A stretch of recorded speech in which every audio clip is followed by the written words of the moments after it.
All right, good evening, everyone. I am Shannon Rutherford, the town planner. This is the Farmington Town Plan and Zoning Commission meeting. It's all amplified. It's a Town Plan and Zoning Commission meeting, and we are going to start with a roll call of our commission members. Bob Canto. Here. Phil Cordero. Here. Josh Davidson. Here. Liz Sanford. Here. Peter Zarella. Here. Lisa Fagan. Here. Rob Ingvertson. Here. Taylor Pogson. Here. I will note for the record that David St. Germain is absent this evening. Ladies and gentlemen, there is overflow seating in the pavilion.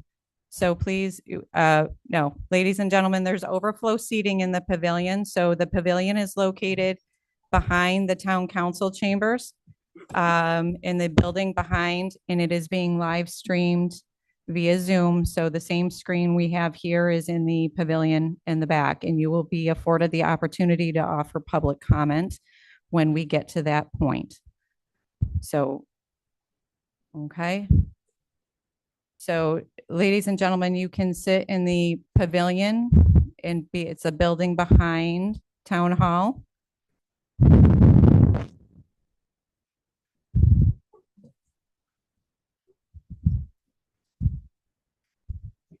So there is an ability to sit in the pavilion behind Town Hall, and you will see the same presentation. Everything is being streamed via Zoom. Okay, Madam Chair, it's all yours. Thank you, Shannon. Just want to make sure everyone can hear me.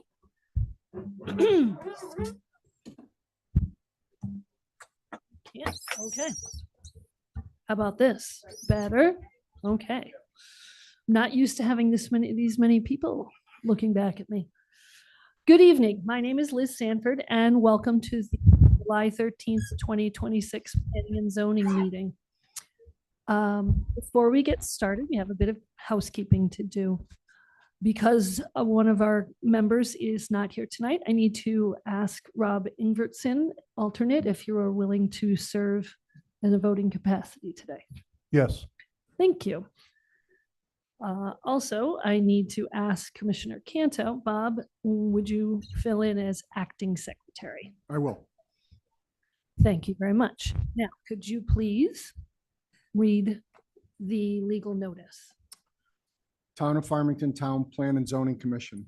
Notice is hereby given that the Town Plan and Zoning Commission will hold a hybrid in-person and online public hearing on July 13th, 2026 at 7 p.m. in the Town Hall Annex, Council Chambers, 1 Monteith Drive on the following application.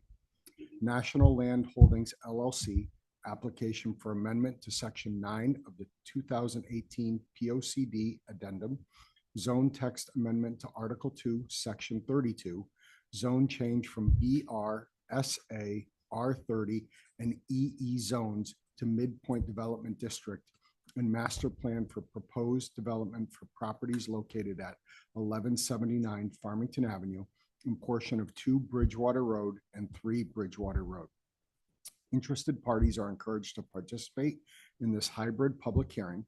Participation in person is at 1 Monteith Drive, Town Hall Annex, Town Council Chambers, or online participation is via the link to the meeting on the Town of Farmington's website. A copy of this proposal is online or by calling the planning department at Farmington Town Hall at 860-675-2325, dated at Farmington, Connecticut, this 25th day of June, 2026. Town Plan and Zoning Commission. Thank you. And I neglected one thing. Please rise so we can say this Pledge of Allegiance.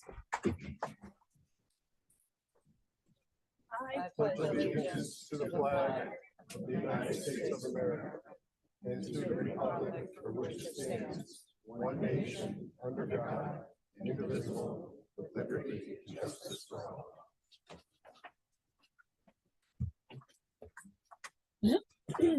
Excuse me. Okay, let's start with new business. Our first issue is Laurentano Sign Group, Burke Aerospace. Yep, and I believe we have Allison Ibbotson on the phone. That is correct. Can you hear me? We sure can, Allison. Hi, good evening. So go Um, right ahead with your presentation. Perfect. We are proposing for Burke Aerospace a new ground sign located on the west side of their driveway. We will be removing the east side sign. And it is a 24.5 square foot sign. Overall height is 5 feet and it is non-illuminated.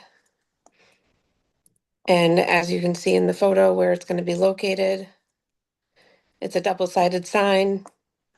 It will meet the requirements for the 17-foot setback. Do you have any questions? Okay, we will find out. Commissioner Canto, do you have any questions concerning this? No, just some notes. I don't know if they were shared with the proposed applicant or not, but the sanitary sewer force main is underneath the building. Are you doing call before you dig, and are you hand digging for those? Correct. We are going to be doing call before you dig and doing the hand digging along with getting a property survey to make sure that we meet all the compliances for the setbacks from the driveway and the property lines. Okay, that's the two I wanted to make sure. Perfect. Yeah, I'm good. It doesn't look like it's site clear, so that's good. Thank you. Phil, No questions. Josh, No questions either. Thank you. Peter, No questions from me. Thank you. okay. Commissioner Fagan, No questions, thank you. Rob, No questions. Commissioner Canto did mine. and Taylor. No questions. Okay. And I also don't have any questions concerning this. So we need a motion and a second to move this to a vote. Okay, I'll make the motion to accept Loretano Sign Group Burke Aerospace application for a new monument sign at 126 Hyde Road in a CR zone. Second. All those in favor? Aye. All those opposed? Any abstentions? The motion carries. Good luck with your sign. Thank you so much. Have a good evening. Thanks. Okay, our next sign, Bianca Signs Plus LLC. You're gonna come on to the podium and we need your name. Yes, hello. My name is Val Hidry. I'm actually the owner of 504 Main Street in Farmington. The designated company that's replacing the sign, they're not available currently. They're on vacation, so I made my way to the meeting. The existing sign was falling apart. It was pretty old. I don't know if you guys are familiar with that route. The new sign will be removed out of the state right away, so it'll be pushed back. And each tenant sign will be 6.34 inches in height, so it'll be basically the same size as the existing sign. And that's pretty much it. Huh? You guys have any questions? We will find out. Okay, Bob, any questions? All right, so it says here the sign's getting moved back. Yes, currently it's in a part of the sign. I don't know if she has it. It's partially, there we go. It is in the state right away, about approximately 1.5 feet, 2 feet. So we are pushing it back about 2 feet, just so it's out of the state right away. Back to private property. Into that parking spot? Is that? That's not a parking space. It was actually, this is an older, it was it's actually turned into a transformer easement area for Eversource, but we left the easement for the sign with Eversource. Okay, so is So there? it'll be located, Commissioner Canto, it'll be located in this area, in the area that's not used for parking. Okay. Correct. but it'll be fully within the The property as property opposed ins- to straddling the line. a The line portion. of the easement, okay. Well, it will be within the easement, but the Eversource easement had the exception for the sign originally. Gotcha, okay. And you said the height's staying the same? Each tenant sign will be 6.34 inches, so it'll keep the same real estate as the existing. What I understand. Okay, so in all essence, it's basically just a facelift of what was there, Yeah, just big modified facelift. and moved back. yes. Okay. The other side was wooden, it was kind of rotted out, falling apart. This will be aluminum, I'm assuming. Aluminum, Yeah, casing. okay. And then what's the signs gonna be made out of? Uh, They're gonna be wood or are they? White dye bond, I think it says right there, dye bond. White Dye bond, dye okay. bond, tenant sign. Okay, all right, I'm good. Thank you. And Phil? Just want to clarify that the existing sign, it is non-conforming. Correct, It's 31 square feet instead of, what is it, 25? correct.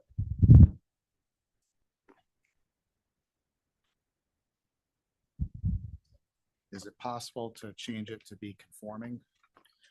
Well, the issue with that is, from what I'm understanding, I have an L-shaped building. And the front is, I don't know exactly how many feet off the top of my head. So I have about 20 tenants in the building. So it's like, I don't know how much smaller I can make it. It'd be kind of tough. They're only actually getting about 6 inches each of space. Thank you. Okay, Josh? I don't have any questions. Thank you. Okay, Peter? I don't have any questions. Thank you. Lisa? No questions. Thank Rob? No questions. Taylor? No questions.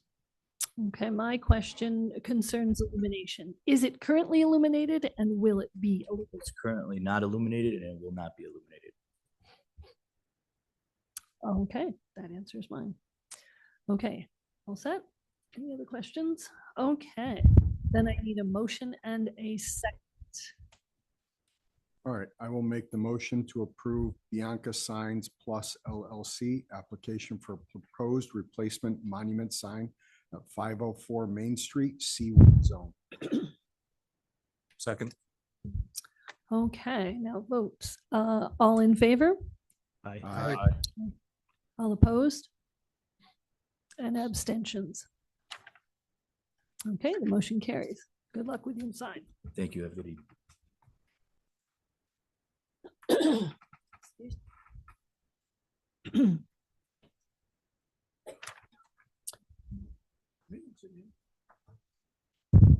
Okay, next issue is Scott Tierney, another sign application. Yes, and I've got Lauren Rosen.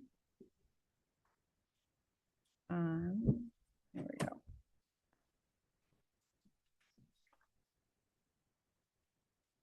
Hi, can you hear me? Yes, we can. Okay, my name is Lauren Rosen. I own Artifacts. We're a sign and architectural fabrication company located in Bloomfield. And we're here on behalf of Joy Susan, moving into 769 Farmington Avenue, better known as Old Farmington Brickwalk Lane. Joy Susan will be a boutique selling handbags, accessories, hats, and jewelry. Though locally designed, their product is known throughout the United States and through Amazon globally.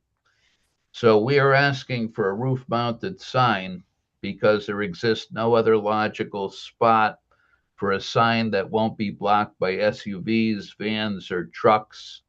The positioning allows vehicular occupants to safely identify the store. At 16 square feet, the sign is scaled appropriately to the building and occupies the lowest section of the roof, which meets the building front just above the door and windows. There is no sign ban for a traditional fascia mounted sign. Our request is based on historic precedent in that a rooftop sign was featured in the exact same spot for many years by a previous tenant, the Renaissance Collection. In that sense, we are not asking for a new visual element. Additionally, the sign would be in descending alignment with Hartford Baking Company to the south and Brickwalk Dentistry to the north, so therefore it contours the topography.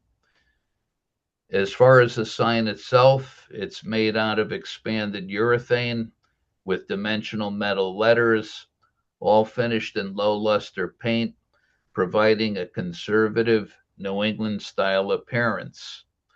Lighting is with traditional gooseneck overhead fixtures at 3000 Kelvin, generating no more than 2700 lumens, appropriate for 16 square feet, in that the beams will overlap so that we'll have no hot spots or shadowing. We hope that you will consider our proposal. We feel it will be in keeping with the flavor of the immediate environment and also in the general flavor of Farmington itself. And I can answer any questions. Thank you, sir. Okay, Bobby, any questions? Just the one here. Have we heard or have you presented this to the Farmington Historical District, and have they given you approval for the sign design? No, I will be presenting though, and I'm hoping they will give us approval. That meeting is next Tuesday. Next Tuesday? Yes. I did share this with the ADRC chair via email this afternoon, and he is fine with it. So with Farmington Center, we try to streamline this so that the applicant doesn't have multiple more than necessary meetings. So the ADRC reviewed this via email, and he's fine with it. Okay. Doesn't require full committee review. Okay, good. I mean, it's a good looking sign. I just want to make sure he's going to be okay with them. Okay. Thank you. Okay, Phil, No questions. Josh, I have no questions. Thank you. thank you. Peter, No questions. Thank you. Lisa, No questions. Rob. Just with the lights, how are they going to be turned off when the business is closed, or are they going to be on constantly or on a timer? Or Well, typically they're turned on with a photo cell. So as soon as it gets dark, they go on, and then we'll set it to a timer so it turns off every night at a certain time. And you'll have to excuse me because we deal with a lot of municipalities, but I believe in Farmington, is it 12 o'clock midnight it should go off? A lot of times we request 1 hour after the store closes. If that's the case, we'll make certain that it closes or it turns off after the store closes by 1 hour. thank you. Okay, and Taylor. No questions. Okay, and Rob, you just asked my question, so I'm all set. Okay, we're all set. Let's, I need a motion and a second. Just real quick, do we need to add in there that 1 hour after closing? You can say as discussed or as presented. Okay. That's fine. All right. I'd like to make the motion that we approve Scott Tierney, Joy and Susan's application for a new sign at 769 Farmington Avenue, FCFV zone, with the amendments as discussed. Second. Okay, all those in favor? Aye. Opposed? Abstentions? Okay, the motion carries. Good luck with the new endeavor. Thank you very much. Yes. Before we start with this, I have to recuse myself on this application. Okay, Okay. thank you very much. We'll get you when it's time. Okay. Taylor, you are our next alternate up. Are you willing and able to be a voting member on this issue? I am. Thank you. Okay, now this is, our next issue is Winding Trails. a continuation of the previous presentation. Good evening. Scott Brown, 356 Parker Street in Manchester. I have the pleasure of serving as the Executive Director at Winding Trails. And yes, we are back. We were here a couple weeks ago discussing our roadway and parking lot reconstruction project. Since our last meeting, we have had approval from the inland wetlands. And in short, it is primary focus is to address the old and deteriorating pavement in our campus, including improving the safety for our campers, traffic circulation for our camper drop-off and pickup, and additional parking. We're also taking this opportunity to address drainage as a secondary issue, of which there are no current drainage problems, but we are proposing design which will add water quality benefits, such as water quality depressions and infiltration trenches and strips. And with that, I will answer any questions you may have or defer to my friend Jim, who's my technical expert, if I can. So, Okay, thank fire you. away. Bob, any No questions? questions. Nothing. Phil No questions. and Josh? I just have a question for Shannon, if I might. Mhm. So Shannon, can you just summarize, were there any additional conditions from inland wetlands that, that we did not hear about at the time of our last hearing? Sure. No, will be reviewing, doing a final review of the stormwater quality to ensure that the water quality basins are sized appropriately. So the condition is to address engineering and staff comments, if there are any, and erosion control to ensure that there's perimeter erosion control at the edge of all construction. Nothing that impacted the actual design, the scale, scope, size, nothing. Correct. There was no change to the scale or scope. There's a very limited area that's actually within the upland review. So all of the upper portion where there's the most change actually doesn't fall within the wetland scope. Okay. Thank you. I don't have any questions for you. Thank you. Thank you.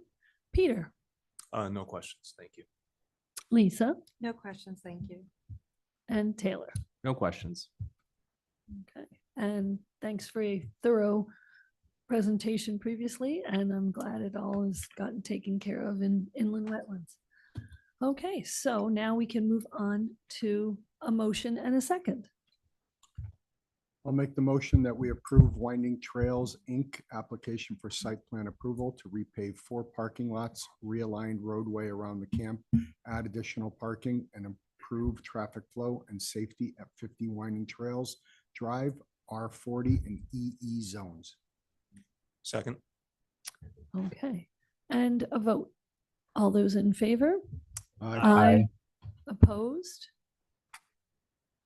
Abstentions? Motion carries. Good luck with your project. Thank you very much. Excuse me. Couple of seats opened up if anyone wants to move.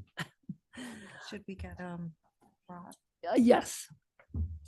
Nope, I think he's coming in. Oh, Yep.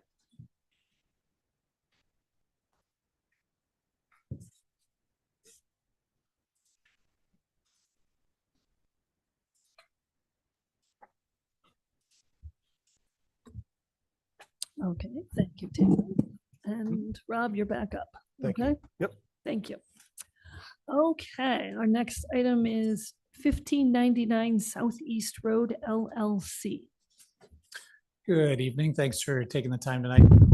Slack. I'm from Detroit, Michigan, but I am the owner of 1599 Southeast Road LLC, as well as one of the tenants of the proposed building. My partner, Michael Hanush, is of Hanush Jewelers. He also is the other partner in the development. As you might know, this is an interesting building where it straddles 2 town lines. And we've worked with the planning and the building department to work through those over the past few months to develop. And Ms. Rutherford wanted us to make sure that we address several issues that have part of the Farmington community that we wanted to do. Obviously, we've changed, as you probably have seen over the last couple of months. We've had the opportunity to change the use of the building. Our intent is Goldfish Swim School is a learn to swim program that's focused on teaching kids on how to swim and be safer in and around the water. So we think that's a very good community use for this property. We have a couple other locations in the greater Hartford area as well as in Connecticut as well. And Mr. Hanush, who couldn't be here tonight, is interested in getting out of the West Farms Mall and locating to a more prominent location. So hence we were able to buy the Barnes and Noble property and turn it into something that we thought was a little bit more keeping with the environment that we both wanted to develop our businesses with. In the process, we've been able to acquire, at least right now, 2 new tenants. Kids Strong, which if you've heard of, is a child-friendly activity mostly focused on exercise, gymnastics, physical movement for kids, a very kid-centric proposition, as well as Cold Stone Creamery as well. The third tenant, which is currently denoted as White Box, on the issue that Ms. Rutherford asked us to at least identify, we're in talks with a couple tenants in some respects. One could be a Pilates, one could be one that we've been working with is Backstroke 9, which is a golf simulator that does not serve food or alcohol. So it's a very more it's a card-based access, type system that doesn't require a lot of usage from that perspective. It's not an entertainment venue. So we included those in our presentation. And my understanding is that the Cold Stone and the Kid Strong, as you can kind of see with the property line there, is Ms. Rutherford denoted, is we are asking for a small change of use based to have those applications approved as outlined in the application. So currently, the site has 124 parking spots. We haven't changed anything. It's exactly the same at the end of the day. We have 5 handicap spots. Nothing is changing from that other than a few site requirements that has to do on behalf of the building departments. So our first application tonight is having those 2 locations updated to facilitate their businesses. So that's item number 1 out of, I know this is a multi-use application, so I don't know if you want me to stop there and we can address each item, or if we want to go over all of them. Any advice, Shannon, or? My suggestions do the whole, hit all the items. And Okay. the commission, that it's been presented to them as one in the agenda report. They received the same agenda report that you did. Fantastic. No problem. I just wanted to give anyone an opportunity to ask any questions. The second part of our application was updating the landscaping. The landscaping is well over 40 years old from the initial original site.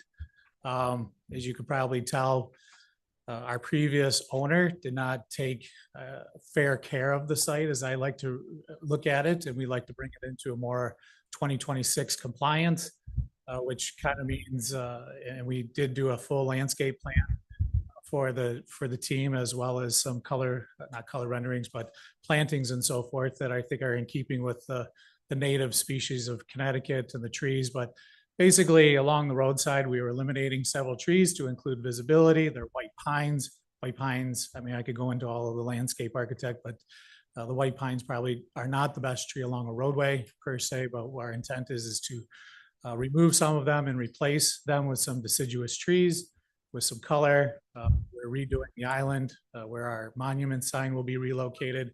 And then our island that runs down the center of the building is pretty much going to be started all over. So everything is overgrown. It's not appropriate for this climate anymore. And our intent is to remove the trees, replace the trees with as many in excess of what we currently have on site, and replace them with native grasses and flowers and so forth that would be in keeping with the property. So that's kind of our second request tonight, as well as I think the opportunity is to kind of clean up behind the property. There's some overgrown trees and vines and so forth that could be addressed to the building. And now this also goes in, with the landscaping, obviously goes in compliance with our building, which is obviously going over a complete renovation at this point in time, that it was previously approved by both towns as such, but updated facades, fresh color, landscaping, so on and so forth. Hopefully, again, to bring it into, you know, a 2026 and the next 20 years be appropriate. The third part of our application tonight is we are asked to provide site and building lighting plans. So our intent is to keep the existing site lighting as is. We've realigned some of the parking heads to be more appropriate for the parking spots. Some of them are parallel to the parking instead of perpendicular to the parking. Some have two heads, so we've combined them to one head. Again, just to make it more cohesive.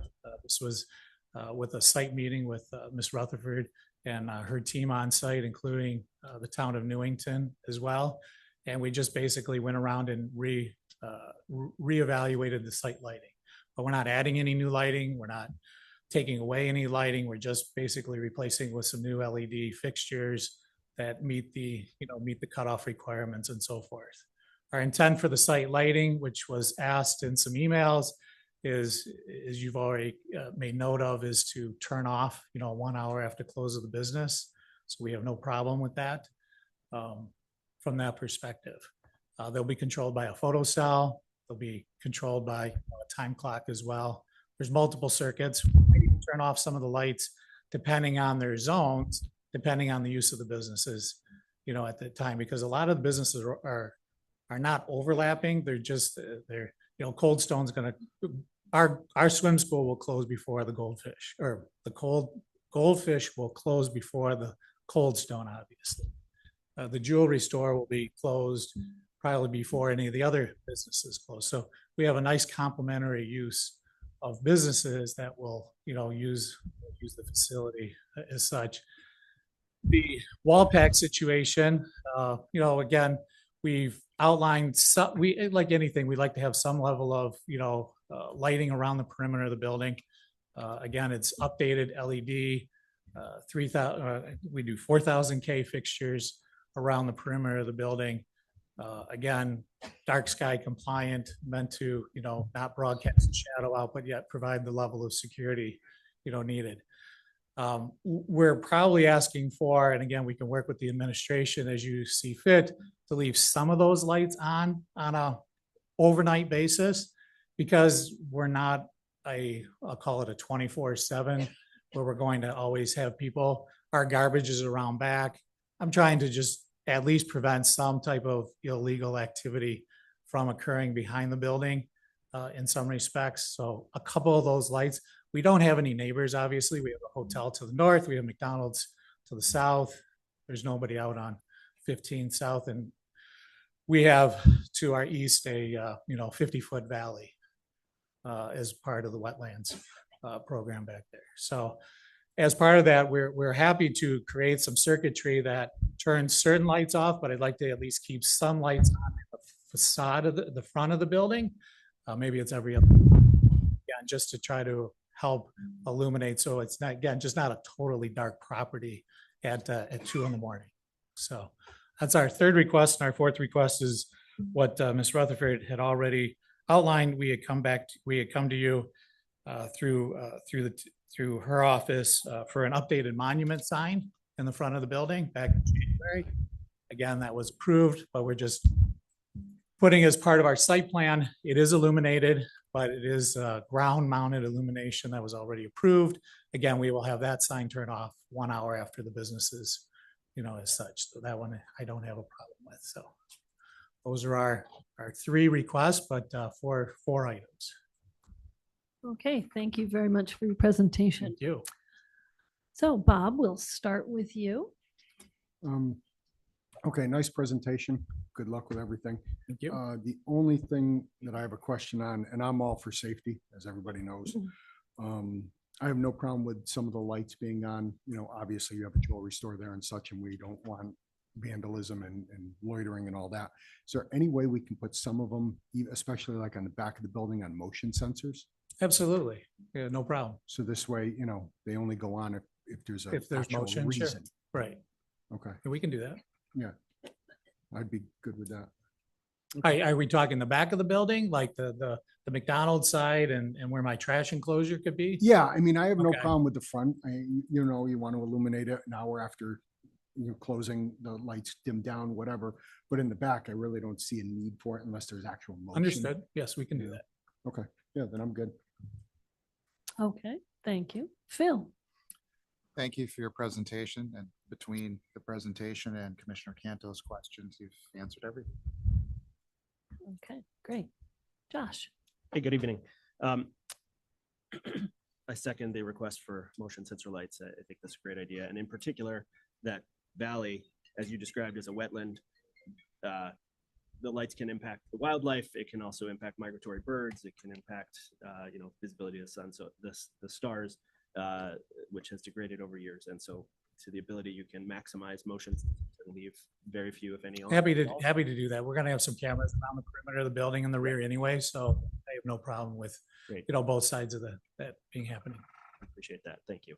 And then I guess I have a question, maybe this is more for Shannon, and sorry I didn't catch this earlier, but so the application shows a site plan review, which we have here.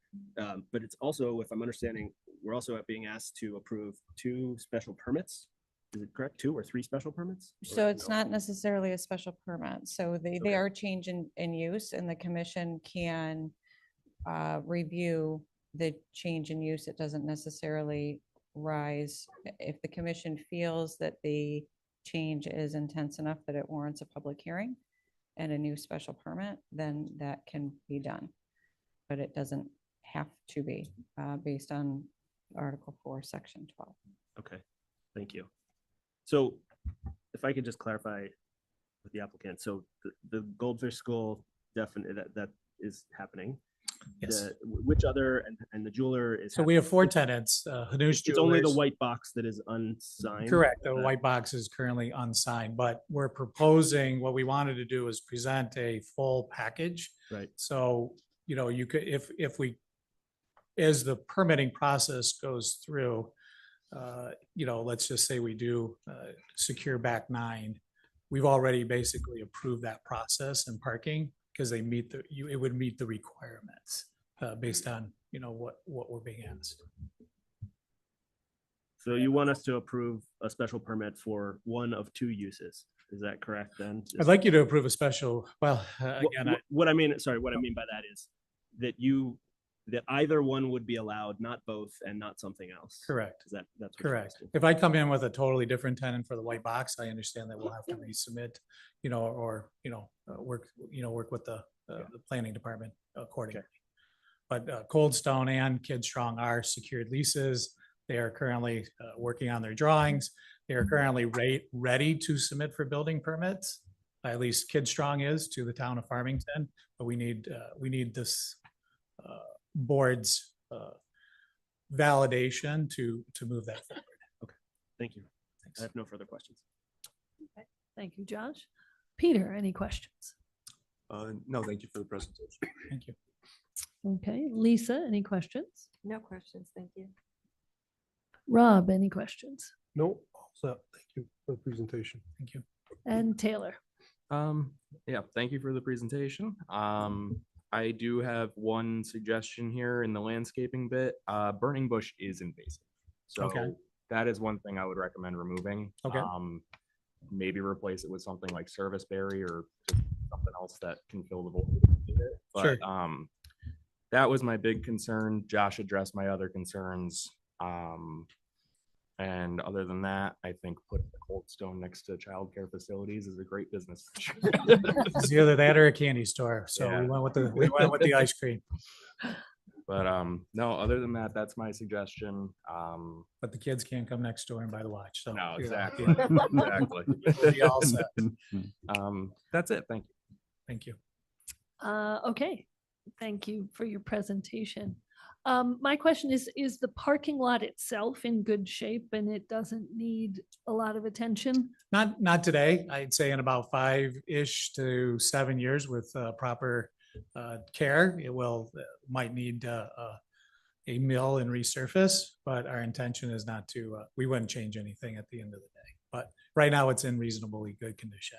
There is a small section in the back of the property that we are currently, as part of the building permit, there's some settling. So we're going to fix that prior to occupancy. Okay. And then a question, Kid Strong, what age group is that appealing to? I think it appeals from like a 2 to 12-year-old base. Okay. Well, that seems complementary to the swim is. school, and Yes, it is. little ones can go to one and big ones can go to the other. But our or goal is to, something like you know, that? to create, there is that benefit, but our goal is not to overtax the site. You know, with one particular tenant that has all the same parking at all the same time.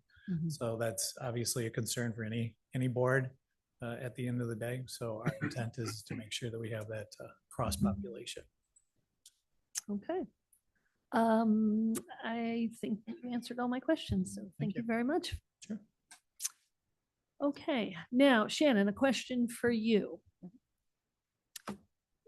We need to do these as separate No, approvals? it came in or- as one application. It came in as one, Yep, so it's we one can. application, so okay. it's just, it's a site plan review and it included all the elements, right? It just, he broke it down for discussion purposes, but it's no different than when we take a look at a full site plan and we have landscaping and lighting and all that part of it.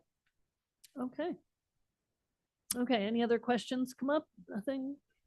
Okay, then I need a motion and a second, please. Okay, I make the motion to approve 1599 Southeast Road LLC application for site plan approval for gym and restaurant use within the existing building and review of shared parking for redevelopment at 1599 Southeast Road, B1 zone. Second. Okay. All in favor? Aye. Opposed? Abstentions? Okay. The motion carries and good luck. Thank you very much.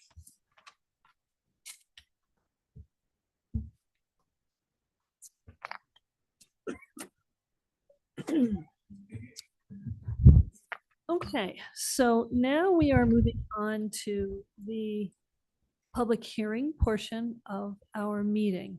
Couple of ground rules or things to go over. Brief explanation of how this process is going to work. Excuse me. This is going to start with the applicant making a presentation to the commission. Commissioners will then get a chance to ask our questions of the applicant. After that, then we will open it up to public comment. And first in the room, and then people online. And due to our overflow seating in the pavilion, people who are sitting there and would like to make a public comment are welcome to come and get in line here. And the way this is going to probably work, but you do need to come to the council chambers. Each speaker is going to have 3 minutes, and our acting secretary, Bobby, will be serving as our timekeeper. And I will work row by row. I'll just start at the front of the room and, excuse me, work our way back so I don't have a rush of people. So once all the public comment has been received, we'll ask the applicant to respond. And if your comments echo what has been previously mentioned or discussed, feel free to just say ditto or I agree with the previous speaker. That's perfectly fine. And I'm sharing these guidelines, or the commission is, just to be respectful of both the public's and the commissioner's time. Public comment is extremely valuable to us and is an important part of this whole process. So we just want to make sure everyone gets a chance to be heard. So with that being said, I invite people up to the podium.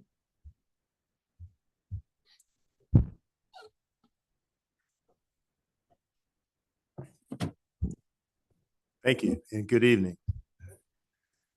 My name is Robert Reeve. I'm with the firm of Scully and Reeve at 79 Main Street in Unionville. I represent the applicant, National Land Holdings LLC. National Land Holdings is a subsidiary of Crown Equities, which is a 50-year-old housing development company based in Minnesota, but working throughout the country. The co-founders and principals of Crown Equities are Jack Brandt and Tom LaSalle, who are seated in the front row tonight and will speak briefly following my remarks. Excuse me. Also speaking tonight will be Tom Daly, who's a professional engineer with SLR International based in Cheshire, and he will review the master plan in detail. Dave Sullivan is also a professional engineer at SLR who will go over the traffic report that has been submitted with the application. Taylor Daigle is a land planner at SLR, and she'll cover the proposed amendments to the Plan of Conservation and Development and to the midpoint zoning regulations. Don Poland is a planner at Goldman and York Property Advisors in East Hartford, who will discuss his report that covers school enrollment and economic impacts of the project. And finally, Jack Kemper is an architect based here in Farmington who will talk a little bit about the design of the buildings. A couple preliminary matters. Your regulations require that signs be posted on the properties, and they were posted. And photos of the signs were submitted to the planning department for the record. Your regulations also require that certified mail notice of this hearing be sent to all property owners within 200 feet. And proof of that mailing, those mailings were submitted to the planning department. Again, they're part of the record.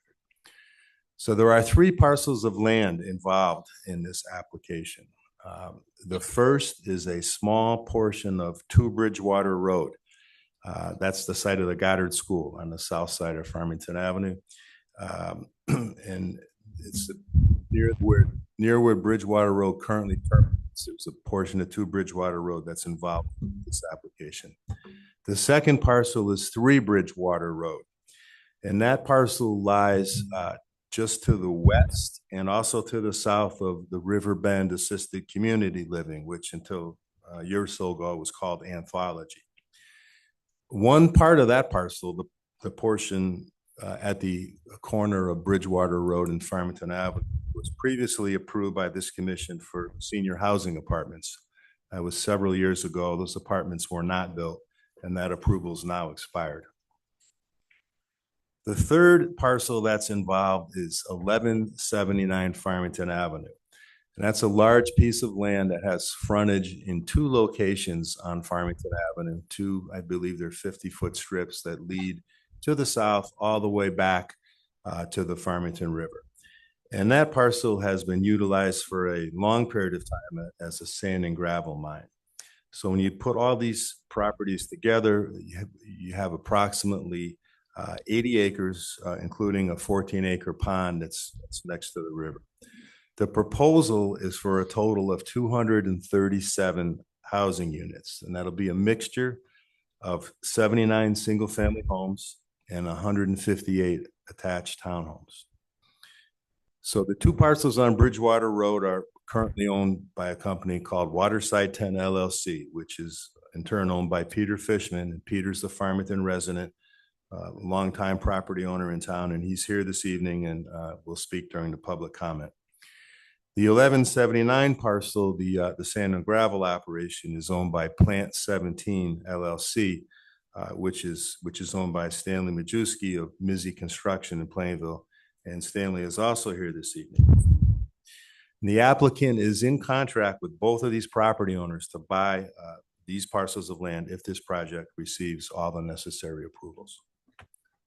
So all 3 of these parcels lie within what your Plan of Conservation and Development refers to as the Midpoint Development District. And that's what's known as an overlay zone, where if you land this overlay zone on the site, it changes the underlying zoning from what exists now. And during the legal notice, you heard that there's senior active adult on a part of it, B1 business on a part of it, R30 residential on a part of it, and earth excavation down along the river. And this overlay zone is limited to an area between Farmington Avenue and the river. And it's these properties about halfway between Farmington and Unionville villages, and also another set of properties just to the west. And those properties to the west, also in this Midpoint Development District, have come before you previously, or before your predecessors probably. And those are referred to in the Plan of Conservation and Development as the JRF management property. And I believe they're currently referring themselves to the launch at Farmington. And they've recently been back before the Architectural Design Review Committee. And it looks like they're gaining some momentum to move forward after some unfortunate changes with the owners, both of whom passed away. That site is, just to orient you, that's where the McAllen Building is, next to the railroad trestle. That's just to the west and adjacent to the site that we're here talking about tonight. And that site, now called the Launch at Farmington, that's approximately 25 acres. And this commission has previously approved it for 199 housing units, in addition to an area for commercial development. Excuse me. So the process for development in an overlay zone like this Midpoint Development District is a little different than in most other areas of town, because it's essentially a two-step process. Tonight being the first phase, where we're seeking to change the underlying zoning from those 4 different zones I just mentioned to the Midpoint Development District and obtain a master plan for future development on the parcels. The second step, if you approve the zone change in the master plan, will be to return to you with a more detailed special permit and site plan application, which your regulations say must be consistent with whatever is approved as part of the master plan. So that will certainly set the tone for the eventual final submission. You're not being asked to approve any construction tonight. If we're successful at this stage, we'll then prepare those detailed construction-ready plans. They'll be reviewed at another public hearing at a later date when we apply for site plan and special permit approvals. Only after that second set of approvals is granted by this commission could this project be built. So before talking about what the project is, it might be helpful to explain what it is not. It's not an apartment complex, which seems to be a bit of a misunderstanding in some of the comments I've reviewed. This is a mixture of owner-occupied single-family homes and attached townhomes. The townhomes might be owner-occupied, might be rental, might be a mixture of both, depending on the market conditions. Sales prices and rents of all these homes will be at market rates existing at the time of occupancy. Each single-family home or townhouse unit will have its own entry directly onto the street and a dedicated garage space or spaces, 1 or more spaces for every unit. There are no apartment-style units in this project. This is not a Section 830G affordable housing application like we are seeing being submitted recently in many nearby communities. So unlike what you're seeing right now in Simsbury, to take the most prominent example, we're not trying to use the affordable housing statute to ignore, page break. We're not trying to use that statute to ignore your regulations and to force you to accept a development with a greater density than what was contemplated by this commission when it adopted the Midpoint Development Zone several years ago. Instead, we're seeking to work within your existing zoning framework. The density that we're proposing of 237 units on 80 acres is just under 30 units per acre. If you take the pond out of the equation, I'm sorry, not 30 units per acre. It's just under 3 units per acre. 237 units, 80 acres, just under 3 units per acre. If you take the pond out of the equation, you're looking at about 3.6 units per acre of dry land. By way of comparison, the site next door at the launch, as I said, has previously been approved for 199 units on 25 acres. That's a density of more than 8 units per acre. So more than twice the density that this applicant's seeking. And again, for comparison, the affordable housing project that's currently under review in Simsbury, that's 689 units on 53 acres, or 13 units per acre. If this project is built, the long sought after connection between Bridgewater Road and Melrose Drive, running behind the LDS Temple in Riverbend, parallel to Farmington Avenue, will finally be completed. It was started when the temple was built. This will close the connection. That's been a planning goal in town for a very long time. All the traffic to this site is going to enter and exit at Farmington Avenue at one of two signalized intersections. If this project is built, the existing sand and gravel operation adjacent to the river and all the truck traffic and the noise and the other impacts that go along with that use will be permanently eliminated and the site converted to a stable and productive residential use. That site has been dormant while this project has been in development over the past several years, but at this point in time, it's still zoned for earth excavation, and the owner has the right to resume sand and gravel mining at any time while that zoning designation remains in place. A change to the Midpoint Development District will permanently eliminate the sand and gravel use.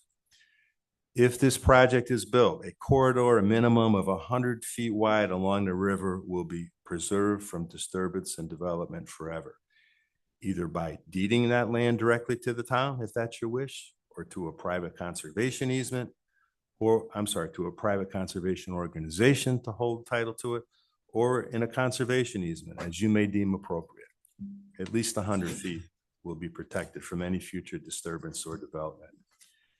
The applicant has had discussions with the Connecticut Water Company, which has a public water supply well on the property. It's currently located within an easement.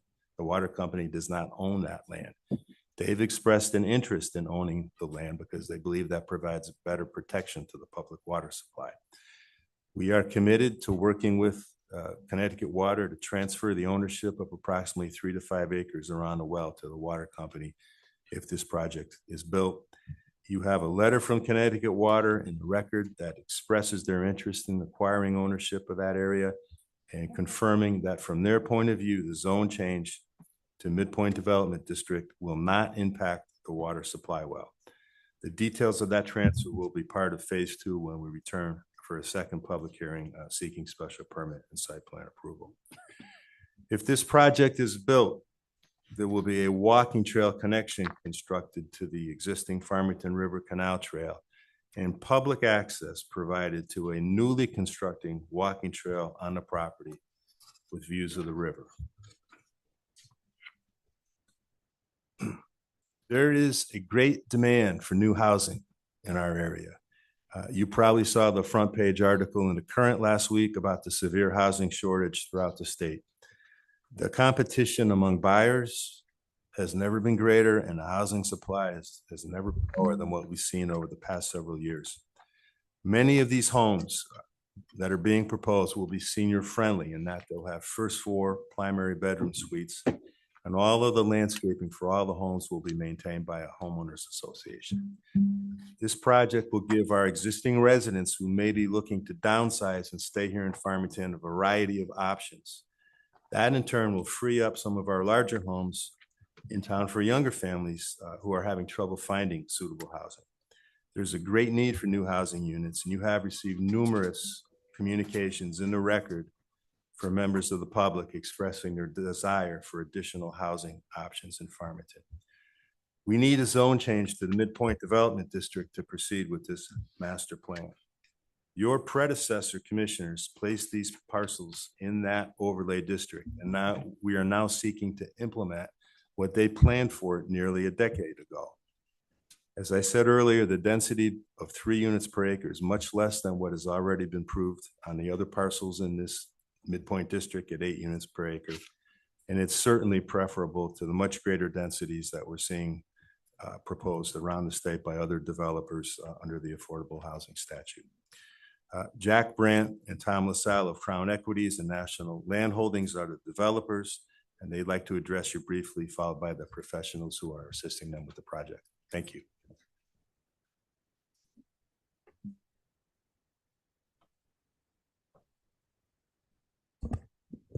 Good evening. Thank you for meeting with us. We appreciate your time. As Bob said, Tom LaSalle. He introduced me. Well, I guess both of us, sorry. as Bob so friendly put it, you know, he told you we've been at this for 50 years. So we're not new to the concept of coming into a community. We do not go into communities with a preconceived notion of we're going to do X, Y, or Z.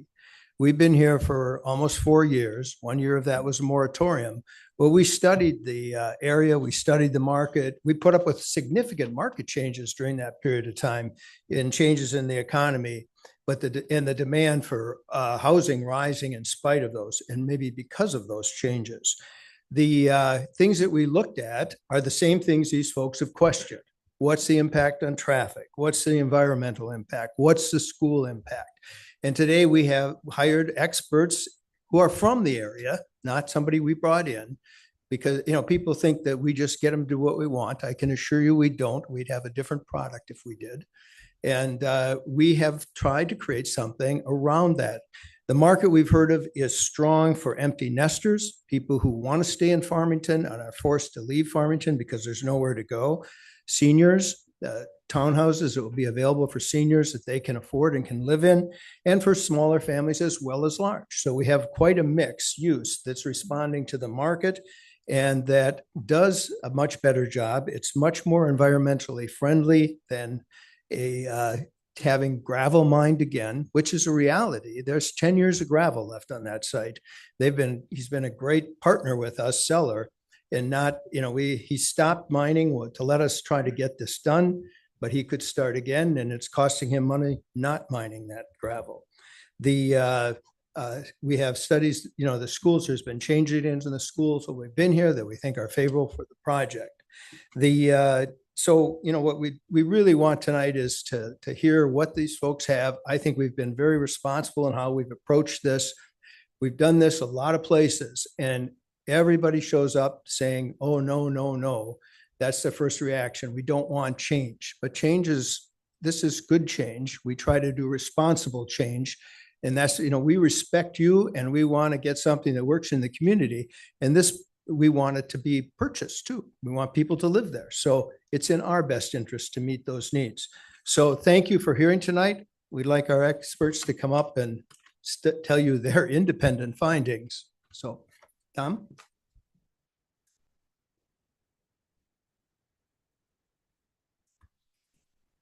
Thank you. For the record, Tom Daly with SLR Consulting. I'm a professional engineer licensed in the state of Connecticut. Shannon, next slide. Next one. Yeah, so Bob did a nice job to give you an overview, but let's start from the beginning. So the plan up on the slide is the existing conditions survey mapping. Before we even start putting pen to paper, we spend an enormous amount of time looking at the environmental constraints, what our neighbors look like, and how this all fits in. On this particular rendering, so north is pointing straight up. At the top end of the map is Route 4, Farmington Ave. On the right side, which is our eastern side, you can see the temple. And also to the south of the temple is what they call Central Way. That's a new public road that was constructed by the temple that connects directly to Melrose Drive.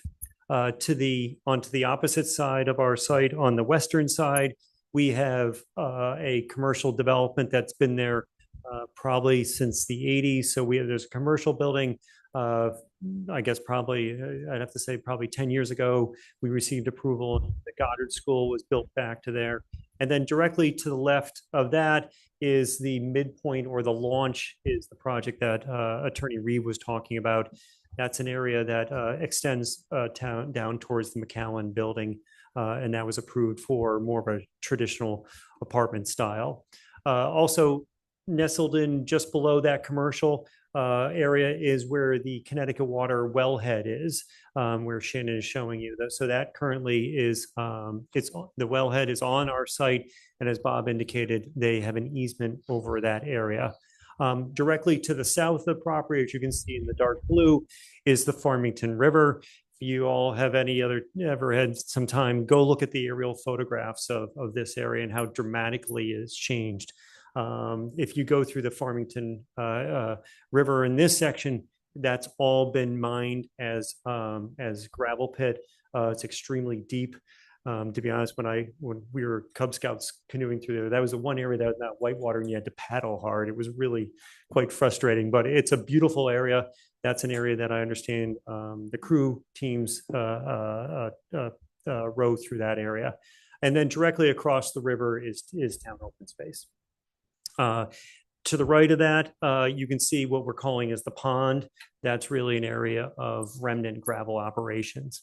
The site is, as Bob indicated, it's really a combination of woods and open area. The dark or the Kelly green area, those are areas of wooded areas. And then the light green area that you're seeing, that's really the area of the existing active or slightly dormant gravel operation. On this site there's wetlands. There's really three kinds of wetlands out there. Obviously, we have the Farmington River water line, which act as a regulatory area. We have some areas that are more traditional wetlands, and also in the green area just north of the pond, there was actually some wetland creation that went on there, and we're staying away from there.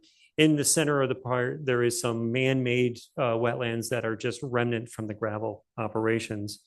Topo is generally flat on the site, so the site varies of anywhere from about 100 elevation 175 to about 180, but it's generally flat.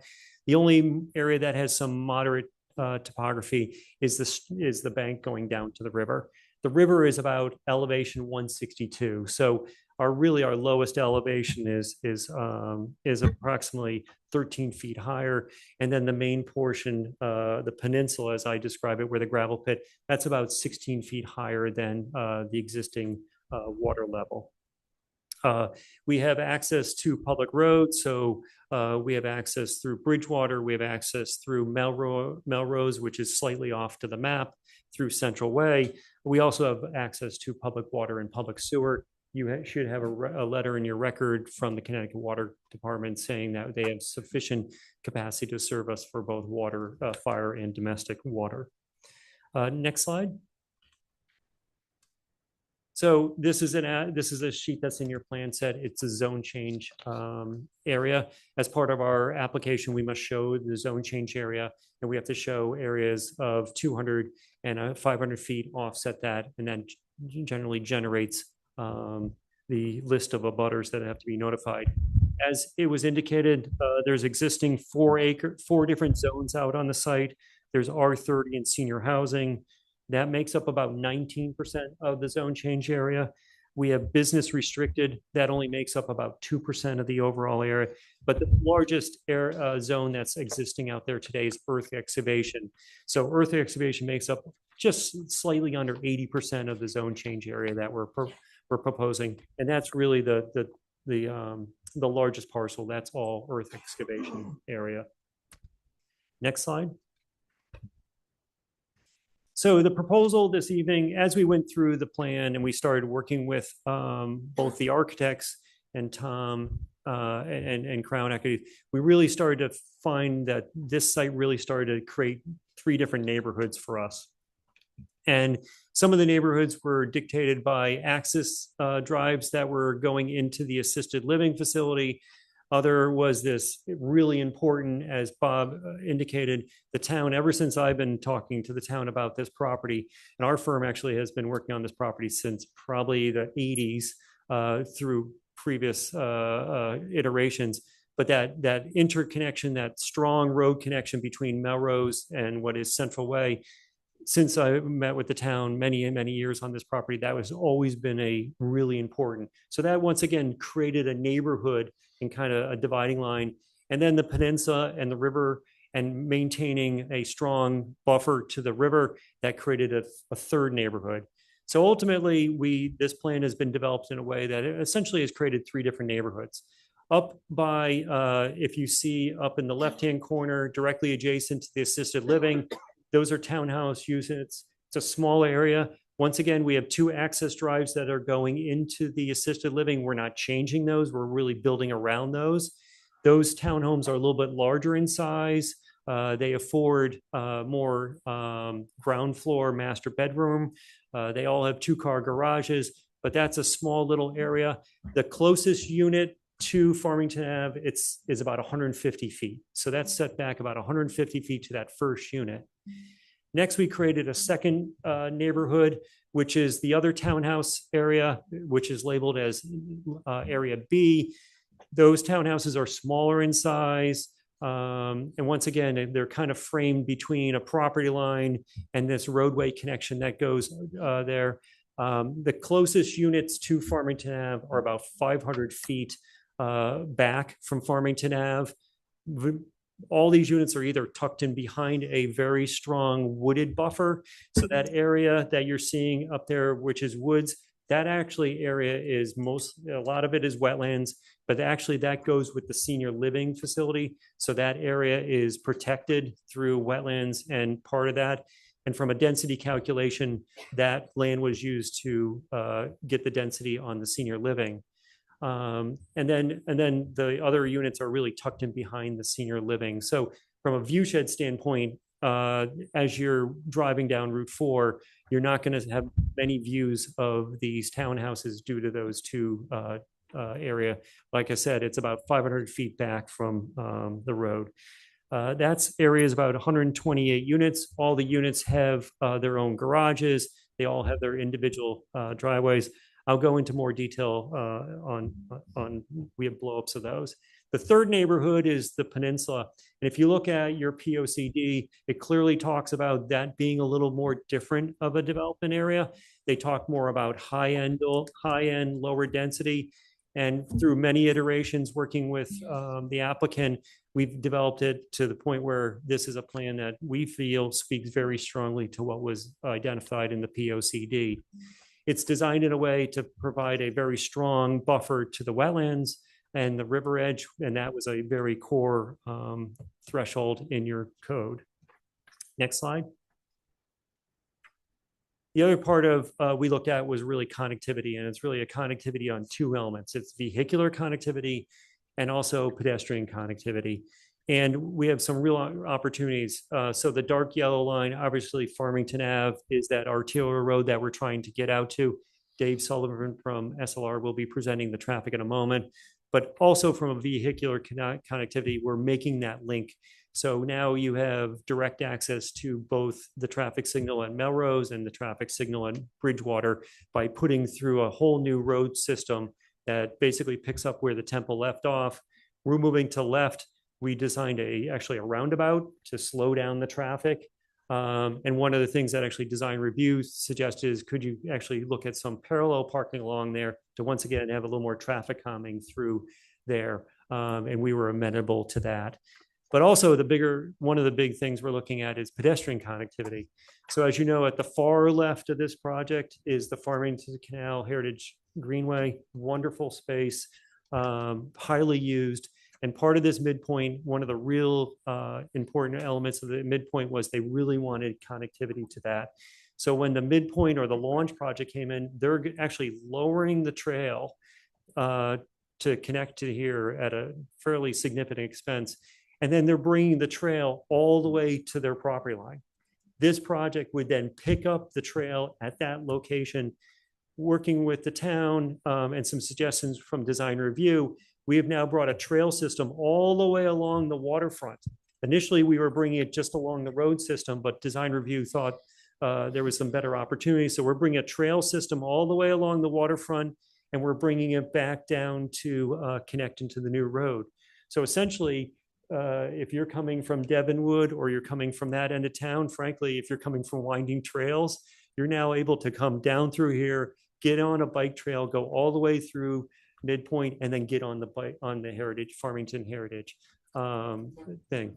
In addition to that, also along the new road, if you know, in front of the senior living, the town moved to more of a multi-use pathway, 10-foot wide, as opposed to, if you look in front of the temple, it's more of a traditional sidewalk. But when we did the assisted living, we went to more of a multi-use path, 10-foot wide. So we're actually bringing that 10-foot wide trail also along the new public road. So there's multiple ways to get in and out of this through pedestrian, bike connectivity. So, and also there's also sidewalk systems, private, but sidewalk systems located throughout the community to interconnect these neighborhoods. So you're really bringing the public through the community, but you're also interconnecting the community into these new connectivity and these new road connections. Next slide. So if we blow up a little bit, zoom in a little bit. So as I said, this is, we're calling this Area A. So this is the neighborhood of the 30, what I would call as the larger townhomes. As I said, they more are designed that they would afford more senior living because or if people desire a master bedroom. But the access road for into the senior living has been left and it's intact. We worked around that. We also, in between us and the senior living, there's actually a large diameter storm drainage pipe. We stayed away from that. So once again, once you start looking at these site elements, they started to frame some neighborhoods. These, as I said, the closest unit to Farmington Ave is about 150 feet. We're also providing about a 50-foot buffer between the back of those units and Bridgewater. But also we're trying to design that so it doesn't feel like a VACA unit. There will be courtyards and sidewalk connections out there, so it feels more like a front door and really energizes that streetscape as you're going along Bridgewater. As you can see at the bottom, we designed a roundabout for traffic calming. And then off to the left, you can see in that little yellow line, that's that road connection, the bike trail connection that is going off to, which when midpoint will bring it to the property line or the launch will bring it to the property line. And we'll scoot in behind the Goddard School and tie into both the road system and the loop. At this point, also that area, you can see a blow up. That's where the water supply well is. That's the 3 to 5 acres of land that the applicant is willing to have a conversation or is already having conversations with Connecticut Water to give them basically a deeded land around their wellhead, as opposed to currently there's just a easement there. Next slide. So this is neighborhood B. This is the other area that we talked about with the smaller townhouses. Also, as part of this element is we have 2 community spaces in here. So located in the center, we have a clubhouse, a pool, some type of sport court that's located in the central core. That would be the central gathering space for community. It also provides some visitor parking for the overall community. And then over on the left, we have a central green. That's a little more passive or recreation focused. So that might have some small grilling areas that could have a small playscape. So those 2 green spaces anchored it. What you can see is also we've kind of turned the units in many ways. So you're not just seeing these linear roads. They're creating these small little neighborhoods. And also as part of this, we designed it, instead of having, a million curb cuts out onto the new road, we very strategically located. So we only have 4 curb cuts. So really you get into the community and then these small areas. And when we worked with Design Review, they actually saw an opportunity that maybe you can play with the architecture and create little sub communities inside this one area. As I said, the area north of that, which you're seeing as green space, that actually area was is going to remain undeveloped. It's primarily wetlands, and it was area used for the density calculations for the senior living. Next slide. So the final neighborhood we're calling Lot C is down on the peninsula. This is the area of active where the active gravel pit is, or historically has been for many years. These units are all units but 3 are located actually 150 feet away from the river. Your regulation requires a minimum of 100 feet. So we have 3 units in the lower left-hand corner are at 100 feet, but all the other units are at least 150 feet away from the river to create additional buffer. This project simply has been designed in a way that once again, we're minimizing curb cuts. Even by putting this additional leg of road, at one time an earlier concept was we were looking, we'll have the roads come right onto the new town road. We actually redesigned it. So it actually just has 3 curb cuts onto it. And the road is this kind of public road connection is really not interrupted. And we also have provided a fairly large buffer adjacent to that new public road. We have also proposed in the lower, we are proposing a small private kayak launch into the pond area.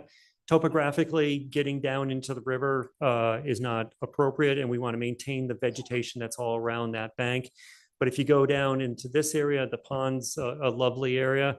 So this will be a private kayak, just like the launch also had a private kayak, but that one was directly onto the river. This will come down here, and there's actually a very gradual grade there, so that works out quite nicely. But that would be for residents to enjoy the pond and then potentially launch a kayak.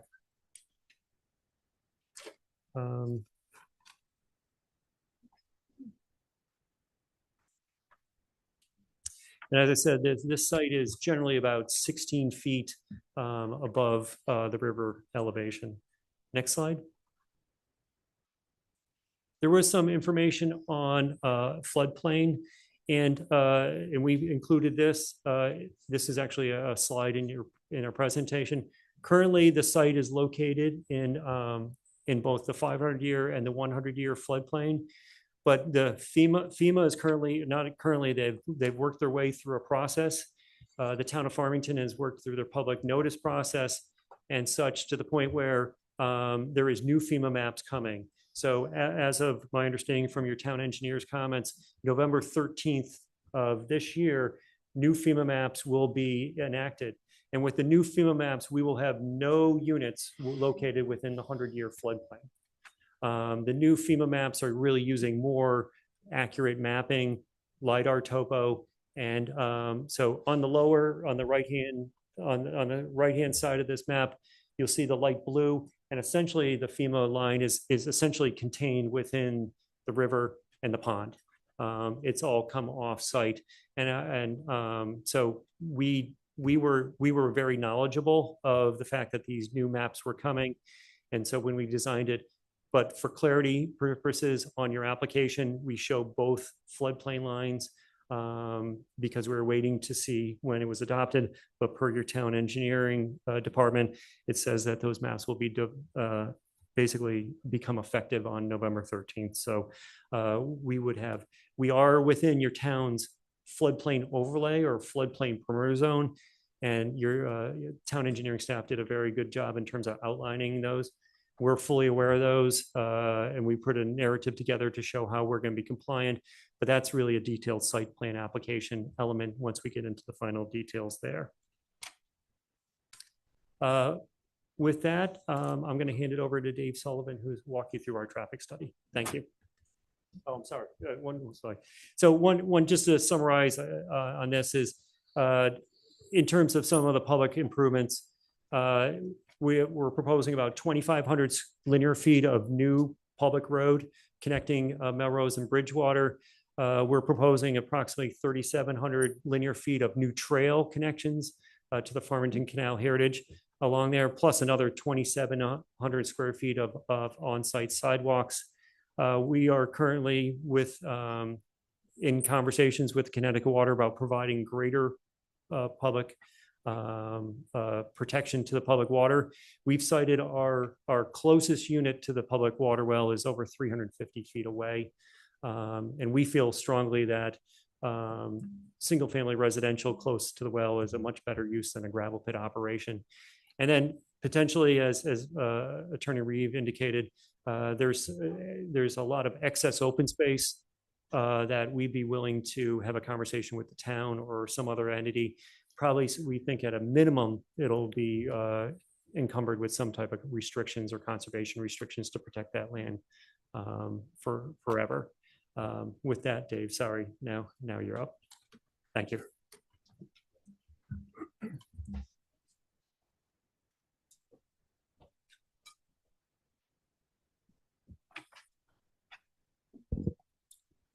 Thank you. Again, my name is David Sullivan, professional engineer in the state. I manage the transportation planning group for SLR. And what I'd like to do tonight is go through some of the high points of the traffic study and give you a flavor of what we looked at, what we studied and what we found. So the first slide, you'll see in the graphic, it's a little hard to see from too far away, but we looked at 4 signalized intersections along Farmington Avenue. Of course, the 2 intersections where we'll be taking access from on Bridgewater and Melrose. And then we went 1 further intersection, signalized intersection in either direction. So we looked at a total of 4 intersections. The study that we do, in general terms, we look at existing conditions, and then we evaluate the site and certain characteristics of the site. Some of those include safety and sightlines. Some of it includes traffic and the amount of traffic that's going to be developed through the process. And then we come up with 2 future scenarios. We do look at a scenario if this does not come to fruition and a scenario if it does. And then we do a series of analyses, and those analyses are to essentially determine what the impact is. So I'd just like to pause there for a second. What we're attempting to do is to minimize any impact that this development will have. So we establish what the existing conditions are, and our goal is to maintain those existing conditions or better. So that was the thrust of what a traffic impact study is. And to get to that point, we develop a series of recommendations to keep us at that status quo point where the impact of the traffic is mitigated. So if we go to the next slide, a couple of the things we looked at, for instance, the crash analysis. We did 3 years of crash analysis where we looked at what the records for the types of crashes, the number of crashes, what the severity of the crashes were. So we looked at the 4 intersections, that whole section of Route 4. We found that on average, through that whole section, there's about it ranged from 16 to 21 crashes a year in a 3-year period. They were equally spread, which is important, so no hot spots popped out, and the magnitude of those crashes, the pattern of those crashes, and the severity of those crashes are what we would expect for an arterial state highway road. So that analysis gave us comfort that there's no concerns with safety per se or any hotspots. The next thing is the existing traffic volumes. So we do 2 types of traffic counts. We do what we call manual turning movement counts, and those are the counts where we look at the intersection specifically during the highest hours, the peak hours. And we look at the morning commuter peak hour, the afternoon commuter peak hour, and in this case, we looked at Saturday as well. And the manual counts see who's going right, who's going left, everybody that approaches the signal. The other type of count we do, we call them automatic traffic recorder counts. That gives us the variation of traffic throughout the day, but more importantly, we're able to establish what the travel speeds are. And why are the travel speeds important? Faster cars going, the further away you have to see them, and to have safe sight lines. So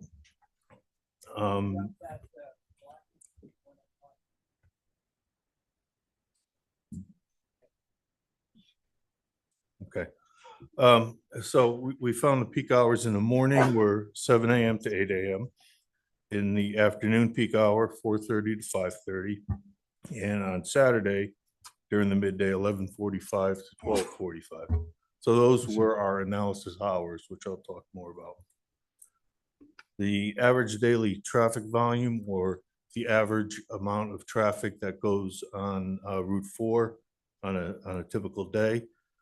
23,420 vehicles. The travel speeds, when we took this count, were we look at 85th percentile speed.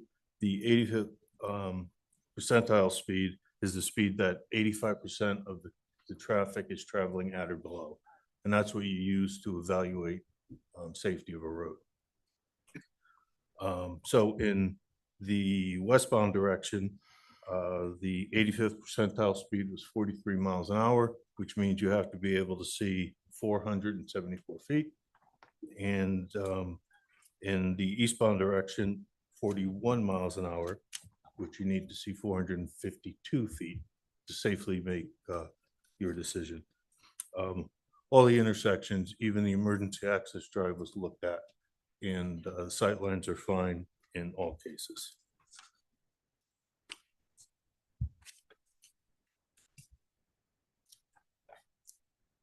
So now we get to our analysis. The analysis window was a future year of 2030 for when this development would be fully built out. So we took the traffic volumes that we counted in the present, and we expand them to what will be there based on current projections in 2030. We do a couple of things. One, we find what a normal growth of traffic might be. And we do that by talking to the Bureau of Policy and Planning at CONDOT. And they indicated we should grow traffic 0.7% a year. So we applied that. The other thing we want to look at is other development, which has been approved that hasn't come to fruition. And in this case, the launch was the obvious selection there.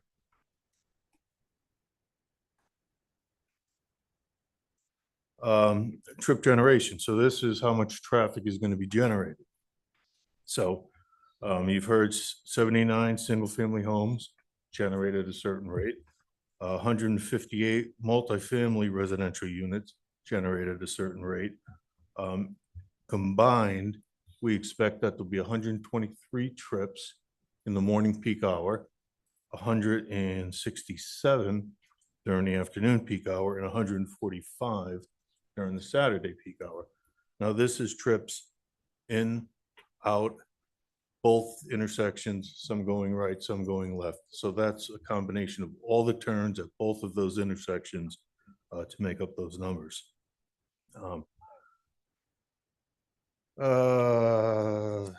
Yes. Oh, the other important thing was, as I mentioned, they'll be using both intersections. We will have the extension of Central Way, which gives that flexibility of spreading out the traffic onto Route 4.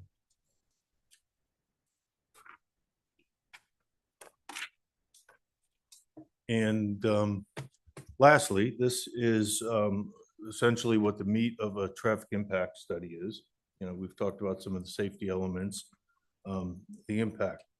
So we study all of the intersections at each of these peak hours, and we look at what the level of service is. Now, the level of service is letter grade, like school. Level of service A is the best. Level of service F is failing. Generally, on an arterial or or even in a non-arterial that might be in an urban environment, level of service D or better is what we're trying to get during peak hours. So we were able to maintain level of service D under both the existing and the proposed scenarios at all of the intersections. Many of the movements are better than D. And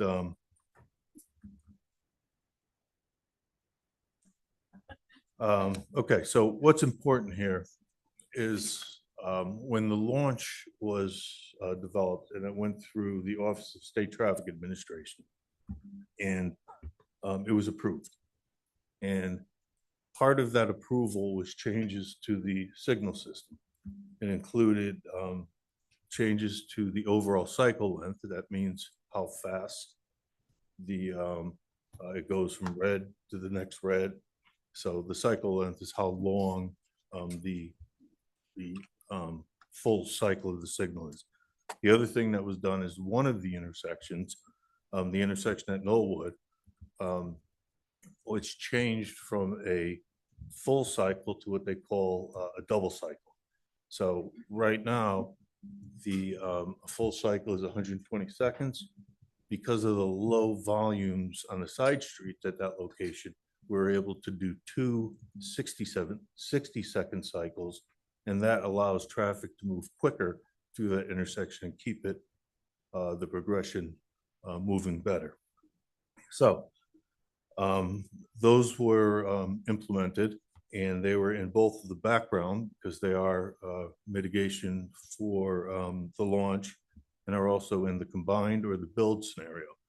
So then we had a few more tweaks we could do to the signal that were specific for this site, which are further recommendations beyond what the launch was proposing. Long and short of it is we're able to maintain the level of service at just about every approach. There was one or two minor small approaches where the level of service dropped one letter grade out of all the analyses. So in general, our safety evaluation was positive, and our impact analysis with the mitigation that's proposed already for the launch and what we would do to refine those recommendations, we're able to mitigate the traffic from this development. Thank you. Taylor?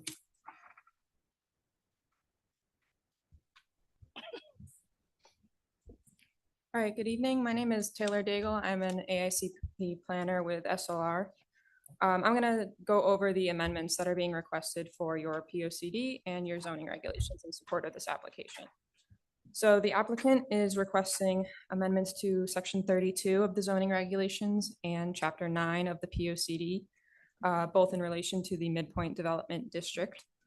These amendments are intended to allow us to plan for a cohesive development at the site, provide greater flexibility in the site design and the housing typology that's permitted there. They also maintain the environmental, open space, and connectivity objectives that are laid out in the regulations and the town plan. And they maintain alignment between the POCD and the zoning regulations themselves. The graphic on the right is pulled from your current POCD, just kind of setting the stage for everybody. So the properties we're talking about tonight are Waterside 10 on the frontage of Route 4 here, and the Plant 17 property with riverfront. Next slide, please. So for the POCD, the chapter 9 about the Midpoint Development District is set up with recommendations for all three properties that are identified there. It also provides an overview of the existing conditions and the existing development or proposed developments at the time that the plan was written. The property lines have changed a bit. So the Waterside 10 property was subdivided a little bit to facilitate the Riverbend facility being constructed. So we did propose some amendments to the existing conditions text of the POCD to update the property information and make sure that's reflecting current conditions.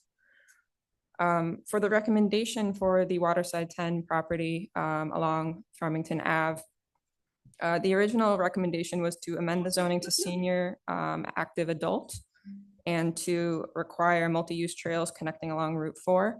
That recommendation was achieved through the Riverbend project, and there's currently now the multi-use trail along the road there as well.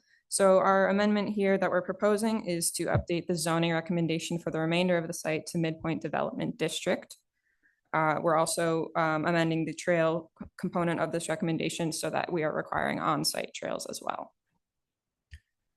For the second property, Plant 17 on the riverfront, the original recommendation was that the property could support high-end residential development with river access and views. We've extended that through our proposed amendment to also consider trail connectivity and open spaces. The component of this recommendation that we've really adjusted here is the original recommendation in the PUCD calls for the town acquisition of the open space. We have modified the language to allow for a range of opportunities for how that open space is acquired rather than just deed acquisition. We've also considered public or private conservation, easements, restrictions, and dedication that allows some flexibility for how the town might want to proceed, how they envision protecting this land in the future, and up to conversation between the applicant and the commission. The key points of these amendments to the POCD are they're updating the existing conditions pieces, and we're expanding some housing diversity options through the modified zone from senior active to midpoint development district. And we're also expanding some flexibility with the site design itself. Next slide, please. The second component of amendments that we're looking at is for the zoning text. So the plan of conservation and development and the zoning regulations speak to one another. They complement and rely on each other. That's why both these amendments to both documents are needed in tandem. So these recommendations or amendments that we've proposed simplify the alignment between the POCD and the zoning regulations as written right now.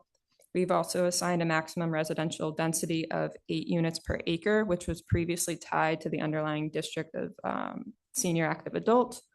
That 8 units per acre matches that which was already regulated under 2A of this section, which, as we've discussed this evening, the development in front of you tonight is about just under 3 acres per, or 3 units per acre.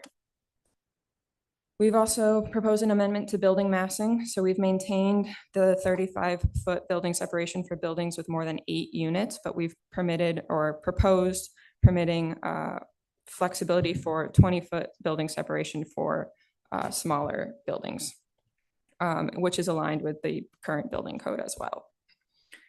Finally, we have an amendment for the mixed use component.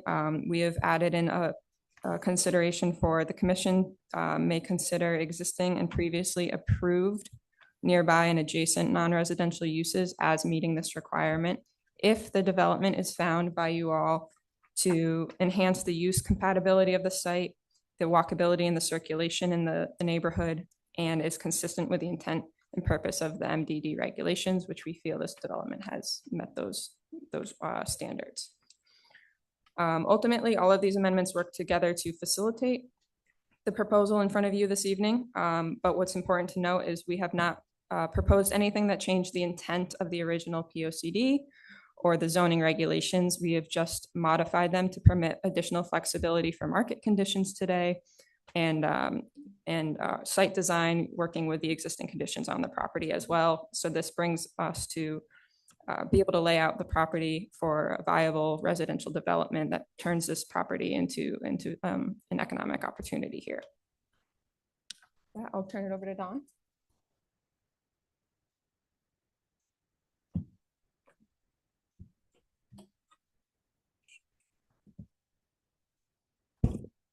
Good evening, Chair, members of the Commission. For the record, my name is Don Poland. I'm with the firm of Gilman York Property Advisors located in East Hartford, Connecticut. I'll be presenting tonight on the municipal fiscal impacts and school-age children school enrollments. Much of my presentation will actually focus on demographics. Next slide, please. Next one, thanks. So I'll start off with just a summary. At the end of the day, it's demographics, changes in household size, changes in household characteristics, not new housing that actually drives school enrollments and the fiscal impacts related to them.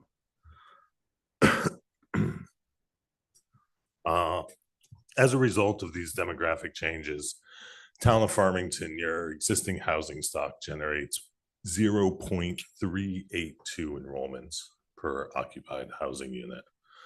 I'll talk more about that a bit later. Between 2007 and 2023, the town of Farmington added 1,130 units, housing units, while you lost 15 enrollments.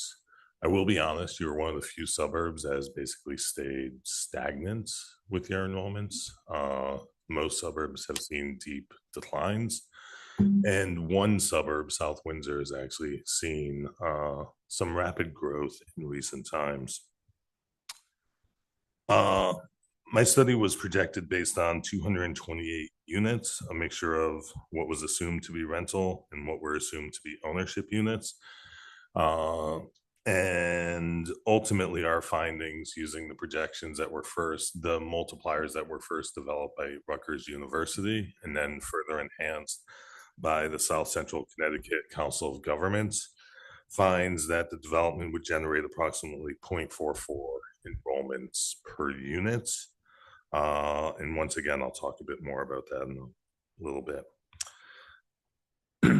In general, from a fiscal perspective, the proposed housing units are estimated to generate about $2.3 million in annual revenues and utilize about $895,000 in government services, which would result in approximately a 1.6 million positive fiscal impact. There's an additional 1.1 million in one-time development fees that would be generated by the development. Next slide. Thank you. So at the end of the day, everyone always ends up, or there tends to be a degree of unease when it comes to talking about school-age children. On another slide, and I'll skip it when I get to it, but there's often this idea of these myths around new housing development and school-age children. We have this idea that every housing unit is going to add 1, 2, or more enrollments into the school system. And that may have been the case back in the 1970s when I was a school-age child, but it's not the case today, and that's because our demographics have changed. If you look at those two, what are called age pyramids or population pyramids on the right-hand side, the top one is the state of Connecticut in 2010, and the bottom one is the state of Connecticut in 2025. And what you see is a narrowing there of the pyramid itself, where if you look at the bottom, and those red lines on the side are there to kind of represent the width of it.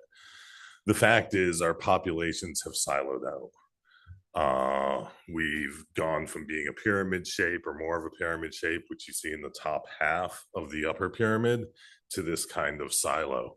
And what you see is the bottom there is an inverted pyramid. That's the contraction in the school-age children. If you go up to the top one in 2010, it's the mid between those two green lines. Those are your 20 and 30 and 40 something year olds who should be producing school-age children. The state has the fewest of that population in 2010. Skip ahead to 2025, and you go down to the bottom there and you see the contraction in the under kind of 18 population or so. And what that is that small cohort above that was supposed to be producing school-age children not producing at the same rate as generations before.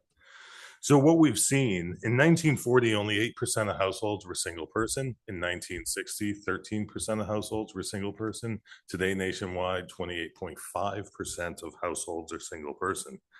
In Connecticut, it's 29.9% of households are single person. And if you add in Connecticut, 2-person households, so 1 and 2-person households, total actually 63.5% of total households. Now, a 2-person household could produce a school-age child and an enrollment, but fewer do than actual. So the fact is the overwhelming majority of our housing stock is not producing children or large numbers of children. Next slide, please. So Connecticut lost 66,000 school-age children, school enrollments since 2007, 2008, statewide. And the state also lost about 10% of its under 18 population. So statewide, we've been in decline in the youngest age cohorts. And Connecticut's housing stock statewide, I said you produce around 3.8 per unit, 0.38 per unit. and statewide is 0.352. Once again, I just want to show Farmington is similar to the state, maybe trending a little bit higher. Next slide. So I took a look at your production of housing and housing permits historically. In the 1990s, Farmington and Connecticut produced a lot of housing. From 1990 to 1999, Farmington produced 1,200 units. From 2000 to 2009, Farmington produced 898 units, so it was declining. And from 2010 to 2019, you produced only 361. That being said, since 2020 through 2023, you produced 670, so kind of on an uptick there. Couple important things to mention there. It makes sense that housing contracted between 2010 and 2019. We were in a recession in 2010 and a prolonged recovery coming out of it. It also makes sense that post 2020, as we reached recovery and then came out of the pandemic and into this kind of hot pandemic market, that you would see more housing production in recent times. The graph down at the bottom there, the bar graph on the left-hand side, that is statewide housing permits. And as you see, the further back in time you go, the more housing we produced. And the more to the right-hand side, more modern time, the less housing we've produced on a statewide basis. And Farmington mostly follows that trend. So I said before, this idea, next slide, or 2 slides ahead now. When we talk about school enrollments, there's kind of 5 myths that come up all the time. One I already mentioned, this idea that every new housing unit is going to produce 1, 2, or more school-age children. And I already gave you those statewide numbers of 3.82 on existing housing stock, and your townwide numbers of 3.52. So your existing housing stock is not even generating a half of an enrollment per unit. The second myth is every newly constructed housing unit adds 1, 2, or more. Sorry, I kind of duplicated that. In Connecticut, if we look at the multipliers that were developed by Rutgers and then further enhanced in 2016 by the Southern Connecticut Council of Governments, the Rutgers study basically analyzed the number of school-aged children, school enrollments being produced by new housing construction, by type, by value, and so forth and so on.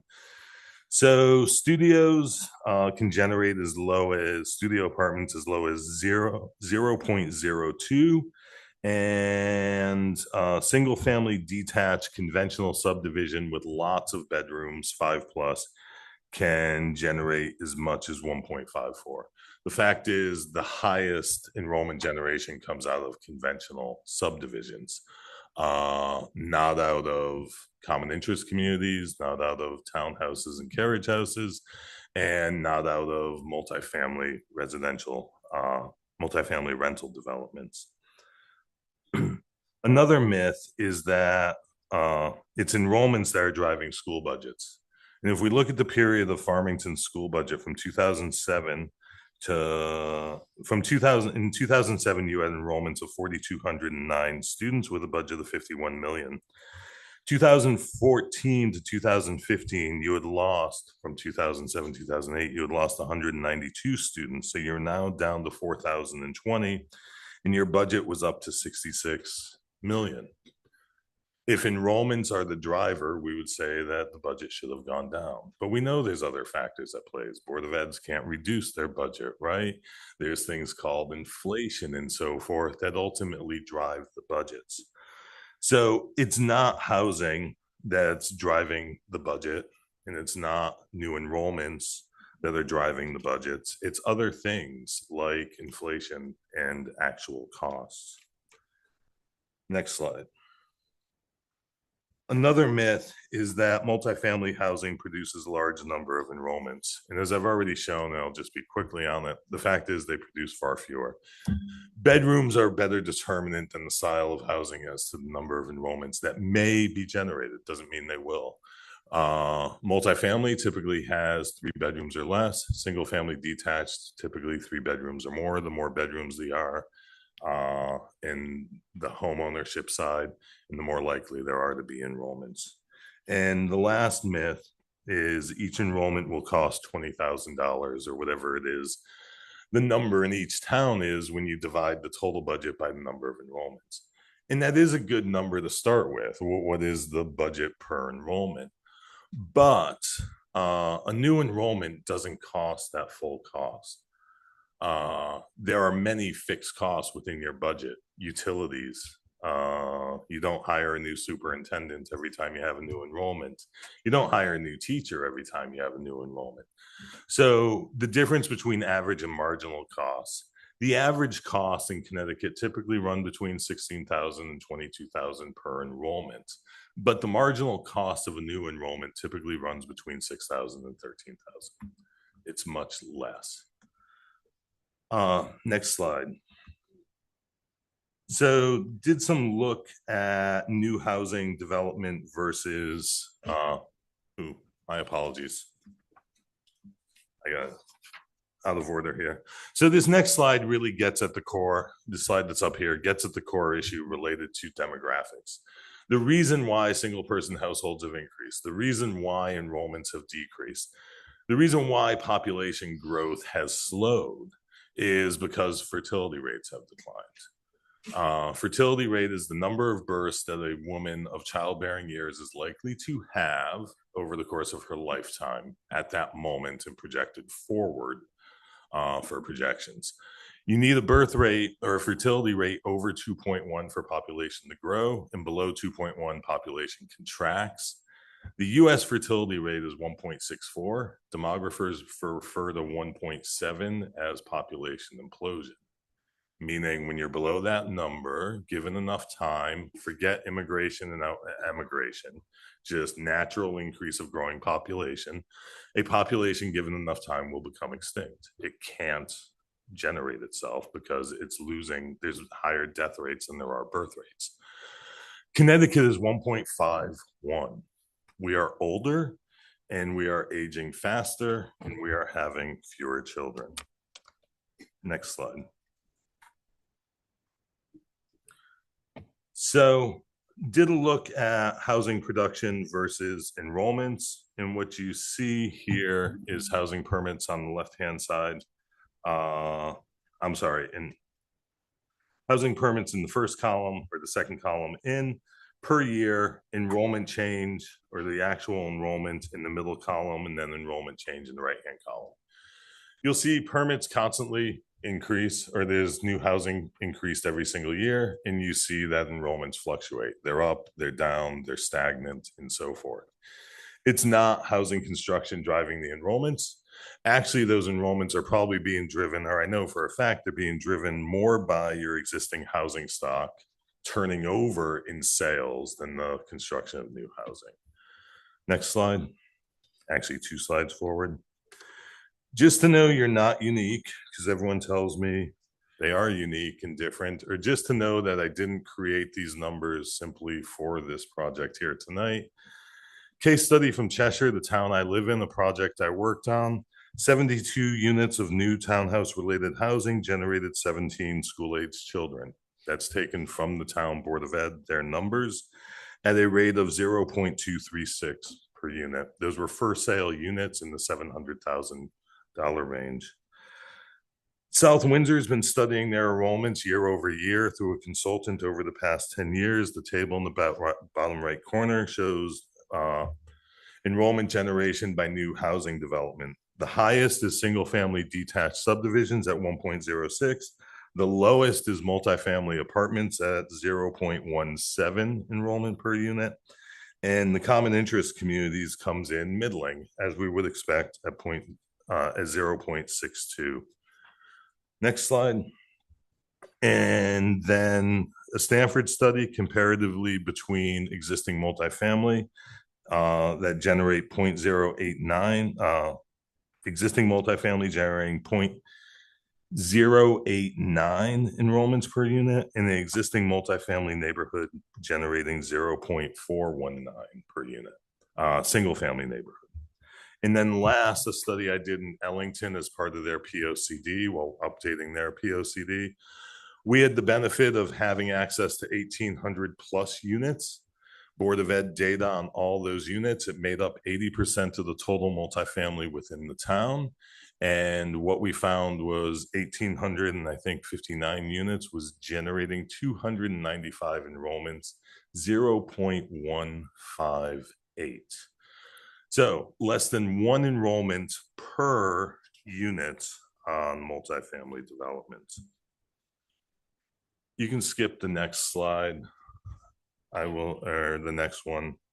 So we did the projections using the Southern Connecticut multipliers, the Council of Government multipliers, which is a reiteration of Rutgers. Just so you know, since I did these calculations, Rutgers came out with more updated data, and these multipliers have plummeted downwards as population has continued the same trends like fertility and so forth. So I'm confident these are overestimates, but basically we show the enrollments by units, and essentially we come up with the 228 units will generate 100 school enrollments. All enrollments are not new to the district. The South Windsor studies year over year from 2016 to 2025 actually show as low as 13% or as high as 29% are new to the district. The overwhelming majority of enrollments when new development occurs come from within the district. That's because people don't make drastic moves when they have school-age children and leave the districts they're within, but they may upgrade into new housing within the district. So we do a new to district calculation. We assume 50% to make up for possible backfill of enrollments into houses that someone may have vacated to move into the new development. So with that, we would estimate new to district approximately 50 new to district enrollments. The next slide then looks specifically at elementary schools. We know there was a concern, or there has been concern related to enrollments in elementaries, and specifically Noah Webster, which this would be in. Wallace, sorry. I've done that so many times in my own head. My apologies. So we did a specific analysis related to that. And once again, we found 36 total enrollments or 18 new to district enrollments running well below the consultants for the Board of Ed that actually did the capacity studies and so forth. So coming well below the actual capacities for the school. The last section is the fiscal analysis. We estimate the value of the properties based on, we use two methods for the rental units. We use a cost approach based on construction cost. And for the for sale units, we use an assumed sales price of those units based on what the market tells us. Taxes per unit range from as low as $6,500 if it's a rental townhouse to as high as 17,300 on the largest square footage 3-bedroom within the development.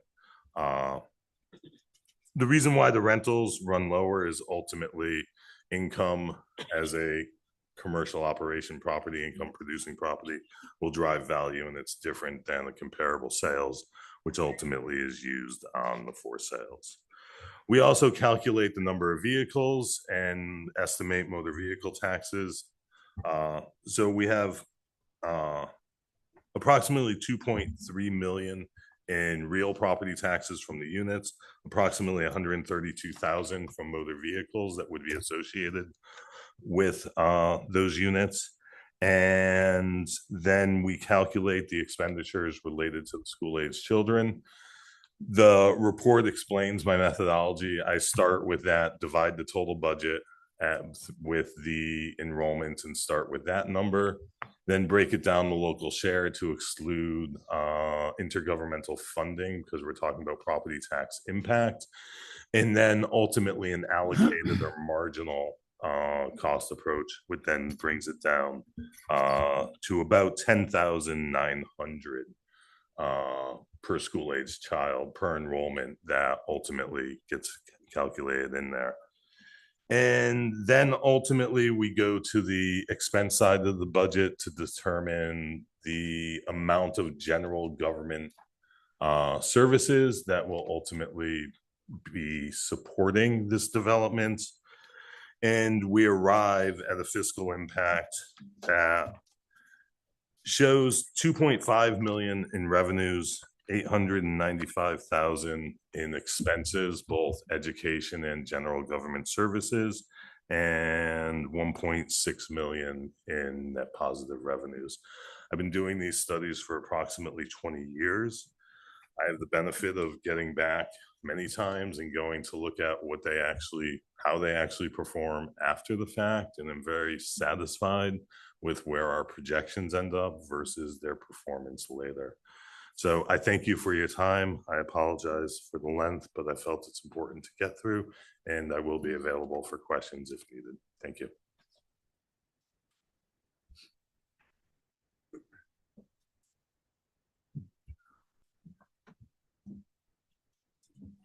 Good evening, Jack Kemper, Kemper Associates Farmington. We're the architects, consulting architects on this project.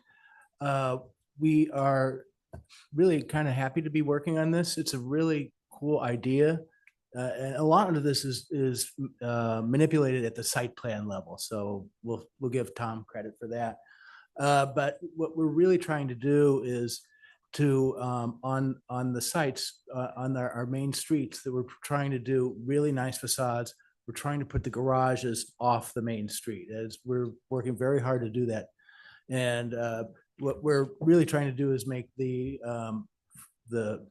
street elevation and the garage, the street elevation is the public elevation. The garage elevation, we want it to be nice as well, because that's the elevation that you go in every day. So we want both to be good. As Tom Daly mentioned, there are 3 neighborhoods. This is Lot A. This is the one closest to Route 4 and to the Riverbend project. And we're really trying in all of them to sort of use traditional roof forms. We're using hips, gables, gambrels in cases, forms that you would find in Farmington. And also materials, brick and clapboard siding, also materials that you would find in Farmington. I think we have shingles on a few of them and a little stone mixed in on some of them, most of the single family ones. And we're really trying to step the roofs, put dormers in, and really kind of make it active and fun. At the end, I want this to be kind of a nice walkable neighborhood that is nice to look at and nice to live in. So these are the townhouses. Kind of some totals and highlights that I came up with. Lot A, there are 30 3-bedroom townhouses. These are 1,536 square feet with 2-car garage. These have a first floor master bedroom. So that's Lot A. And Lot B is a 3-story where we have the garage on the lower floor, and then the living space above that. And then we also have we have 2 sizes of those. We have the smaller units. Our smallest units are 1,048 square feet. They're 2 bedrooms. That's the lower picture on the screen. And then we have 88 3-bedroom units, and those are the larger pictures. They all have 2-car garages. The smaller units have a tandem garage, so 2-car, one in front of the other. Again, the same sort of materials mix as the rest of the townhouses and stuff. Then we'll go to the Lot C. These are the most fun. These are the single family homes. We envision that these will be custom designed. These 3 designs fit our typical lots. They range from the one on the right is 2,231 square feet, I think. And the largest one is the upper left, which is 3,300 square feet. And that one is 3 stories with an elevator. These are small lots.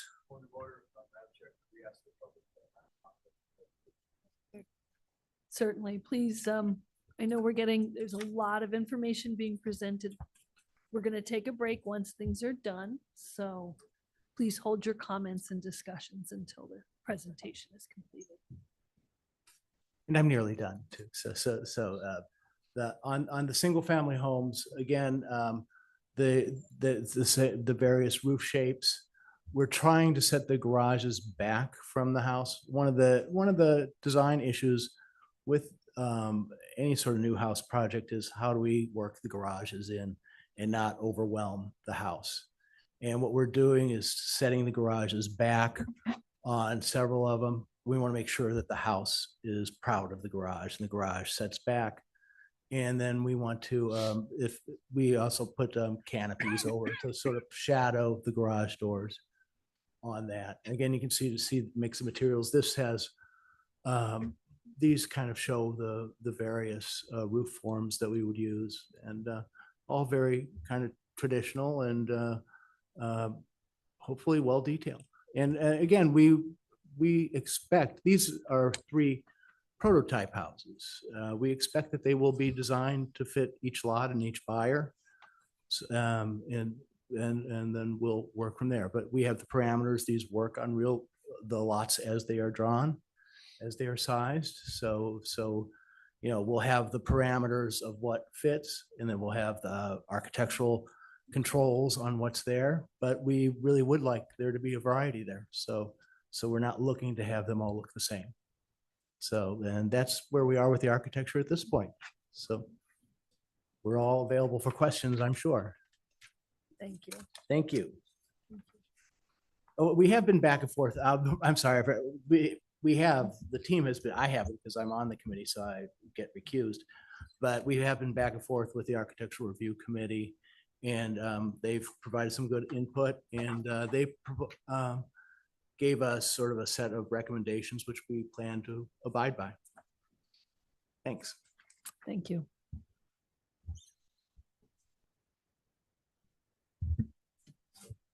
Thank you for listening to our presentation, and we're happy to answer any questions.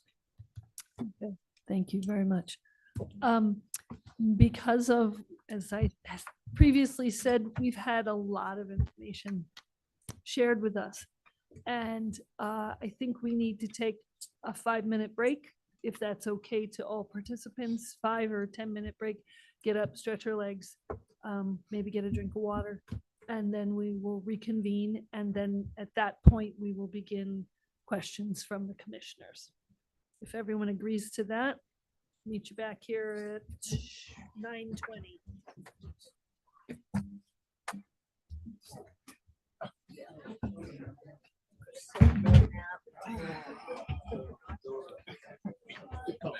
Yeah, good luck.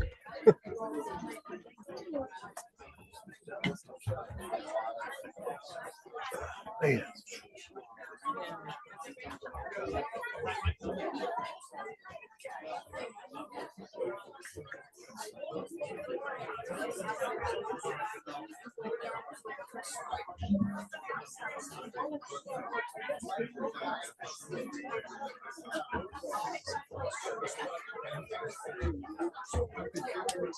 I feel like all my questions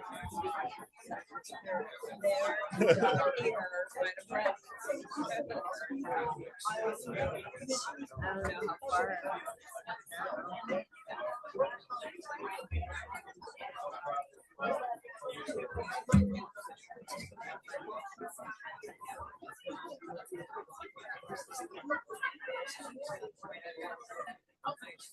I do love that.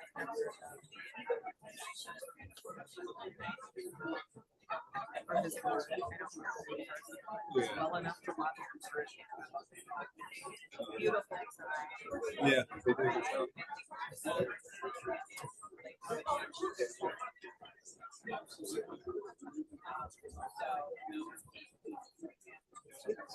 How are you?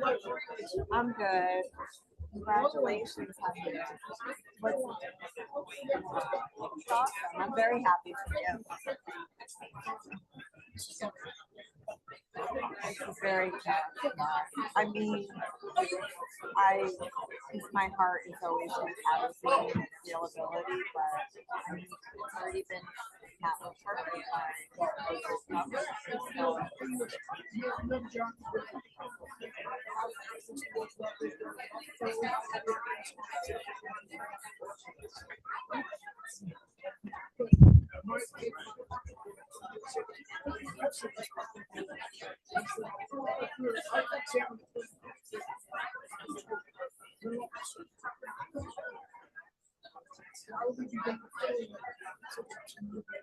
until what?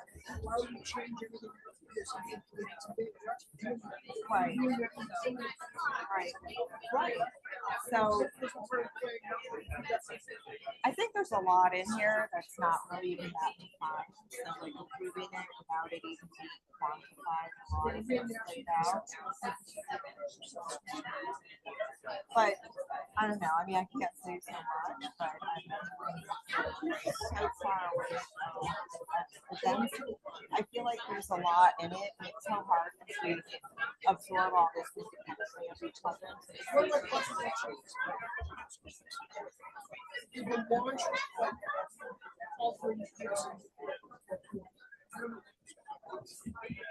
Did the launch? What year was that? What year was yeah, I don't know the answer to that either. That's a good question. I have lots of them, but I think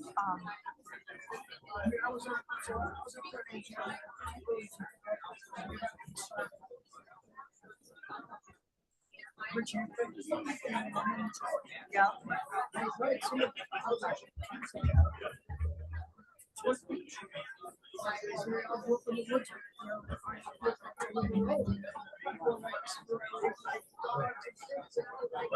I'm so surprised too, like I'm on the fence with it because of my own, understanding of it, but I find it strange that come in without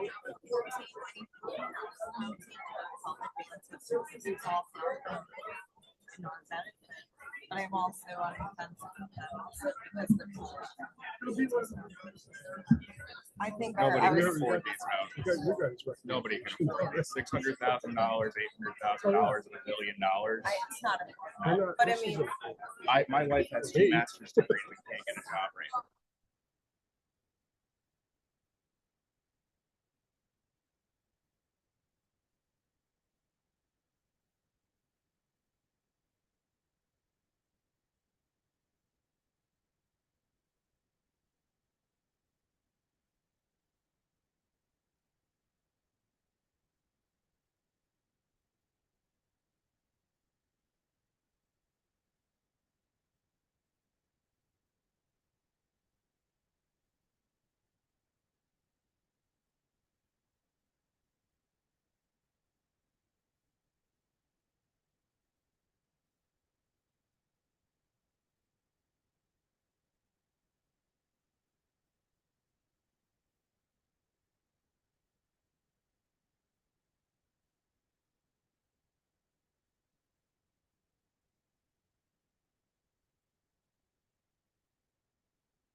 No, I'm teasing.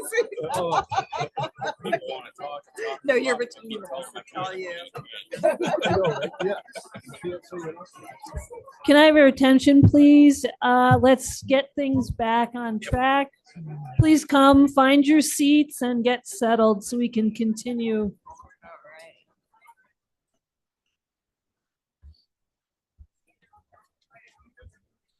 I'm gonna get you to do it someday. It's good for you. There's a few people left. I don't know, it's set out there, it's packed out there, so I don't know. I don't know what the capacity is. Okay.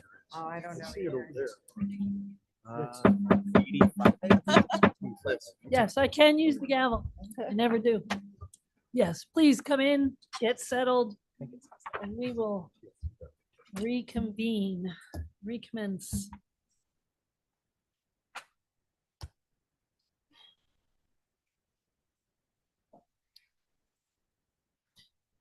Okay, so now we are entering into the point of where commissioners will be asking questions. We will go through commissioners and give the applicants a chance to respond. Then we will go to public comment. At the end of public comment, we will do public comment, people in the room, people online, and we do have a large number of written correspondence, which we will get on. We aren't going to read all 70 plus letters, but we will make sure they are entered into the electronic record. So, okay. This is our first go round. So, Bobby, I'll start with you. Thank you, Madam Chair. At this time, I'd like to suspend and hold off on my comments. We have a lot of people in here that have spent some time, and I appreciate them coming out to visit us this evening. I know I'm not that good looking, and I appreciate you guys being here. And I'd like to hear what they have to say first. I have a lot to digest that I have some questions on, but I'd like to hear what they have to say first. Okay, thank you. Phil.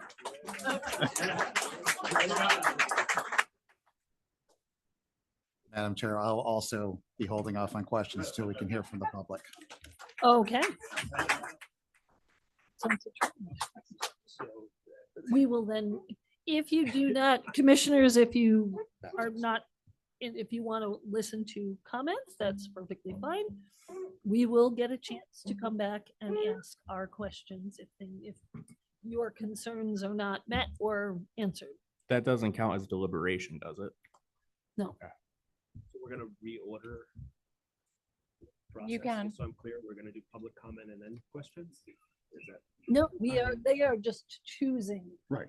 We are choosing to wait. Right. Right. Generally, we ask questions, we do public comment, then we tend to Correct. deliberate. And that's Okay. I'm fine deferring to hear from the public so they can go home. That's fine. We are interested in. Yeah, we are. Yeah, I agree. I'd like to hear your questions first, too. Not experts. I'll make a few comments and I'll try to edit some of what I have to say. 3 minutes. Can't be done. So I have a lot of questions, a lot of comments and thoughts on this, as I think we should for a proposed development of this scope. I do want to begin, to acknowledge that Connecticut has a well-documented need to expand our housing supply. And it's my belief that the biggest way to do that, the easiest way to do that is increasing supply. And that's the way to manage housing costs. So if you have a challenge with how expensive housing is, the simplest way is to increase housing costs. Increase housing supply to decrease costs. And Farmington has a role to play in that regional effort, that statewide effort. And we've done a lot of that. There's been a lot of development in recent years. There's a lot of developments that have been approved in recent years and months that have yet to be built and are in the pipeline. And so I think that's important. And I also appreciate developers who want to invest in Farmington, that recognize the assets, the value, the attractiveness of our town. that I think many of us as residents take pride in. And I would say, and the only way for that to happen, the only way for that new housing to get built is through private dollars. There is no multi-billion-dollar fund at the state level coming from magic dollars to build new housing. So if you're concerned about housing costs and you believe in reasonable housing costs, we have to increase supply, and private investment is part of that. That said, I have a lot of questions and concerns about this particular development as it is currently been presented. And so our structural role on the commission is to ensure that any proposed investment aligns with the established planning standards of the town. That most of us were not on this commission when those standards were set, but we respect those conditions in the plan of conservation and development and in our zoning regulations, both of which the applicant is proposing to make changes to. And they serve as the objective adopted baseline of land use in Farmington. And this application requests a multi-step legislative overhaul, including text amendment, a map amendment, and changes to the POCD. And the regulatory burden for that sits entirely with the applicant. To justify overriding these guidelines, there has to be clear, in my opinion, objective factual basis demonstrating their current planning assumptions for this land are obsolete or no longer viable.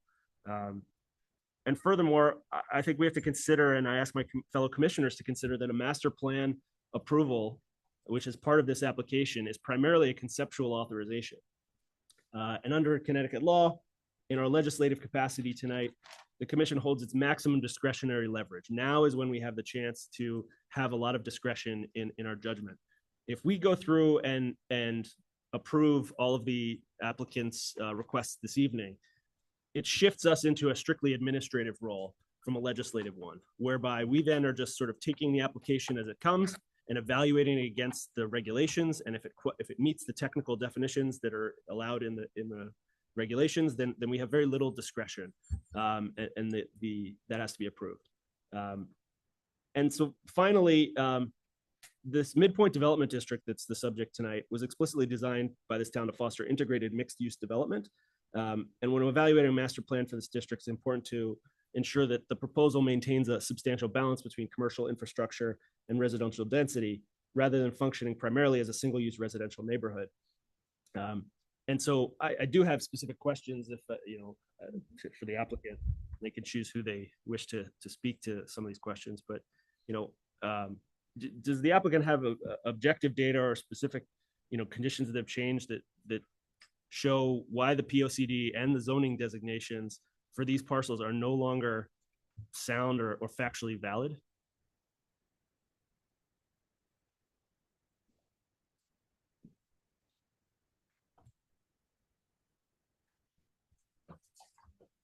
I don't think we're saying that they're no longer sound or factually valid. I think we're saying that with some tweaks that I would say are relatively modest, not huge. We're not talking about increasing the densities above what was permitted on the other property next door in the same midpoint development district. Matter of fact, we're way below that density. I don't think I agree with the characterization that this is a major overhaul.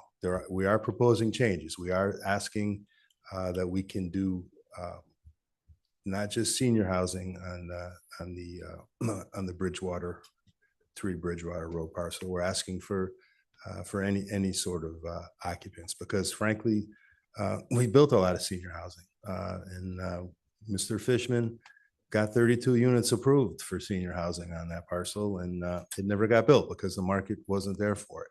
So we're trying to respond to what the market is asking for. And the 30 or 40 people who wrote in and sent you comments said they want to see a variety of options for everybody, housing options in Farmington, not just senior housing. So that's really what's driving the changes that we're seeking in the regulation and the POCD. It's the market forces. Thank you. Thanks for your response. Thank you. A follow-up question or additional question. So are any of the components of the community, including access roads, the residential zones, the single family versus townhouses, or the neighborhoods as was described from an architectural design standpoint, envisioned to feature gates, security, or other physical access limitations to the general public? We're not showing any of that on the plan. There's the major road to connect Central Way to Melrose Drive is in fact a public road. And I think we said that the public is going to have access to the new walking trail that will connect our development with the launch and all the way out behind the temple and out to Melrose Drive. So we haven't proposed any so-called gated features Right. at this point in time. And so one of the challenges with the way you phrased your answer in my mind is that you haven't made commitments here, and this is a master plan, and so there's nothing that I think would restrict you from changing that opinion when we get to site plan review, is it? Well, the regulation says that whatever we come back with for a site plan has to be consistent with what you approve in the master development plan. And if it's not, we have to amend the master plan of development. And we will have another public hearing at the site plan stage because we need to get our special permit at that stage. So there'll be another opportunity for people to come. And if you think that we didn't show gates and now we're showing them, you're within your rights to say that's a change in the master plan. You've got to go back and amend that. And Thank you. we would do that. So given that the initial detailed site plan was withdrawn due to technical noncompliance, how does this conceptual master plan ensure that the future administrative phases conform to the town's standards and regulations without requiring further text modifications? And one more follow-up to that would be additionally, my understanding of the master plan is that it's really intended to be kind of a phased approach. And I may have missed, but is there actually a proposed phasing of this project that would necessitate a master plan? Is that Well, the reason we're following this master plan concept is because that's what's set forth in your regulation that your predecessor commissioners it's my understanding it's set optional. forth. It's not. It could be. Yeah, you can. It's not a requirement. You can ask to have the a master plan. developer to completely design the project right down to every piece of pipe, and you're not going to get a developer who's going to be willing to spend that money in order to then be told, no, we're not going to change the zoning on the process. So that's what the commission about 8 years ago decided, is that it would be best to give a developer an option to come in with a master plan and seek the zone change approval and see if there was a willingness to land this midpoint zone in this area. So that's why we've approached that. I know you had a couple other questions in there. That's all right. I I'm trying to- withdraw any other questions. Okay. So that's fine. Thank you. Just try to move us forward. So in reviewing this application, the traffic, utility, and school projections are calculated using specific building program of 2 and 3 bedroom metrics primarily, and maybe 4 in some of the single family homes. However, several, if not all, of the townhouse layouts include fully enclosed spaces with 4 solid walls, windows, and doors that are labeled as family rooms or dens. And from a building code and practical standpoint, these spaces have the structural capacity to function as bedrooms. Can't limit occupancy of those as bedrooms in any material fashion as a community or as a town. And additionally, many of the architectural concepts also feature open to below structural configurations, where the second floor is open to the first floor below. And given that we're not approving a site plan tonight, and that a lot of these designs have changed recently in the recent months, it'd be very simple to simply fill in those open to below with further additional bedrooms, which in my mind really calls into question the validity of any of the school or traffic estimates that were shared earlier. And as the school analysis discussed in particular, I take issue with a lot of the statements made in that presentation, including the statement that housing units don't impact school enrollment was stated twice in that exact term. And while I think I understand the point he was trying to make, that statement, in my opinion, is objectively false. And that's supported by the fact that in his own calculations, every housing unit adds a percent, a partial enrollment, right? So add housing units, it adds enrollments. And so I reject a lot of the conclusions there. I think there was a mix of fact with some analysis that I think had a bias. So I guess, do you have any comments on sort of, in particular, the the dens, the family rooms, the open spaces, the number of bedrooms that really drives a lot of the projections that were discussed in your application and presentation this evening.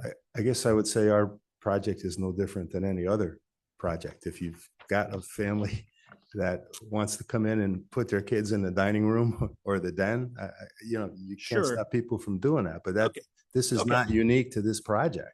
That's fine. I'll just, that's a fine answer. What I'll say is not every project has fully enclosed spaces located adjacent to other bedrooms, near bathrooms, and really lacking a closet is the only differentiation between it and a bedroom.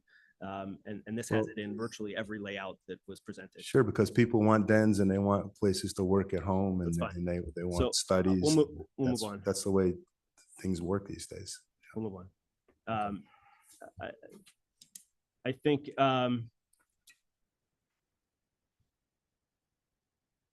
sorry, I'm editing myself here, folks, so it's worth the wait. I also want us to add on the school piece, so the comments on that we should ignore fixed costs when trying to calculate the $21,000 per student, which is the overall cost of per pupil in Farmington. I think that's an incorrect conclusion. While certainly there are fixed costs, almost any cost that is fixed becomes a step cost at some point. Utility costs are fixed until you have to build a new building or add an extension.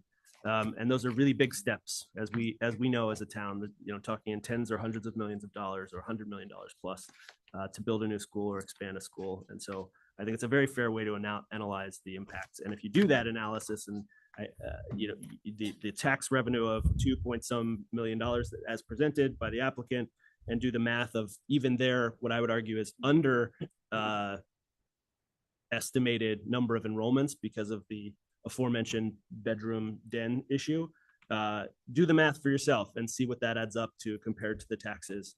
And there's not a lot of meat on the bone there, if any. And we may be on the wrong side. And these are all estimates, lots of factors. I get all that. It is a nuanced, complicated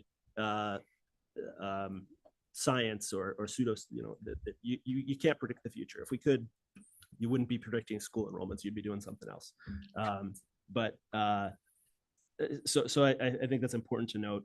And I think similarly that, the same thing for traffic, that there's an issue with traffic in terms of if we've underestimated the occupancy and the bedroom count, I think we've underestimated the traffic impacts.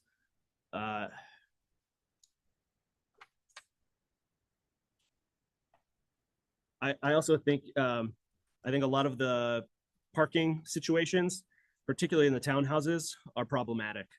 In particular, because if you think about the potential occupancy of these to be up to 4-bedroom units with two car parking spaces or one garage, maybe one spot in front of the garage, and literally no other space to park the car. There's no or very limited sort of neighborhood parking. There isn't street parking in most cases.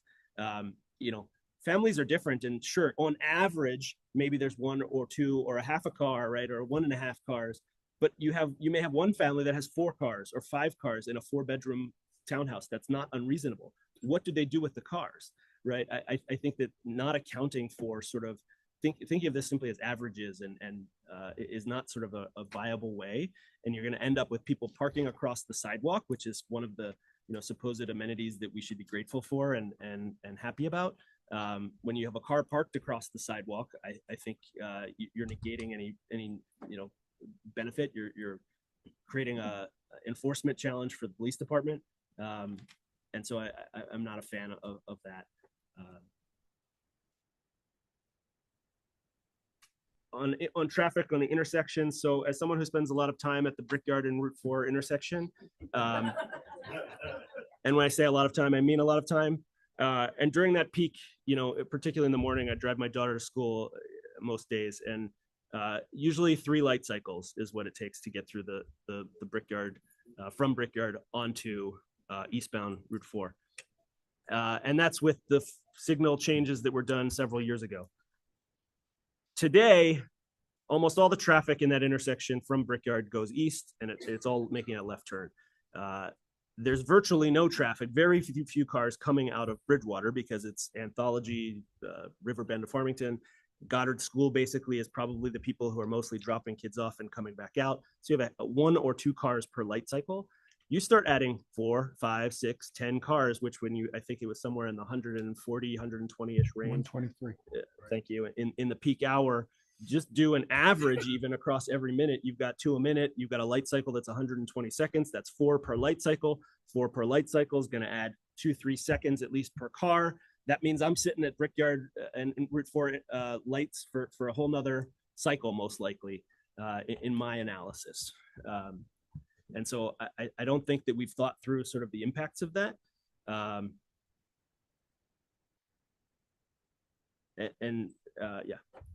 Lastly, maybe wrapping up here. So the Farmington River, as many folks know, is designated as a wild and scenic river. To me, and in the POCD, we are charged with continuing to enhance that and protect that. And in my view, putting houses 150 feet from the river doesn't do that. That is not a wild and scenic river in my view. As I said in the beginning, I am not opposed to a residential development on some parts of these parcels. I am opposed to this development. I do not think that this development as presented tonight so far, maybe change my mind, but at this point, I can't see how we could support this as a community. Don't think it's the right plan. There may be ways to make it better, but to me, this isn't the right plan. So with that, I'll pass on. Thank you, Josh. Peter. Thank you. I just had a few questions. I'll try to save my comments for deliberation. One of the biggest hangups I'm having is with the zoning regs. I mean, this district really considers mixed use as sort of the priority. And you've addressed that through the amendment to section 18, where you add language that the commission may consider existing and previously approved adjacent and nearby non-residential uses. Thank you. As meeting this requirement, if the proposed MDD is found to enhance the use, compatibility, walkability, and circulation consistent with the intent and purpose of the MDD regulations. I'm wondering what nearby non-residential uses the applicant has in mind and what the assumptions they have as to how this would enhance them. Sure. Well, it'll be enhanced by the walking trail connection, which is going to lead over to the launch, which has a number of non-residential uses approved. I think I remember seeing a brewery, some other retail uses, be that there. And then you get the walking trail going in the other direction. So you're over near the Meadow Restaurant. You get the grinder shop across the street now. I mean, there are a number of commercial uses in the neighborhood that people can walk to. That creates this live, work, play type of environment that the MDD was designed to address. Are they on our particular parcel? No, but we're only a part of the MDD. There's other parcels in the MDD and nearby that do provide for a mixed use type of environment. I also had a little bit more technical question about, I believe it's section 13 of the zoning regs. Seems to me to have a restriction of no more than 2 bedrooms per unit. How is that? That we need to, when we come back in phase 2, we need to apply for a text amendment to allow for up to 4 bedroom units. Okay. Yep. And if you approve the master plan, it's certainly within your power to condition that approval on us gaining that approval of a text amendment at that time. We're having another public hearing then anyway, so that's when we'll address that. And perhaps this is a question for someone else, but what's the sort of highest actual density that you're considering under the plan for an actual built acre of the? So for a built acre, I mean, there's 80 acres and there's a 14-acre pond. So if you take the pond out of the equation, you're left with 66 acres. So the density is about 3.6 units per acre. I understand the average calculation. I'm wondering where your densest area of building on the site, but do you know what the density of units. You mean between the lots A, B, and C? Yeah. I don't know. Have we calculated that? Yeah, we could do that. It seems like we might be coming back. We can do that and get it to you. Okay. Yeah. Thank you. No further questions for now. Thank you, Peter. Lisa?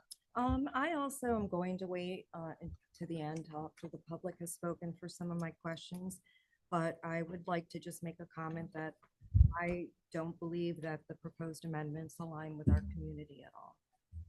That's it. Thank you. Thank you. Thank you, Lisa. Thank you, Lisa. Rob? Yeah, just a couple things, real short. Is it my understanding that if this is approved, the road from Melrose that's going to connect to Bridgewater will have to be maintained by the town? I ask because that puts a burden on our town services. It's proposed as a public road. Correct. So the answer to that question is yes. I believe so, yes. Okay. Another thing. Now, piggybacking on Josh with the per student and the cars. I'm a parent. I had 3 kids. Each kid had their own car. So any one of those units that are down in what they call the peninsula, if those units have just say 2 kids per unit, that's most likely going to be 4 cars, not just 2. So I don't know how you get the calculation without taking any of that into consideration. We'll have Dave Sullivan, the traffic engineer, speak to that. Thank you.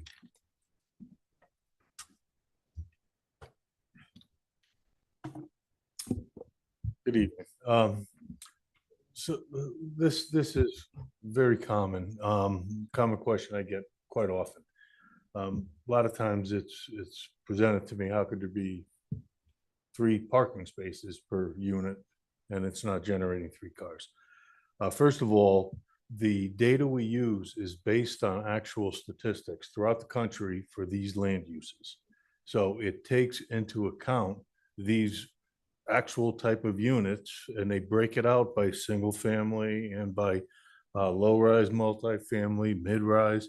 So these statistics are provided to us. So we're not making this up looking at the architecture and saying, well, this one's a little different than this one. These statistics count all different types. We've done follow-up studies, and the statistics we use are pretty good. It's the Institute of Transportation Engineers, Trip Generation, and we've done follow-up studies, as I said, and they're pretty good. So how do you explain that a single-family home, we generate 1 trip on a single-family home during a peak hour, and that's typically out of that single-family home? Well, what you have to think about is you have different mixes of different amounts of cars, but you also have different trip purposes. You have different timings of those trips. So I always use the example, I live on a cul-de-sac, and there's 7 homes on a cul-de-sac. And under your theory, if I stood out at the end of my cul-de-sac, there'd be 30 or 40 cars exiting my street every morning. It's not. If I stood out there, and I did back when my kids would get the school bus, I would stand out there. A car may come by every 5 or 10 minutes out of those 7 units. So you have trip purposes, you have commuters that have to get to somewhere to commute. You have people that are working in town. You have people that are, nowadays, you have people that are working from home. You have shift workers that have completely different hours. And these statistics bear all that out. And as I said, we've done these follow-up studies that show these statistics are pretty darn good. We're not, what's being proposed here is not any different than what is included in all these statistics. So, and again, I get this question because on its surface and on the face, it feels like it doesn't match, but it really does. If you drill down on it, it really does. Okay, thank you. Okay. Thank you, Rob. And Taylor? Okay, so I'm not a full voting member tonight, so I could not go into deliberations to make comments if I wanted to. So I will have several comments here. I'm going to try to keep it as short as I can, but I want to get my comments out there and ask questions. This is a strange proposal. It doesn't seem to make any sense, and it contradicts itself a lot of the times in the book that was given to us to prepare for this. The fact is that you say that this proposal is in line with our current plan of conservation and development. You wouldn't be coming to us asking for an amendment to our plan of conservation and development if that were true. And we are not beholden to change that. Same goes with the zoning. The zoning, it's not zoned for this. And I think what Josh said earlier, it doesn't fit. And I do agree that we do have housing problems, but a lot of that's affordability problems too. You're asking for $600,000 for townhouses, $800,000 for the next one up, and almost $1 million on the big ones by the river. People can't afford that. My wife has 2 master's degrees and is struggling to find work right now. I know people who live in Bristol and are renting and have dual income as a manager and working at a law firm, and they can't afford it. They have a budget of $350,000 and they can't find the house. It doesn't make sense. And also, our current POCD says that this is supposed to be designated as a majority open space and acquired by the town. Those little parcels there are not the majority of it. And who's to say that if the town were to acquire this as open space, that we wouldn't put the trail in, or have, instead of a private kayak launch at the pond, a public kayak launch at the pond for everybody to use. This screams of exclusivity. So those are my big parts. My main question really is, I don't understand how this makes sense. I don't understand how in our book here, it was discussed that we are living in a post-industrial tertiary society that is prosperous, and our economy's in the tank. People can't afford the houses. And somehow declining birth rates equal women being able to have children later and make more money before having the children. I don't understand that as a selling point. That entire presentation did not make sense to me. I can't remember if you said something about an HOA, but I can tell you right now, if you have an HOA, people aren't going to want to buy into an HOA. I also don't think you realize that the crew team uses megaphones, and anybody with one of those $1 million houses there is going to be hearing people screaming every weekend or after school every day on the river, and that carries all the way down to Meadow Road.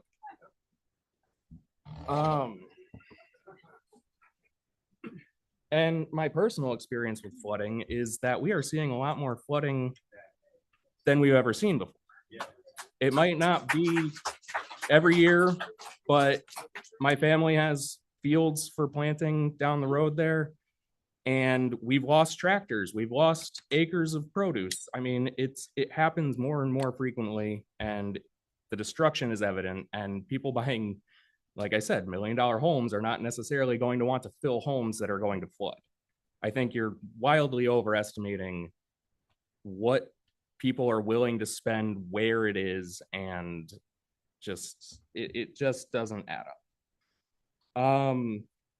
I also agree with Josh on the current traffic study not really making much sense. My lived experience in this town, I used to work in Avon for a while.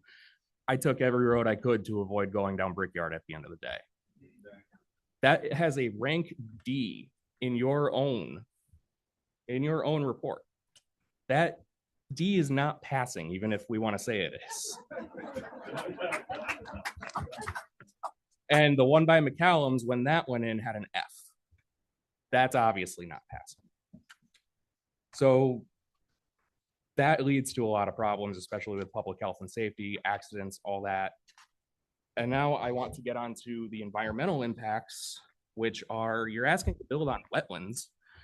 We have we have Devonwood, which was built on wetlands, and a lot of those houses we know are sinking because they were built on wetlands. Not to mention the environmental impact. It says here that the NDDB, the National Diversity Database polygon areas, overlap with endangered species within these wetlands. You also only had a person go out there twice in the winter to try to observe these species. Amphibians, reptiles, amphibious reptiles are not out in the winter to observe. You cannot possibly tell me that that was sufficient. And actually, according to the state, that's not sufficient. That's supposed to be done over 2 years, multiple visits, and that was not done. There's also beaver habitat. Beavers are vitally important to our river's ecology. So I guess my real question. Oh, also I gotta ask. There's invasive species there. It also says that you have invasive species removal plans, and from what I saw, they're incredibly destructive methods that I would not recommend. You also have educational scientific value on the site. You know, there's federally recognized species in the area that you're gonna kill. So really, how does this align with our town's plan of conservation and development? How does all of this make any sense? That's my question.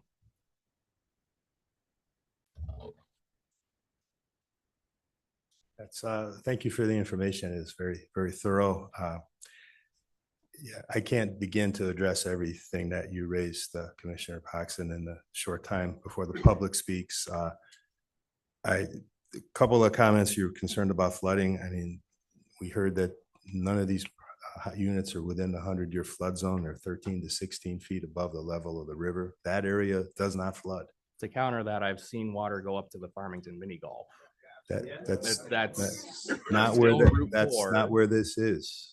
That's a much lower elevation than this. So yeah, there is flooding on Farmington Avenue, but not in this location.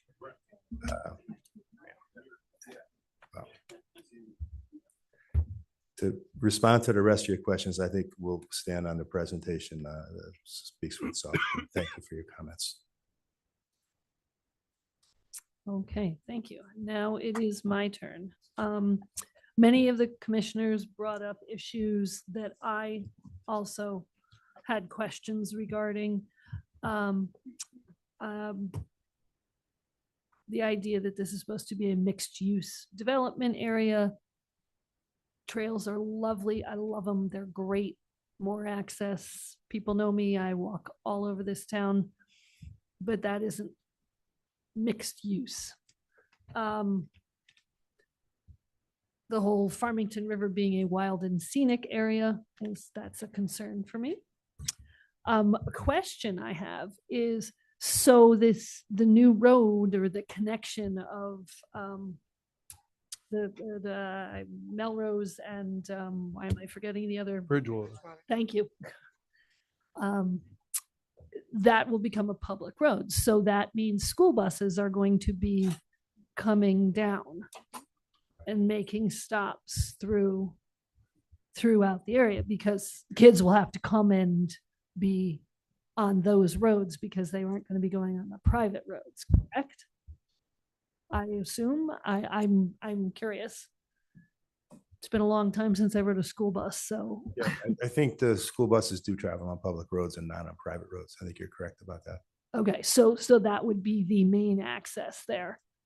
That's how kids would get picked up. Okay. I mean, I think the district probably has some say over that. That's certainly within walking distance on a sidewalk to Route 4. Perhaps it could be handled out there. I'm not able to give you a definitive answer on that right now. Okay, no, that's I assumed, and I want to keep the kids. I want to keep the kids in the safest area. That's completely appropriate. I work in the school district. I got to get them to school for me to have a job. So, but no, I'm just curious about that sort of access. School buses on Route 4. That's all I have to say. So, okay. I am done for now. We will come back to this. It is now time for public comment. So I am going to start with the second row. But for Mr. Polsky's going to be first, and then what you need to do when you come up is you will state your name and your address in the record, and you will have 3 minutes. Are you ready, Bob? Okay. All right. Bruce Polsky, 30 Hatters Lane here in Farmington. I am also the town council liaison to the Planning and Zoning Commission, and I have the privilege of serving on council for the first district. I'm here to speak on behalf of all of the town council, which on June 9th provided a negative recommendation to the Planning and Zoning Commission. We do not want this project to go forward. That was voted emphatically and unanimously across the whole council, and nothing that was said here tonight has changed that.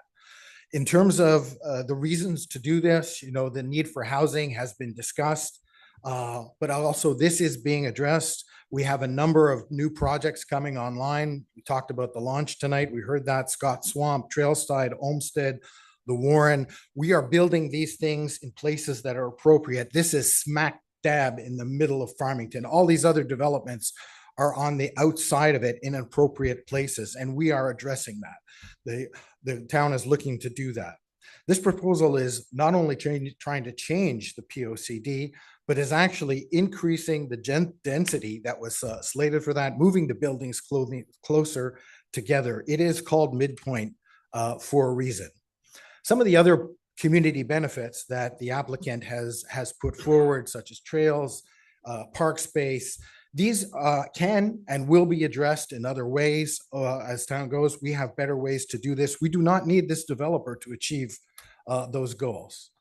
Lastly, I want to address the tax revenue benefit, the 1.6 million after accounting for, you know, the 900K of increased school costs and town services. The truth of the matter is there are no 7 people more concerned with tax revenue than town council. It's what we do. We have to allocate all of the costs of the town across that.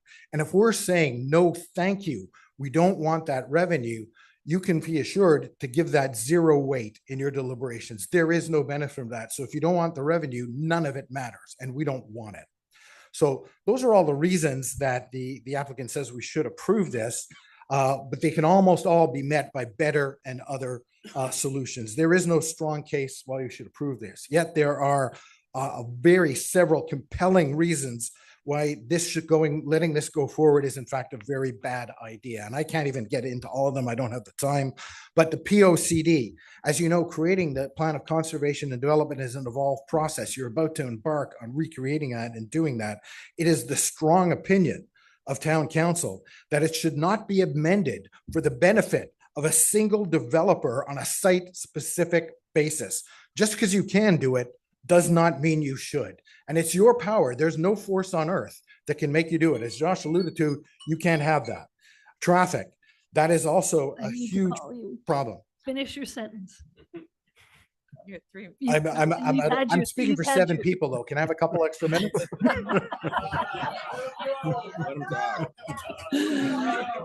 Unfortunately, Mr. Polsky, I'm going to have to cut you off. I know you have a lot to say, and I appreciate you carrying the interests of the council to us.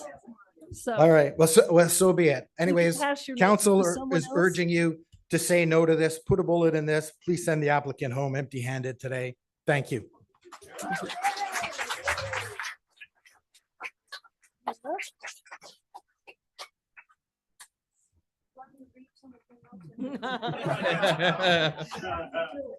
That was my line.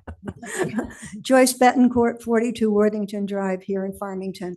First of all, Josh, I thank you very much for saying what you did about getting out on Brickyard. Try to do that getting out from Worthington Drive with this no light. The problem that I find with some of this, the information that they gave you is he said that there were approximately 23,420 vehicles. That happened to be February 19th, school vacation. Try doing that now at the time when all the teenagers are out and driving their cars on Farmington Avenue also. That's my first problem. The second problem is that they say that there's going to be 100. First of all, when we try to get out on Edgewood, from Edgewood, we're lucky if we can get Melrose Place, the light at Melrose Place, no one comes out of there. So that's our chance. That's our one chance in like about 5 minutes to scoot right. The minute they put all these people coming out of Melrose Place, goodbye our chance to even go right. To go left, forget it. It's a death trap. You can't do it. This is a very bad thing to have happen.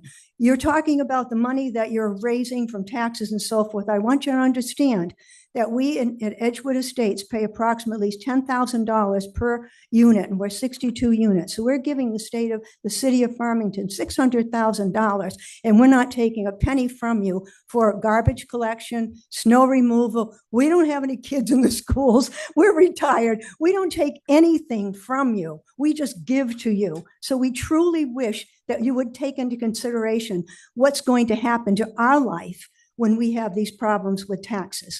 Thank you.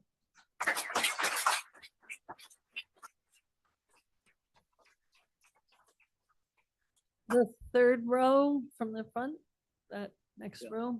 Yes, come on up. John LaForest, Royce, 51 Tanglewood Road, Farmington. First of all, I want to thank everybody for coming out, especially on behalf of Tom Johnston and Wendy, his wife, for getting education out about this information. If only this could happen when it's time to vote in this town, because there's probably more people that came to this meeting than voted for the last referendum. Okay. Now, normally I would say it's Route 4 and the traffic that's bringing most, and schools that's bringing most people out here. And before the guy, David Sullivan, spoke, I probably would have said, no, I'm not going to go down that road, because everything fought for about traffic in this town never wins. I was a person that was on safe roads, dead. I was a person that was on the bike committee. Do you see a master plan for biking? No. Do you still see from the traffic commissioner, the traffic person's lies about Route 4 and Knollwood? Those are still passive intersections. When you try to cross that road, you're playing Frogger. Okay. We have kids that play baseball down at the baseball fields. We have kids that go to the crew meets every day after school that are trying to make it across the road so they can get up to the trail where they're not supposed to. So I'll still say higher on my list was the past environmental damage to these properties, the unknowns from the prior owner. What we know is what we can't see. With what respect was shown for the Farmington River by diverting water, washing gravel, creating a lake or a pond, diverting the river itself. We don't know. If you look historically, that river has changed, and not just because of the water movement, because someone has changed that movement. All right. There's a berm that's out there that probably was never there. What also I wanted to say is it's the future environmental risks that really bring me here. It's the threat to people, property, wildlife disruption, fishing, recreational and scenic use, school sports like crew, pollution, runoff, and flooding, most of all. Have we forgotten what 1955 has done to this town? It's coming back. All right. I asked the TPC, the town manager, town planner, town council, town engineers, any one of you, work harder with the state and please be more transparent. If you know that Route 4, Route 177, 167, those are all state routes. Those are a battle we never win in this town. We never win. So adding more traffic, adding school buses to a road that we just found out tonight, that's going to be yours. Thank you. Please strive to be more transparent and educate your town voters earlier. Tonight's meeting is like buying a new car, and you're at the last stop is with the finance manager who's pressuring you to buy add-ons you don't need. We don't need this development on this parcel of land. Not now, not ever. Thank you.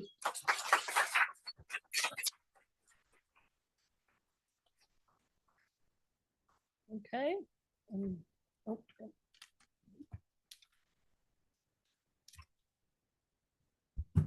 Hello, everybody. I'm Tom Johnson. I live at 27 Winwood Road. I've been battling Route 4 since 1981.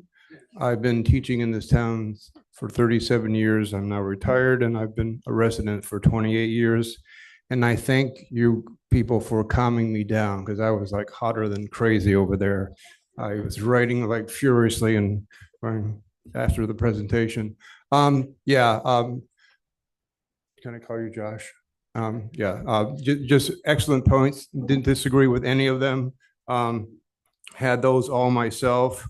Again, if you add this 237 with 199 that somehow got slipped by everybody, I didn't know about it. That's 436 total units. And I just can't buy the traffic. I mean, 7 to 8 is not rush hour around here. I'm on those roads all the time. It's 8 until like 10 o'clock. It's later.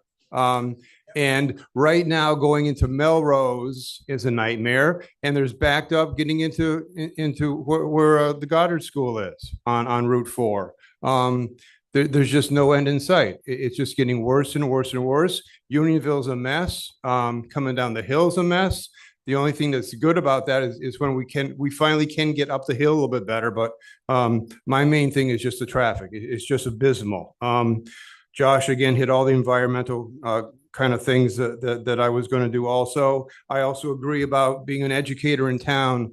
There are so many times in August when the school system is scrambling to get new teachers, because guess what? You just had 5 new families come into the town and they're all going to go to Union School. That's just a reality. I know that. I've been there for 37 years.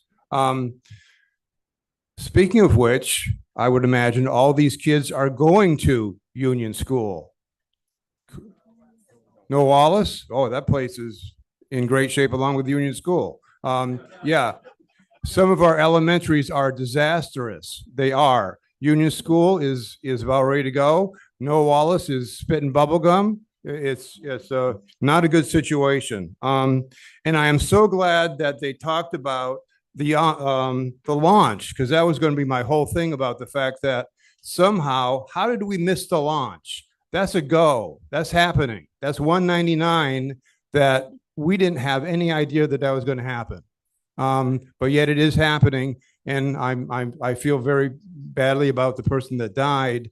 But their estate is being at this point taken care of, and that will happen because that permit is good until the year 2030. That will happen, and I think that's it. Thank you.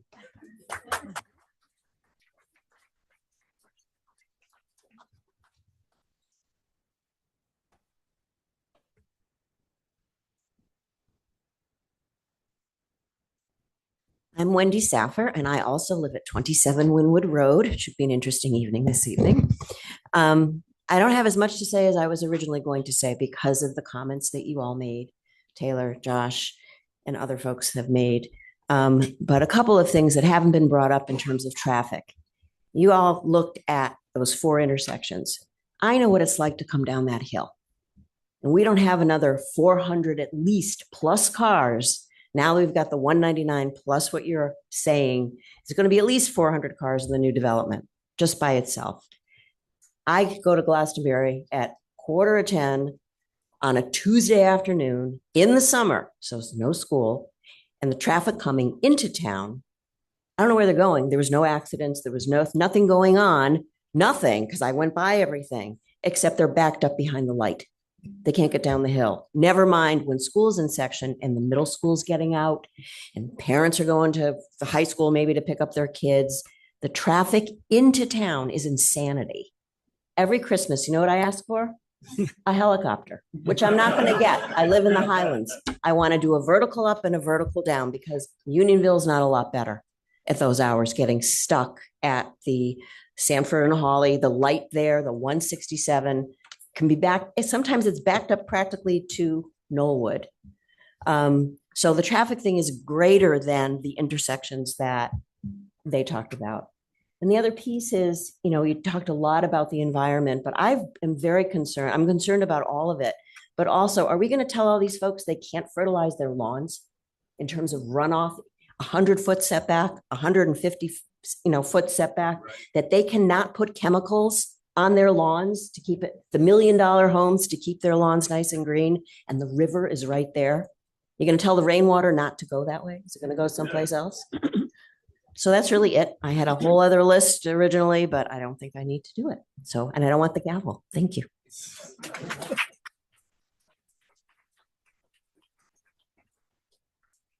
Okay. Oh, yep. Someone else coming. Hi, my name is Jacob Fabiel. I'm from 29 Wynwood. I'm here to voice my opposition to the amendment changes. Many other residents, I feel, will be voicing their opposition for other valid reasons, such as traffic and the threat to the well field or the water supply.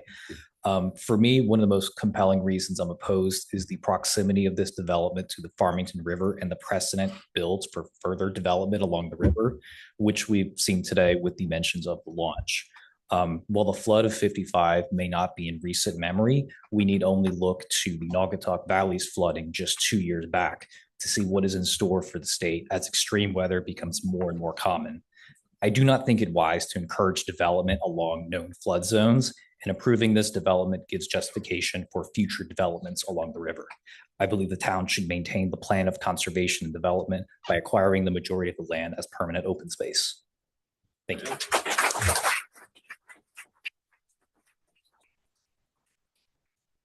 You have a question in the back, sir? Oh, well, I'm getting to your row. Okay. The next row, anybody want to speak there? Yep, come on up.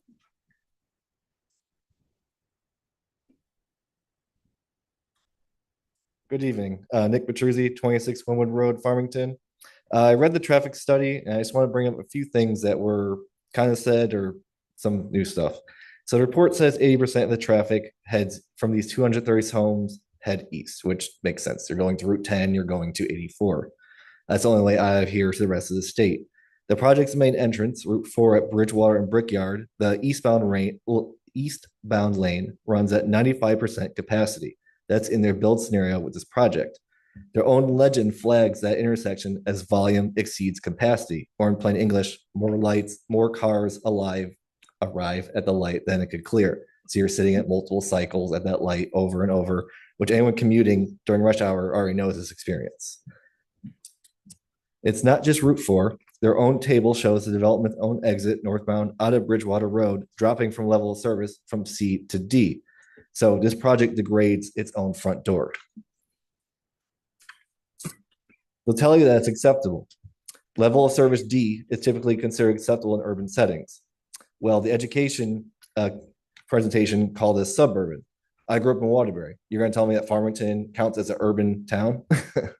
This is a 2-lane state highway through a New England town of 26,000 people. If their engineer wants to call Farmington an urban setting, I'd like them to hear it say in this microphone and then show you where Farmington's regulations ever adopted an urban standard for Route 4. Acceptable isn't a finding, it's their opinion. What is acceptable on Route 4 is your call, not their consultants. That letter D is an average. It buries the 95% movement inside of it. And furthermore, they stopped looking. They look at the 4 intersections, but Route 10 is not one of them. The I-84 connector is not one of them.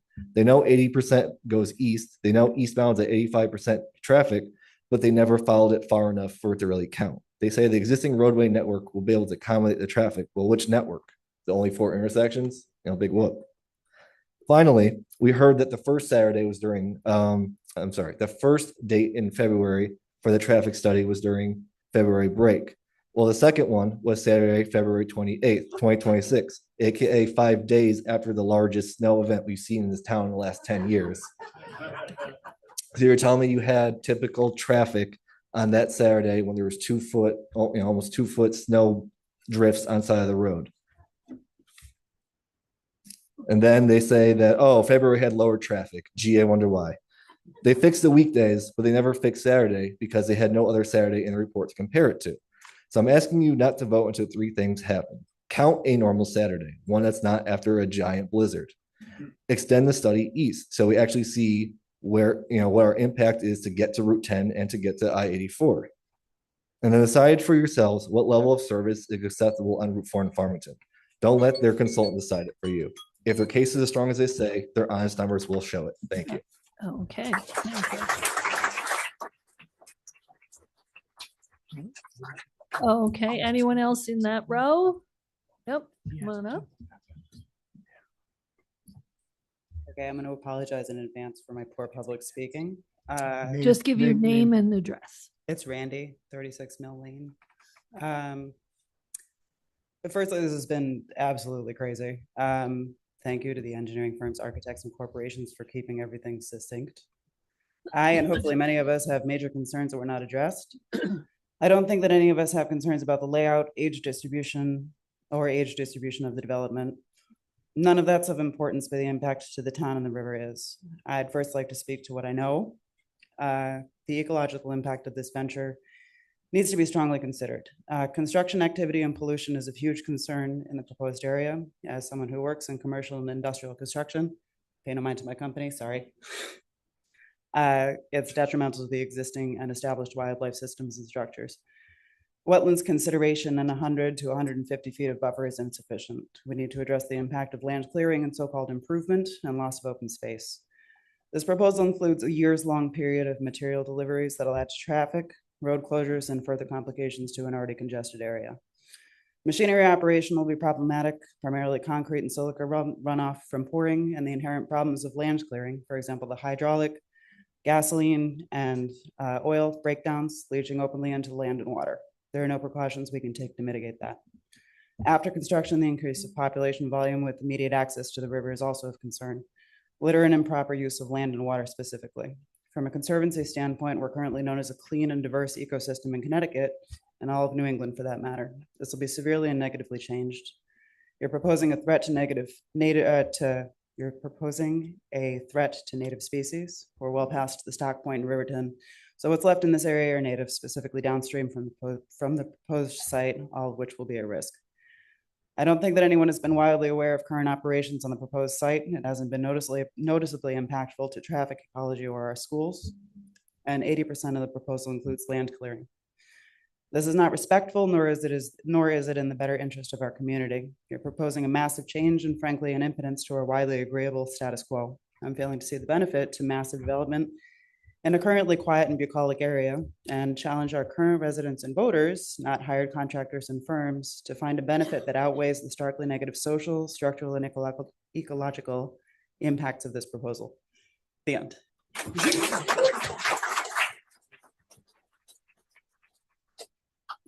Anyone else in that row? Okay, we'll go to the next row. Anyone? Oh, come on up.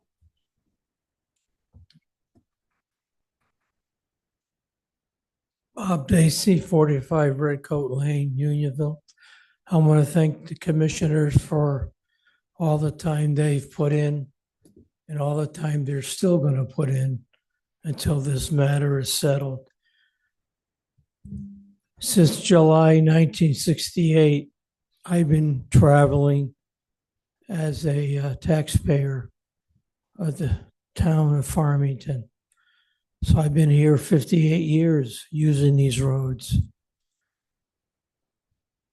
I'm not an expert. I can't talk to the mathematical formulas that was used to devise the numbers to talk about the traffic, but I am an expert at sitting in my car waiting for the lights to change. Not only Route 4, Route 177, 167. It's atrocious. Granted, since 1968, times have changed. People have become older. New cars have been added. I understand that. But the bottom line is more housing, more traffic, cars are going to be added, new drivers are going to be added. Times we have to consider these things. And it's just not, as was stated by two speakers before, you just can't consider just this one area on Route 4. I mean, just going to Hartford this morning, the traffic coming in from Route 84, 10 o'clock in the morning. Those of you who remember Schimmel's coming down the hill, going on Route 1, on 177 into Unionville Center. It's just not what the normal rush hour is. Any time of the day, you can see traffic backed up from Unionville Center up to where Schimmel's used to be. We don't need any more new traffic. Thank you for your time. Thank you.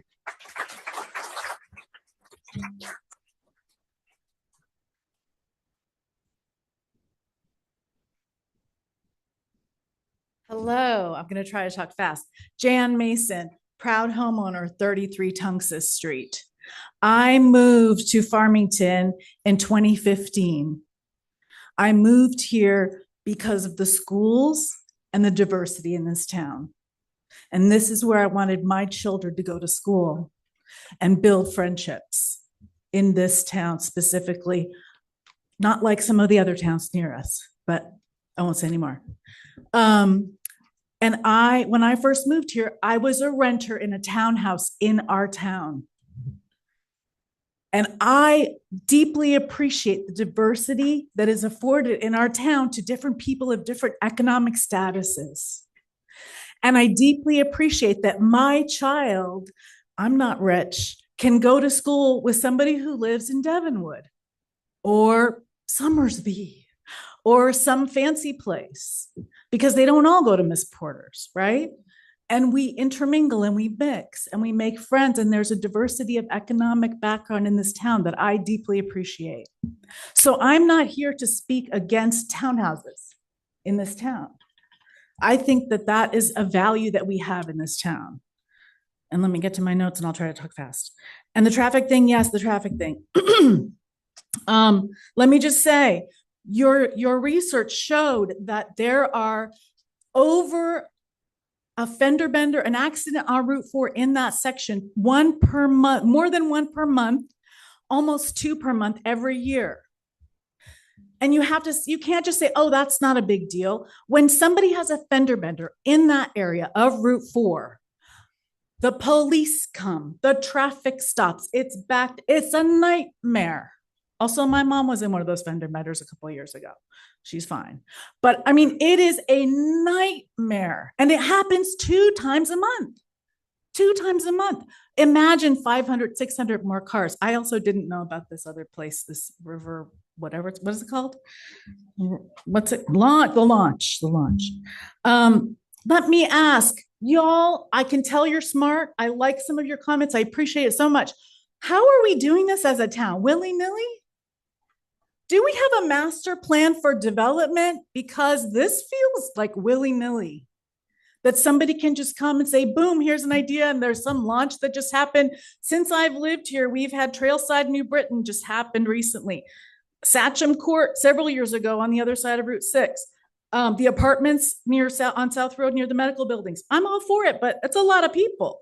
A subdivision on 177 near Copper Mine. Dozens of single family homes, Nadia's Way. It's a lot. Can we have some kind of master idea of how we're going to move forward with development? I guess is my question. Really? No.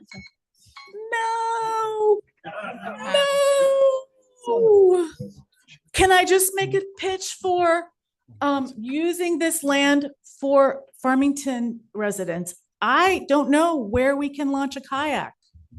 Can we? Because Tungus is closed to traffic. There might be a little place by a bridge, but could we have a nice park with a boat launch and picnic area and parking and can we? I would like this I appreciate your comments. That's not $750 a year and a 5-year waiting list. Wrap it up. Okay. Thank you. Okay. Yep. Come on up.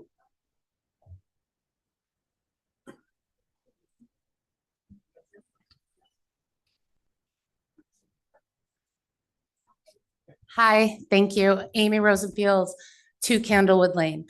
I just want to point out that the traffic doesn't just affect those intersections. My gateway out of my neighborhood is Highwood Road. There is no light there. Getting out on a school day, yes, there is massive traffic between 7 and 7:30 a.m. when the high school is starting. You just can't get out there. And I wave to people please, please let me out as I drive my daughter to school. And then I happen to work in the library adjacent to Noah Wallace School. The parking at that library and school is atrocious. The idea of adding a whole population of more kids to that school and means more teachers, more cars. We are all fighting. I leave my house over here by the high school, never any later than 8:15. Because if I don't get into that parking lot by 8:20, 8:25, I'm not parking. And I need to be at work at 9. So then I sit on my phone for half hour in my car, because at least now I know I can go to work on time, and that's important to me. So I can't imagine adding more classrooms to that school, more teachers, more cars. And I sit through many cycles coming down on Route 4 towards Farmington Center, many cycles of the light. So it's not just impacting that Knollwood intersection. We're talking the high school intersection, that light. We're talking the streets that can't turn left onto Route 4. So that was all I just wanted to say. Thank you for your time. Thank you.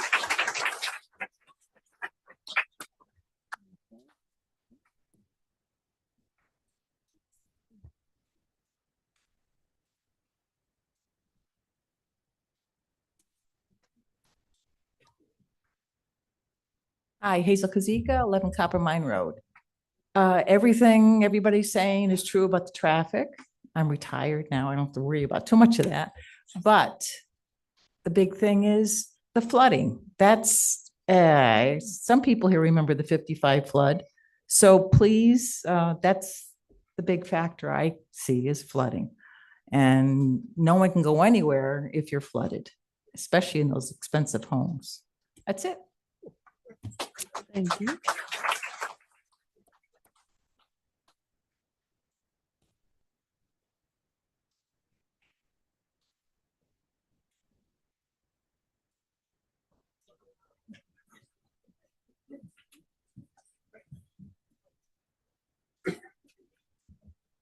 Hello, I'm John Bibbert, 126 Main Street in Unionville. I'm not going to repeat what a lot of people have already said. When you survey the people in the town of Farmington and you ask them, what do they like? What do they don't like? What they don't like is the traffic. Over and over again. And this project is simply going to dump a lot more traffic at one of the worst intersections between Unionville and Farmington. People coming out of Brickyard Road wait and wait and wait to get out. It's a terrible intersection.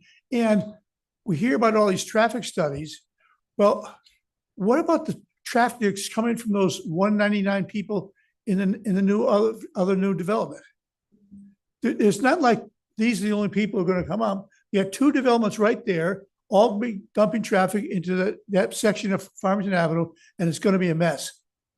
So I'll finish with that part of the traffic. The other thing, and we just mentioned it, the flooding. You know, we see it here, and everybody understands if it floods every year. Not necessarily to that level, but 1955 was a 100-year flood, and it was 71 years ago. You know, so we're coming on to it, and to build all these houses. I have a different title for this development. I call it River Glen 2, because these houses are all going to get taken out, and we're going to be talking 100 years from now about all those people that got wiped out in this section. And I think the flooding is a really concern.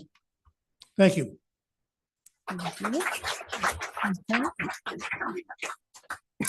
Just before you start, I'm going to say one thing to our people who are in the pavilion. We are now having the perimeter of the room speaking. If you would like to come over, make your way to the council chambers, now would be a good time. And I'd also just logistically like to suggest that people sort of line up so that everybody moves in quickly, just to speed up the comments. I'm Kate Emery, 74 Prowling Pond Road. I am a third generation Farmingtonian. My dad started the Farmington Land Trust, so I feel very invested in Farmington and all that is wonderful about it. And the Farmington River is one of those really wonderful things that we have, and I think that we should protect at all costs. And I think, you know, there's discussion about economic opportunity, but we're not a business. It's not all about the money. We are a community. And so what is it that attracts people to community, keeps good people here? It's the fact that we're connected. And it's the fact that we've got great things around us that we all love and we have to protect, because once it's gone, there's no getting it back. So I think we need to really think hard about it.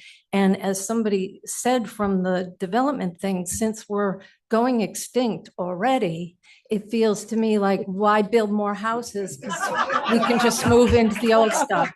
So that's it. Thank you.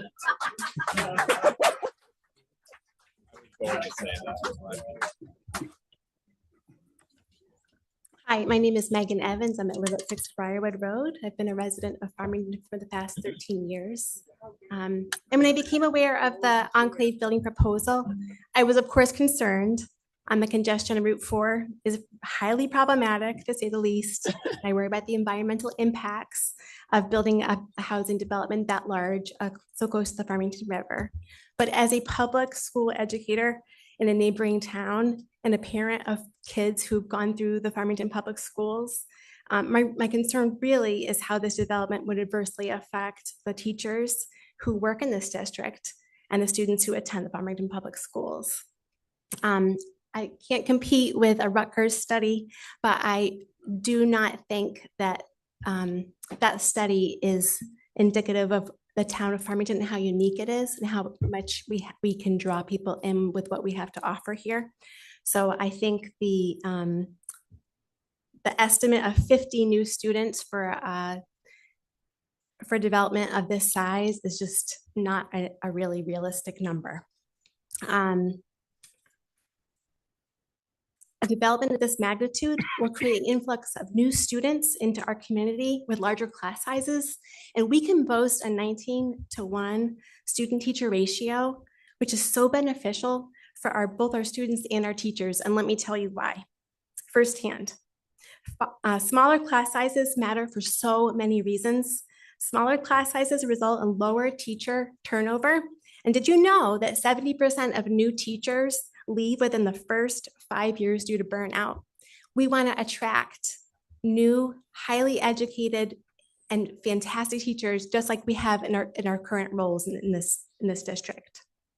Smaller class sizes are also correlated with less interruptions due to behavioral issues. And smaller class sizes result in both higher student engagement and higher student achievement.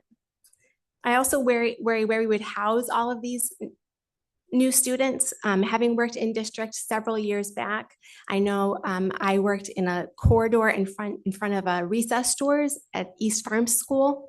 That was my tutoring spot. And even as recently as October in 2025 at the Board of Ed meeting, there were concerns about the district lacking space to expand universal pre-K. And I don't bring these concerns to you for my own benefit. My son has graduated. My daughter has 1 year left at Farmington High School. So these things, I don't work in this district, but allowing a building development of this size would really be such a disservice to both the teachers who work in our schools and the students who attend them. Thank you for hearing my concerns.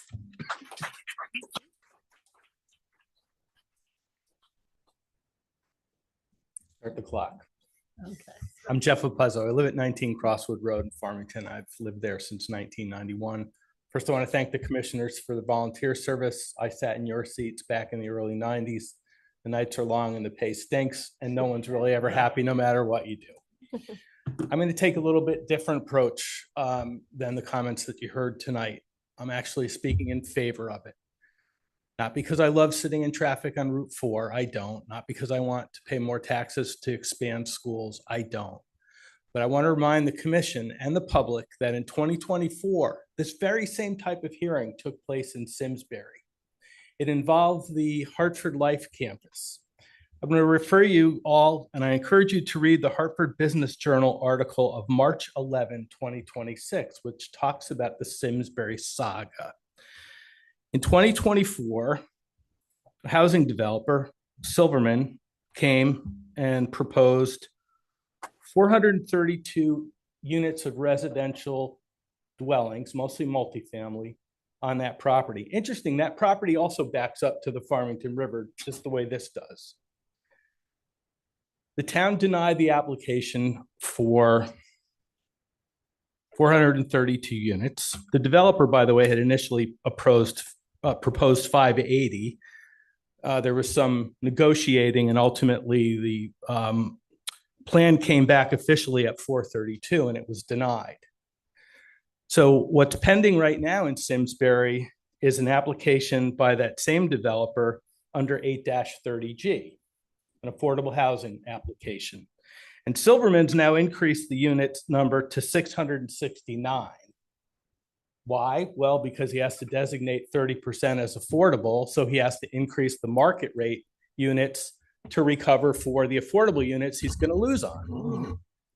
And we all know that under 8-30G, you really don't have much discretion. None of the things that we've talked about tonight, like traffic or school system or environmental impacts, are really they're not going to sustain a denial of an 8-30G application. So my concern is we may be thinking very short-sighted here about denying this and everything's going to be happy and we're not going to put more traffic on the road. But we know that that property is not going to remain vacant forever.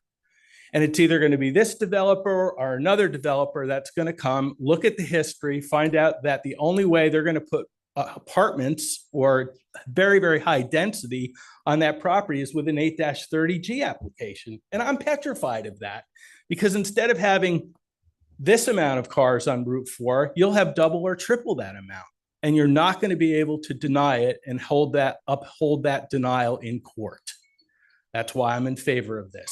I encourage you to work with the developer. Maybe they'll scale it back a little, address the environmental concerns, but don't gamble and risk an affordable housing application on that property. Thank you. Thank you. Hi there, my name is Kelly Lottinger. I live on 38 Pinnacle Road, and I am one of those aforementioned drawn-in parents. I moved here about 2 years ago and mother to a now 3-year-old. Hot take, ignore the traffic. This is still a terrible idea. Sincerely, someone who picks up her son from Goddard every day. That being said, we don't have to make it worse. This conversation should be around, do we need to develop here? And does it need to be right now? Does it need to be on these wetlands? Does it need to be started at a time where we have not seen the after effects from the other development off of Route 4? Something tells me if the town wants to develop property here in 10 years' time, there will be plenty of suitors. There's no pressure to say yes now, aside from those who want to see a return on their investment. This proposal is piggybacking on an earlier development proposal and asking for substantial changes to current zoning on top of that, not only setting precedent for future developments to piggyback further, but setting the new ground rules. The framing about 3.5 units per acre was echoed, yet the language of the amendment is to allow for up to 8 units per acre, which is interesting to me. When answering a question about what the density is in an actually dense area, they don't know yet. More likely, it's not a flattering number. The proposal has units with up to 3 to 4 bedrooms, and from what I understand, would require additional policy changes to allow it, seeing as the cap is 2 bedrooms in this zoning area. Raising the cap while increasing the unit density per acre sounds like it would compound the impact considerably. I hesitate to entertain this getting approved, but as I think of the variances and special permits that may come later, the book When You Give a Mouse a Cookie comes to mind. 9 additional units made it into the proposal since the fiscal report was ordered. There were also no plans for handling stormwater that I could find, and considering the precedence of flooding in the town and that I have experienced sidestepping the risen water next to Goddard after a typical consistent rain, there's a flash flood protocol in place already for that school, and I hope they aren't forced to execute on that sooner as a result of preventable water displacement and overdevelopment of absorbent wetlands. Thank you very much.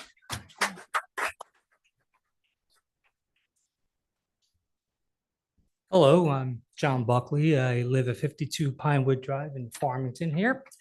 And I just want to say I'm so proud of my neighbors here for coming out today and saying everything that you're having to say. And also proud of everybody for what you had to say, especially you. I enjoyed hearing from you. Listen, I want to make sure, I was going to come up and talk, but I just want to make sure that myself and my family are heard. We oppose this with every fiber of our being. You know, whether it be traffic, because of more cars, there's going to be more pollution. The more pollution, there's going to be more severe weather, and we see the flooding. So, and this is a very, very nice small town. It really is, and I'd like to see us keep it that way. There's no reason for us to have to. You know, I understand somebody invested and bought some land and they want to do this. Well, why don't we build a park or something where we can have communal experience here in Farmington, have a band play or whatever. That would be a nice thing to have by a river. I don't know. Well, anyway, that's all I have to say. So thank you very much.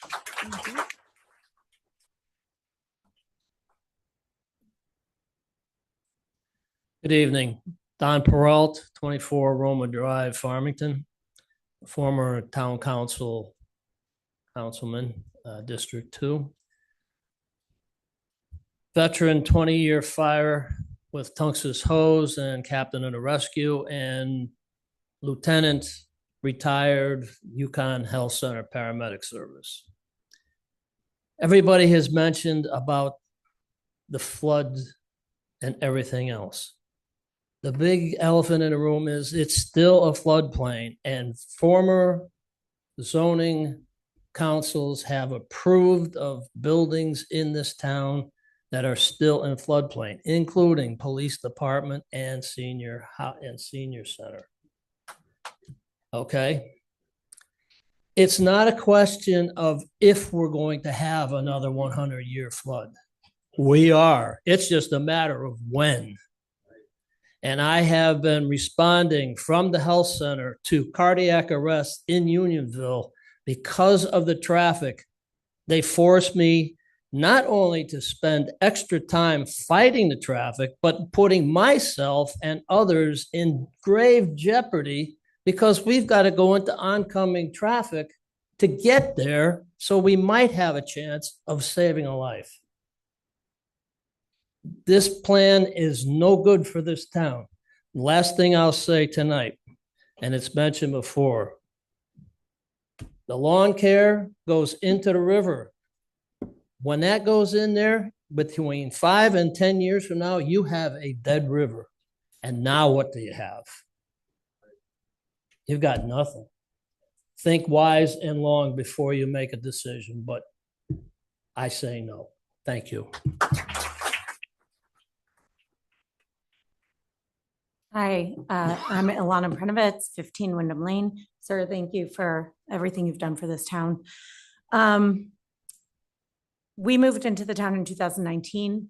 I have 3 young children, 2 of whom are in Noah Wallace, 1 of whom is not included in the numbers that were presented today because she's too young to be enrolled. So she's not in those numbers. All of our neighbors have young children. When we moved into the town, we moved here from Newington for the schools, for the beauty, for the neighborhoods, for the safety. Okay. Yes, we've learned since we moved to town that, like any town, there are things that need improvement. Okay. We've already talked about the traffic. The only thing about the traffic that I'll add that I think somebody may have said is we're not even addressing the bottleneck towards 84. You know, after all this, once those streets merge. But having young kids in the schools, my concern is this. Those kids will all go to Noah Wallace School. Okay. Half of East Farms just got split up and brought to Noah Wallace School. We had to lose our preschool because we needed to accommodate East Farms. And it's been fine because we lost our preschool, which means my daughter doesn't go to that preschool, okay, with her brother and sister.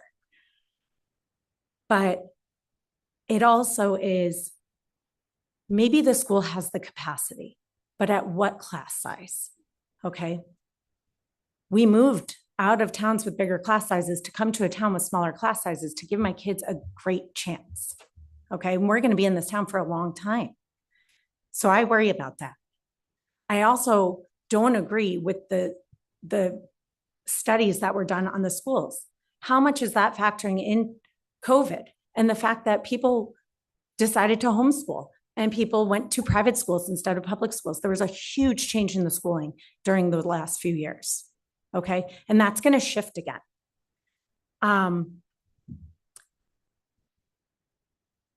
To one additional point, with that neighborhood being built, yes, we sure, new buildings, fine. Put them in as we are right now, smaller neighborhoods, more varied locations, spread it out, different school systems. Okay. These would all be going to one school system. If the town council wants to know what people in this town want, go on Facebook. Talk of Farmington Facebook page, Farmington CT Moms Facebook page. There are many Facebook pages. This neighborhood comes up every single day. What else comes up every single day is parks and our lack thereof. Okay. We're a family-friendly town. We have a beautiful river. Let's make it friendly to the people who live here. Thank you. Thank you.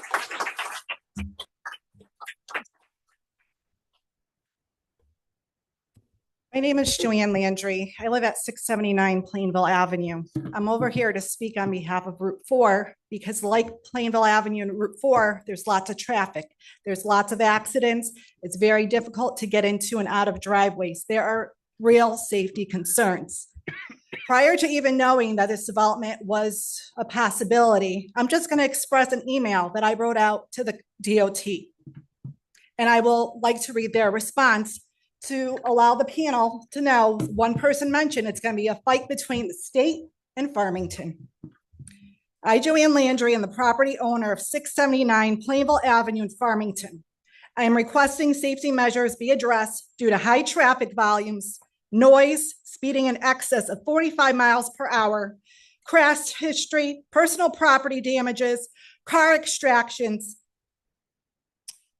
let's see, fatality, EMS with collisions are occurring at all times of the day. The road markings, signs, and pedestrian safety walkways are lacking in many needed updates. Our children's safety is already at risk. And then I just happened to be working my night shift, stuck in traffic, had no idea what was going on, but I assumed it was another accident because it is a very prone area with less vehicles that are occurring and driving through than Route 4 in a given day. And I submitted pictures to the DOT showing just one documented example after working overnight in the hospital being 0.4 miles from the entry point to my driveway took 12 to 13 minutes. Okay, how on both sides? This is an accident that is documented that occurred January 20th at 8:30 in the morning. The pictures that I took were after 9 o'clock in the morning. This is already a half-hour timestamp lapse. What ended up happening is there needed to be a car extraction. Looking out of my window on my second floor home, I was able to see the car being extracted, police everywhere surrounding certain intersections. Not only are people, homeowners, regular people driving on these roads at risk for safety, God forbid somebody is having a medical emergency where they require immediate attention. Every single person, whether you are young, whether you are old, if EMS safety personnel cannot get through these roads that are not the same distance, you might as well say goodbye to your loved one without even knowing it. Let's prioritize our kids' safety. Let's prioritize our own safety. This is not what we need. Route 4 is very busy. You have your Winding Trails Division. I have a daughter who works as a camp counselor over there. These are newer, inexperienced drivers. You put in more volume, these kids are not used to certain fast instances where they need to stop, where they need to do safety measures to protect their safety. Thank you. Thank you, ma'am. And I do have pictures if I need to submit any of this as proof with the traffic.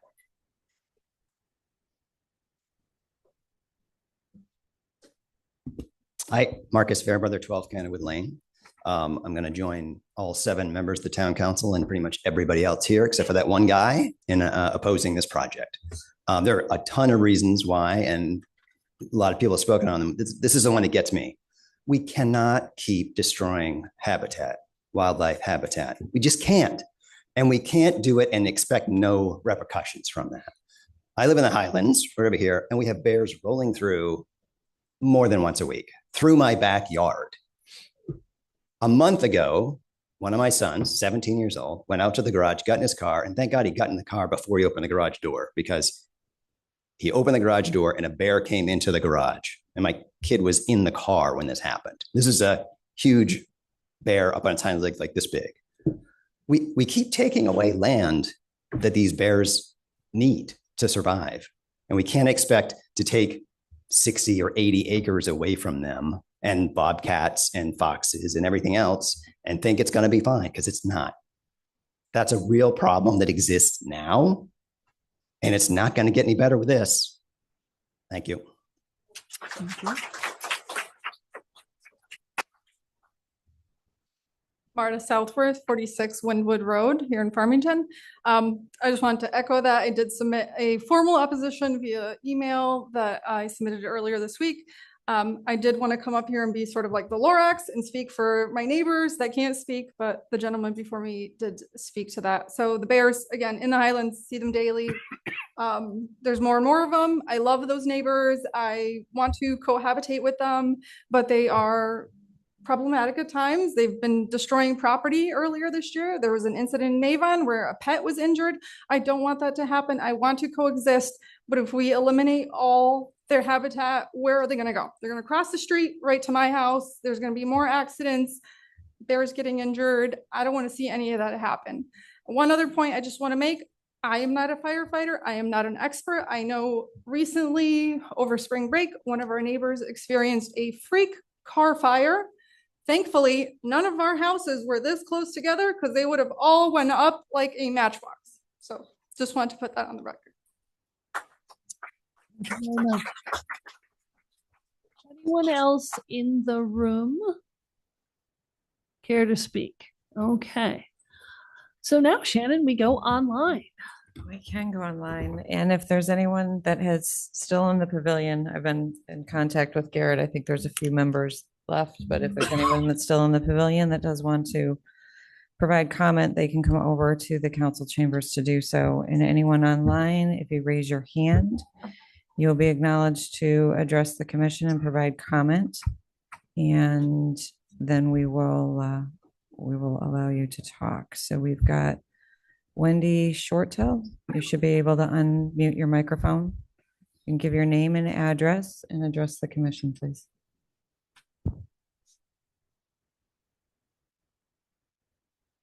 Wendy, you can go ahead.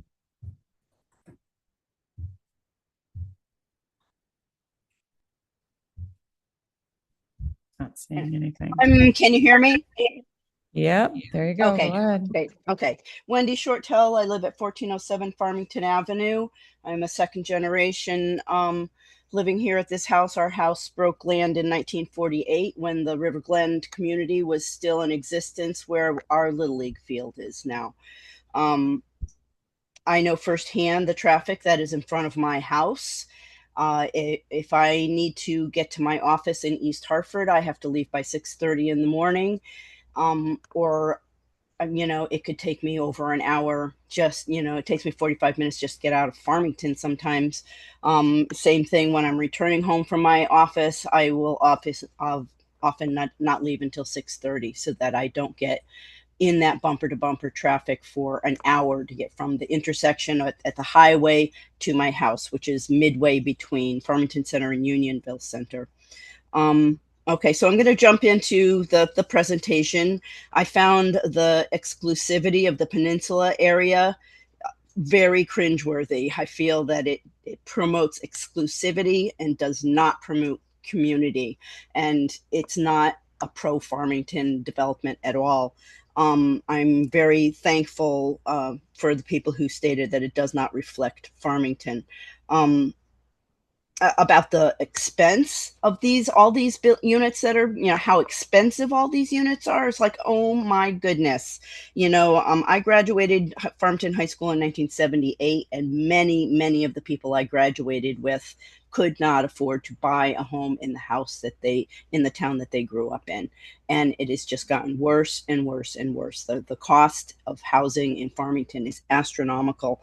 The concern that fellow brought up about we better watch out because affordable housing is going to move in to Farmington. Well, let me inform you, affordable housing is already in Farmington. Those new units that went up on New Britain Avenue has a percentage of affordable houses in it, and houses set aside for people with disabilities. Some of those houses that I oversee because I am a case manager with the Department of Developmental Services. So there are multiple units already within the town of Farmington, and I'm all for that in the right areas. The area that is the sand and gravel that has been dormant for the number of years now, I can attest for that area that the wildlife in that area has increased astronomically since that sand and gravel has decreased. The bird song that can be captured in that area is like 10 times higher than it is where I live. I live right adjacent to the Little League field, and I live in pretty much close to a wildlife dead zone because of the car wash that I have to suffer through that has lights on 24 hours a day. The Little League field that now has stadium lights like it's Wrigley's Field till 11:30, 12 o'clock at night, Route 4 traffic, etc. But I'm all for I'm all for wildlife. Okay, thank you very much. Okay, Linda Kay, you can unmute your microphone. And go ahead and. Can you hear me? Yep, go ahead. Hello? Yes, go ahead. Name and address and address your comment to the commission. I heard two mentions. Oh, I'm Linda Keim at 1431 Farmington Ave. So yes, getting out of my driveway is awful. I thank God many times that I succeed in turning left onto Route 4. I did want to point out something that I haven't heard yet during this whole 4 hours. How are we going to handle emergency response? The cost of more police officers and more firefighters, assuming there's not going to be enough volunteer firefighters. So I just think that should be a huge consideration. Thank you. Thank you. Okay, Jean Thompson. Jean, you should be able to unmute your microphone and address the commission. Yes, thank you all very much for everything this evening, the presentation, and the town council and everyone else who has presented. Out of respect for the hour and the extreme respect I have for the town council, I just want to express my opposition to this project. Thank you for the time. Thank you. Vanessa Poulin.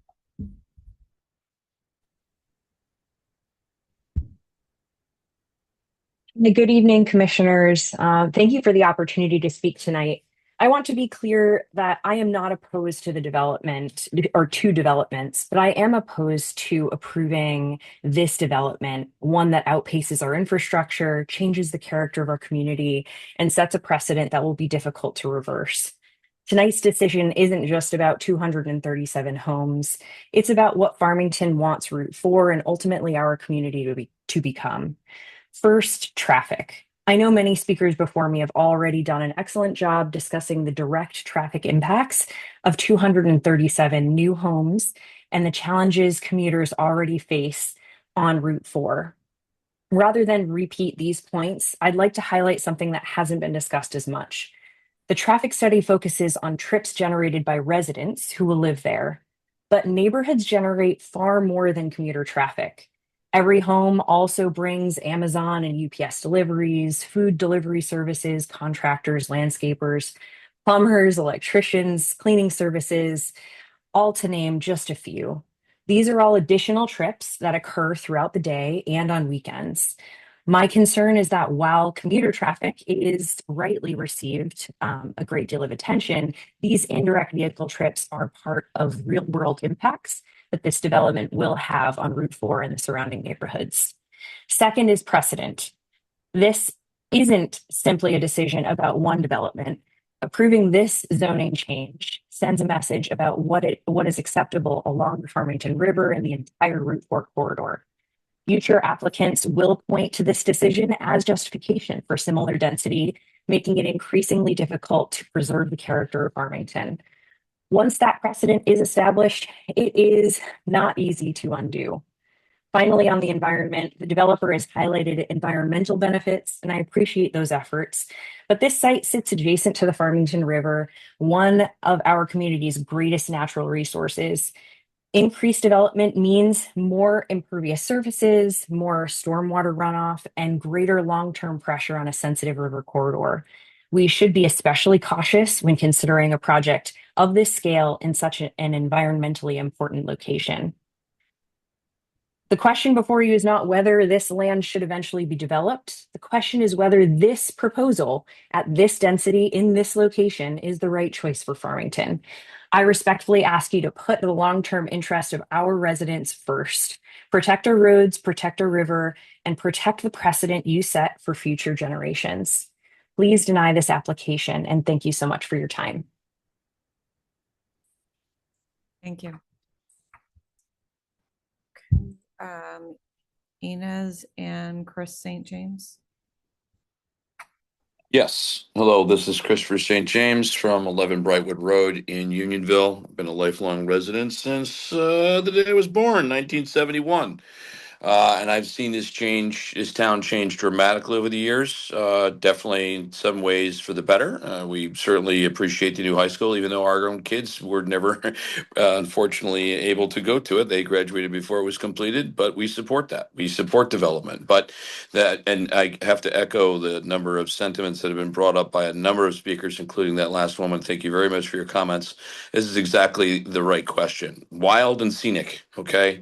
Precious and limited resource. That describes a lot of things that our town actually boasts. What we have, like 30% open space in this town. That's incredible. When you drive through Waterbury, I can only imagine the way Waterbury used to look years and years and years ago before it's so heavily overdeveloped that that's all you see. And you don't see anything of what probably once was the beautiful surrounding area to the rivers around in the Waterbury area. And I would hate to see Farmington go that way.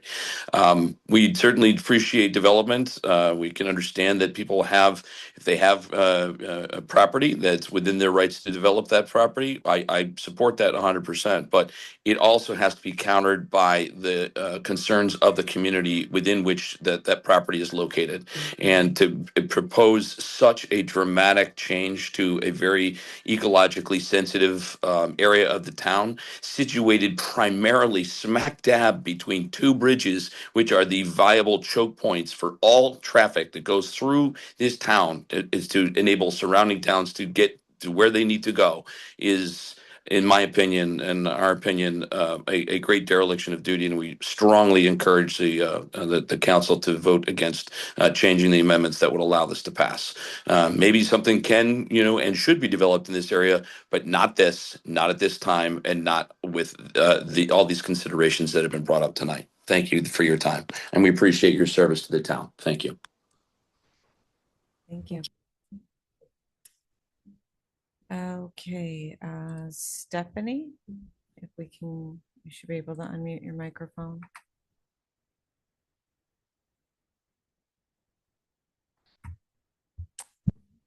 Stephanie, can you unmute your microphone and then address the commission?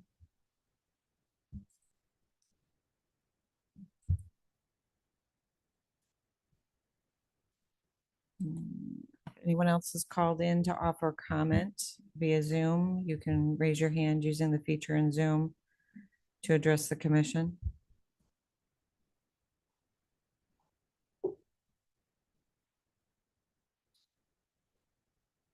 Yeah, I've got, I can't get.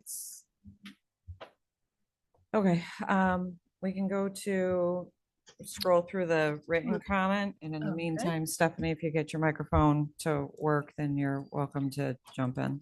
Okay, so. All yes. right, we are gonna go through, oh, I don't know where Stephanie now just went away completely. Okay.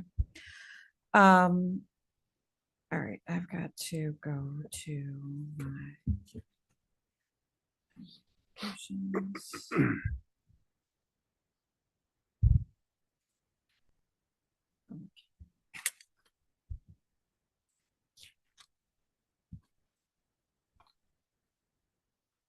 So there are 70 plus public comments.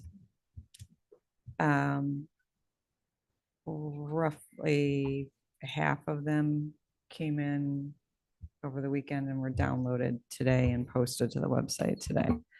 So I am going to, they are by date, name, and whether it's support or opposition. If we read them all, we would be here till 1 o'clock in the morning. So I'm going to go through, we will read date, name, and whether it's support. There are a handful I have to open because they were sent to me and as a package of like 10 or so. So bear with me on those. But we have from Peter Fishman, there was a letter of support received today. Julie Samard, a letter of opposition received. Biff Scheckinger and Jill Hammerberg, email of opposition. Michelle Kehoe, a letter of support. Tom Van Hoof, a letter of opposition. Mercedes Alonso, a letter of opposition. Luis Cushman, a letter of opposition. Liz Stitch, a letter of opposition. The Kelly family, there were 4 members signing as a letter of opposition. Kate Emery, a letter of opposition. Jennifer Stitch, a letter of opposition. James By, a letter of support. The Goddard School, a letter of support. Andrea Fenn, a letter of opposition. Scott Halstead, a letter of opposition. Sarah Heinze, a letter of opposition. Ray Powda, a letter of opposition. Michaela Green, opposition. Marta Southworth, opposition. Mark Scheckman, opposition. Luis Schmidt, opposition. He was support. Mark Scheckman. Sorry, I'm sorry, you're right. Mark Scheckman, support. Thank you for catching that. Thank you. Luis Schmidt, opposition. Julie Holt, opposition. Garrett Hinsey, opposition. Francie Brown Holmes, opposition. Evie Scheckman, support. Brian Southworth, opposition. Leonilda Di Tomaso, opposition. John Grady Benson, opposition. Catherine and Michael DeRoy, opposition. Kate Grady Benson, opposition. Sophia Olson, opposition. He's got posted twice. Michaela Green, Marta Southworth, Mark Scheckman, Louis Smith. That is repeated. That's not helpful. There we go. Tom Ferguson, support. Stacy Fresher, opposition.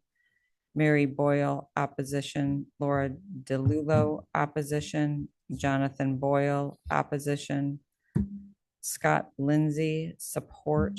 Cindy Ryder, opposition.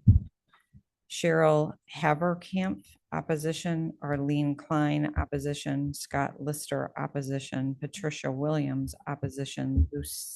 Lucina Nadu, opposition. Jamie Hawkins, opposition. Inez St. James, opposition. Brett H., opposition. Ann Kerr, opposition. Felicia D. Dominicus, opposition. There was a posting from Enclave's website indicating support that over 40 individuals have expressed interest in homes being offered. So it was just a posting from their website indicating the interest that they've received to date. New Heaven Nails, Melrose Drive, support. Entry Point Communications, Waterside Drive, support. Farmington River Watershed Association, opposed. There were multiple letters of support. I think these were all, this is the Gilbert in support. Craig McDonald in support. Holly McDonald in support. And Jeremy McDonald in support. Oh, easy application briefing.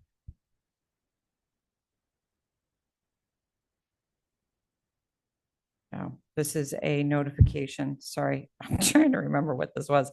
This was a notification that had been sent to a commission member regarding the hearing tonight, and a notice of opposition remarks, talking points that were shared.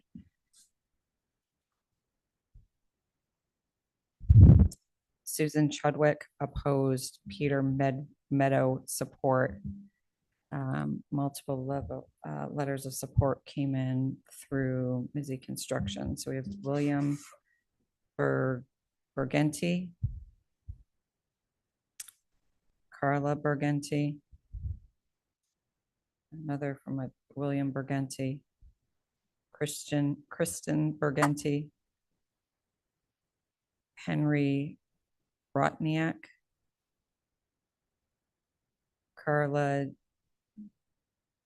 Docchio, Paul Docchio, Victor Docchio, Kurt Kruland, Jackie Kruland, all in support.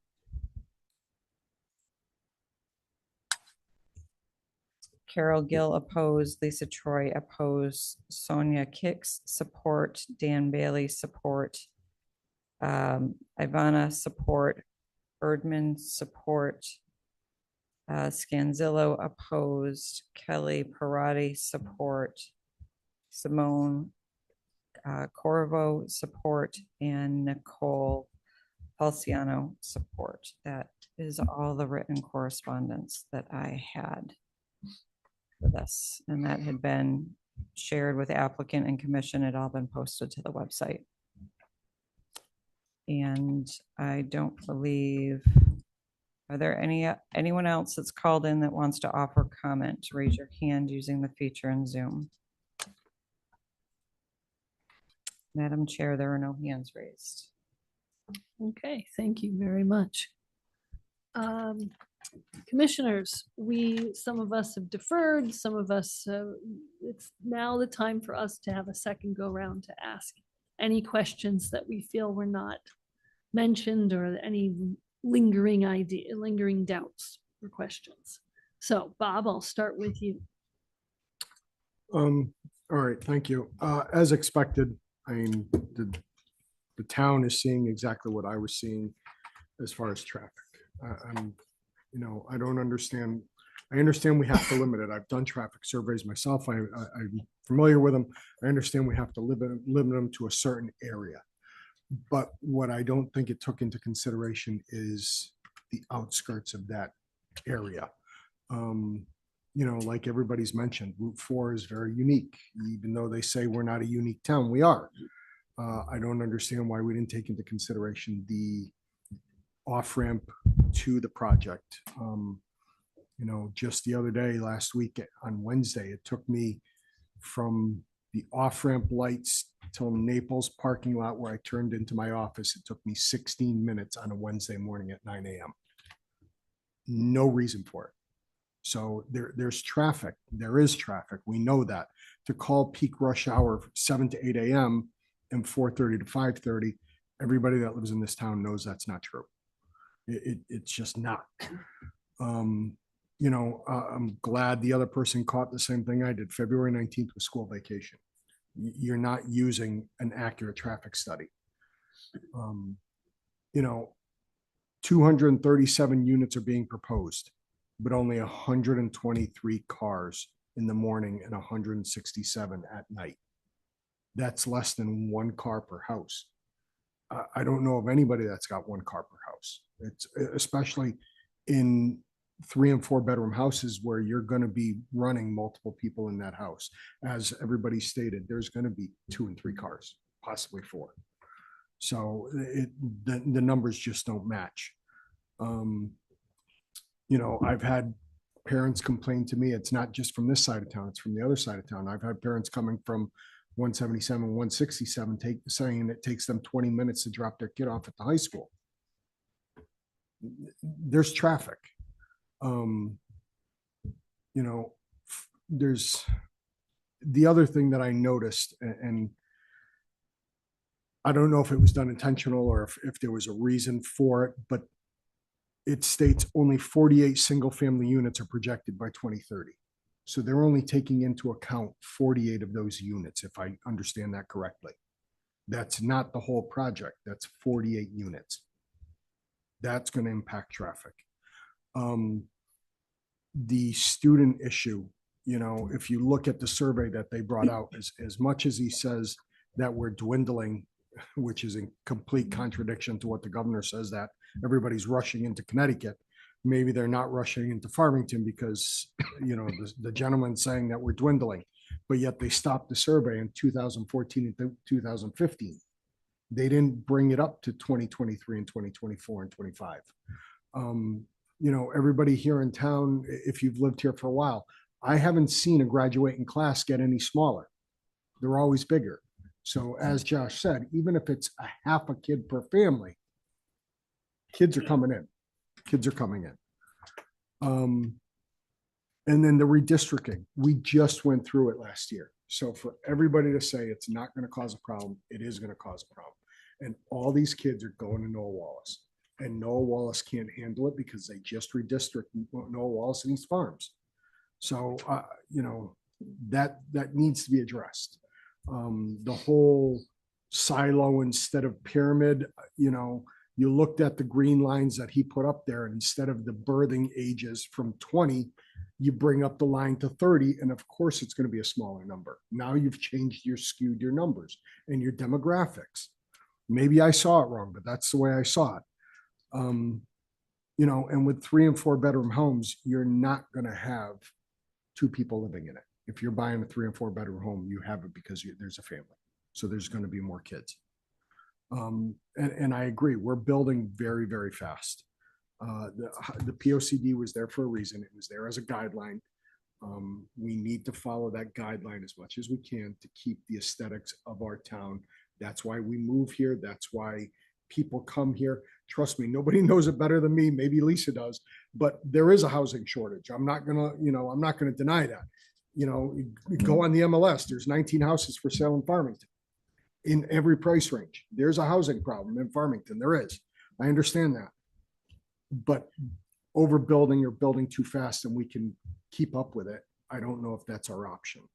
I don't know if that's a question or not, but it's just my statement. And then I don't believe, or I feel that walking and kayaking isn't mixed use. I understand the POCD wanted that midpoint area as a mixed use area. I understand that. I'm all for, a brewery, anything, but kayaking, walking, I don't consider mixed use. So, those are my points. Again, the town's seen it. Everybody's made the same points. I'm glad I gave them a chance to vent and give us their opinion. but everything was written down that pretty much everybody's seeing. I'm seeing the same thing.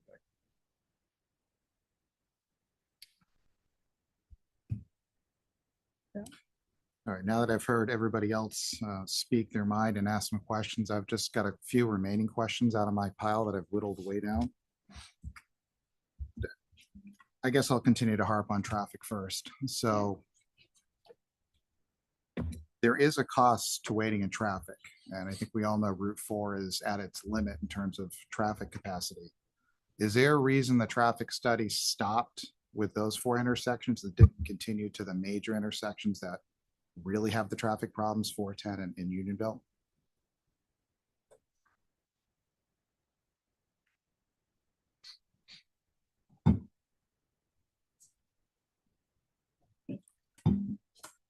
There are OSTA standards on the application. They give us guidance on how far to take the intersections, and it has to do with the number of trips we're putting in. So for instance, 50 left turns is a trigger. So we take it past those limits. Do you ever exceed those limits and try to look at next major intersections for a unique case like this, where this is really a highway between 2 major points in town that are severely backed up? Do we ever, I mean, some studies we do start with traffic volumes that are below the limits. So the answer is yes. But the bigger question that you're asking, every municipality I do a traffic study in has these intersections. And it's unique, that intersection is unique for Farmington.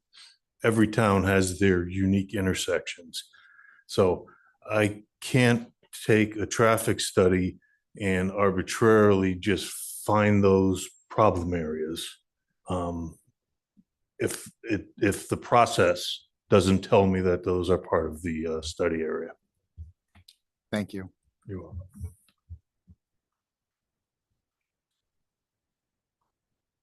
So the Farmington River Watershed Association sent a letter in opposition of this plan.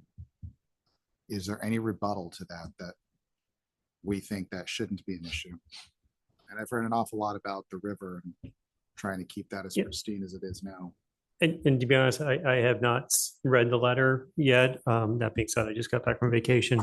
Couple things on the river is the DEP has a a document that recommends watershed buffers to rivers, and they ask for 100 feet. And I assume that's one of the reasons why you all wrote, or your predecessors wrote into the regulation in accordance with good guidance from DEP about what vegetated buffers should be. And so that 100 foot that you put in your POCD was not random. It was well aligned with the DEP. The other thing about this is you understand is the majority of the development that is occurring on this thing is in an area of existing gravel pit operations. It is not so it's not this pristine woodland that we're clear cutting this. I wish if this does get continued, we will show you with an aerial overlay of what it has been. And there's really not, so it's unique. I can understand if this was a pristine woodland and but that whole area is an active gravel operation. It has been historically. So we are maintaining the buffer per DEP and per your regulation to match it. And like I said, most of your areas were actually, more like 150. So I think whoever wrote your POCD was well informed and aligned with the DEP recommendations for rivershed buffers. And we've matched that. Thank you. And that brings me to my last question. There is a proposed text change to the POCD that significantly changes the Plant 17 property from majority of the land should be acquired by the town as permanent open space to what we're proposing here. What's the justification for that significant difference from the POCD? We are giving you options. If the town wants it as open space, you can impose that. if you want. Normally, well, I shouldn't say normally, very often the towns don't want to take title to that land. They want to put it in a conservation easement. They want it to be owned by a private organization. So we're trying to expand the palette of options you have available to you to protect that area along the river. We're not saying we're not going to donate it to the town.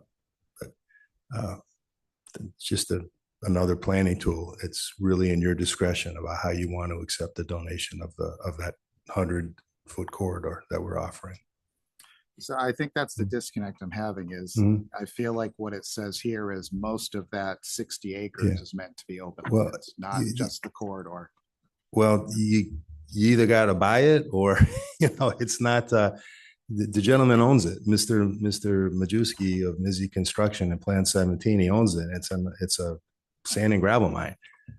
So to say that it should be acquired by the town is great, but you can't force them to give it to the town, whether there's a development being proposed or not. So, we're offering what the DEP says should be the setback from a river, and more than that in most cases. So that's why we're proposing that change. Thank you. Yep. Okay, thank you. Josh? I just had maybe one question, one comment. So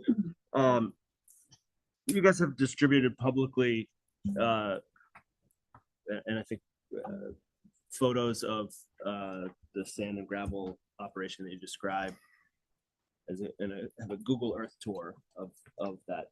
Do you know the date of that Google Earth tour? Can you repeat the question, please? I didn't follow you. Sorry, I apologize. It wasn't very clear. There's an Enclave at Farmington public website that exists, marketing, putting forward your case to the public and et cetera. That website includes in it a Google Earth tour of the site, an aerial view, and I'm curious of the date, or if you know the date of that. We don't, but if the hearings continued, we can attend. But here's Mr. Jack Brandt from Crown Equities. He may have a better answer. Right, Jack Brandt. That was distributed on our website, and it was, as you said, a Google Earth image. And so the timing of that would be when Google Earth had that image. So I can't answer that with specificity. Well, thank you for that, Jack. I appreciate it. I've pulled up Google Earth right now for that property. The date of what I see, I don't know if that's exactly, it looks like what you see because it's sort of the piles of dirt and there's still equipment, active equipment, which I think I understood from your presentation. There isn't active sand or gravel mining happening today. That's been suspended for several years. So the picture that you had, I just want to ground people that picture was, according to Google Earth, was from August 5th, 2014, 12 years ago. Well, we've been out there periodically over the years, and we've seen a significant amount of machinery and activity and so forth on the site. So I can't answer your question, but no, you that's fine. That's sufficient. Thank you very much. I don't have a further question. I did just have one other comment for the record and for my fellow commissioners. So the gentleman who mentioned 830G, I think it's an important conversation that we have and we think about that. 830G is important and exists, and there is absolutely risk if you consider it risk. If you think you want nothing to go on in this plan, that this developer or another developer could come back with an 830G proposal for this for these parcels. However, we also have to remember that any non affordable housing unit that we approve also now generates risk or opportunity, I should say, for a developer to create an 830G proposal somewhere else in town, right? Because it's a percentage of housing units, as we all know. And I believe as of the end of, as of last year, our number was 9.7% or so is affordable housing, pretty close. I think we got an update, and that maybe gets updated later this year. Feel free to correct me if anybody has a different number, but point is we're close. Absolutely could happen. So to me, we should just have the facts. We should understand how the law works, and we should have the facts and understand every non-affordable unit, market rate unit also creates risk for, the potential for opportunities for more affordable units if that's not what you want. So that's all. I have no further questions. Thank you, Josh. Peter. I don't have any questions. Okay. Lisa. I don't have any questions. Thank you. Rob. Just one quick one. I was just noticing, you said something about the Connecticut CT water supply well. Yes. I'm looking at the plans for them to access that if and when it's given to them, they'll have to cross that trail you plan on putting there. As of right now, they don't have to cross that trail because that trail is non-existent. So that could cause a problem safety wise. No, well, there's trail crossings throughout, right? If you've been on the Heritage Trail, there's road Right, no, crossings. I understand. But we actually told, when we initially approached Connecticut Water about maybe this opportunity, we said, we're going to leave you alone, but we will have to do the trail connection, and they were okay with it. And they probably only go in there once in a while, but we'll have to design that properly, right? It'll have to have some signage and crossing, but we have made Connecticut Water that we knew the town was super keen on making that connection. So when we approached them, we were upfront with them. I know, I understand that. Yep. I just saw that. And Yeah, I was wondering how they're gonna it's a good access- catch. And that's why we tried to explain to Connecticut Water that you're not going to get this with, there's some provisions that we still have to work with the town on.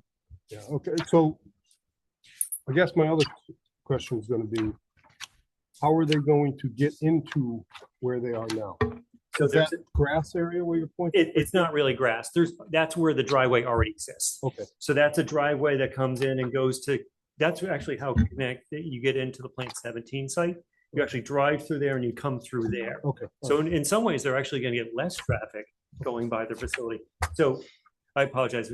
Yeah, no, the it's green shade on it yeah, it's is just not kinda- fully. It threw me off a little bit. Yeah, if you go out there today, you'll see that's where the gravel operation comes in through. And that, yeah, I was just. So we would concerned- let them do that.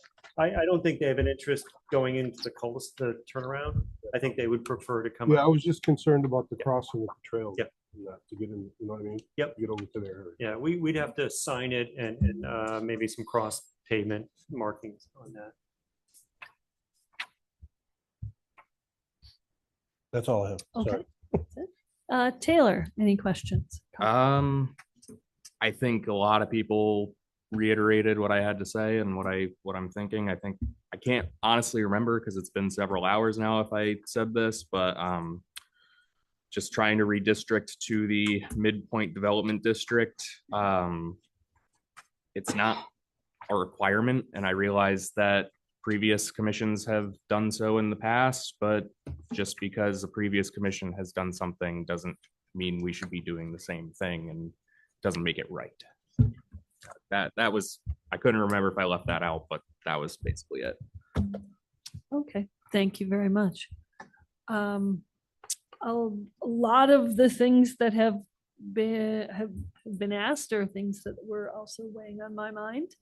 So I appreciate it. One advantage of going last.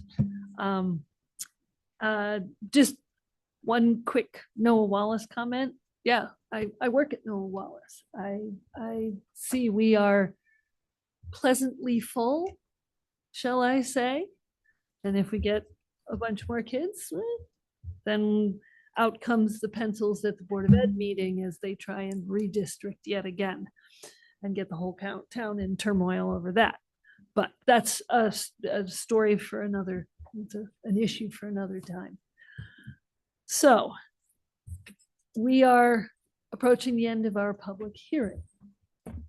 Just double checking, commissioners, any other questions that you have? Is there any information you feel that we have not been given?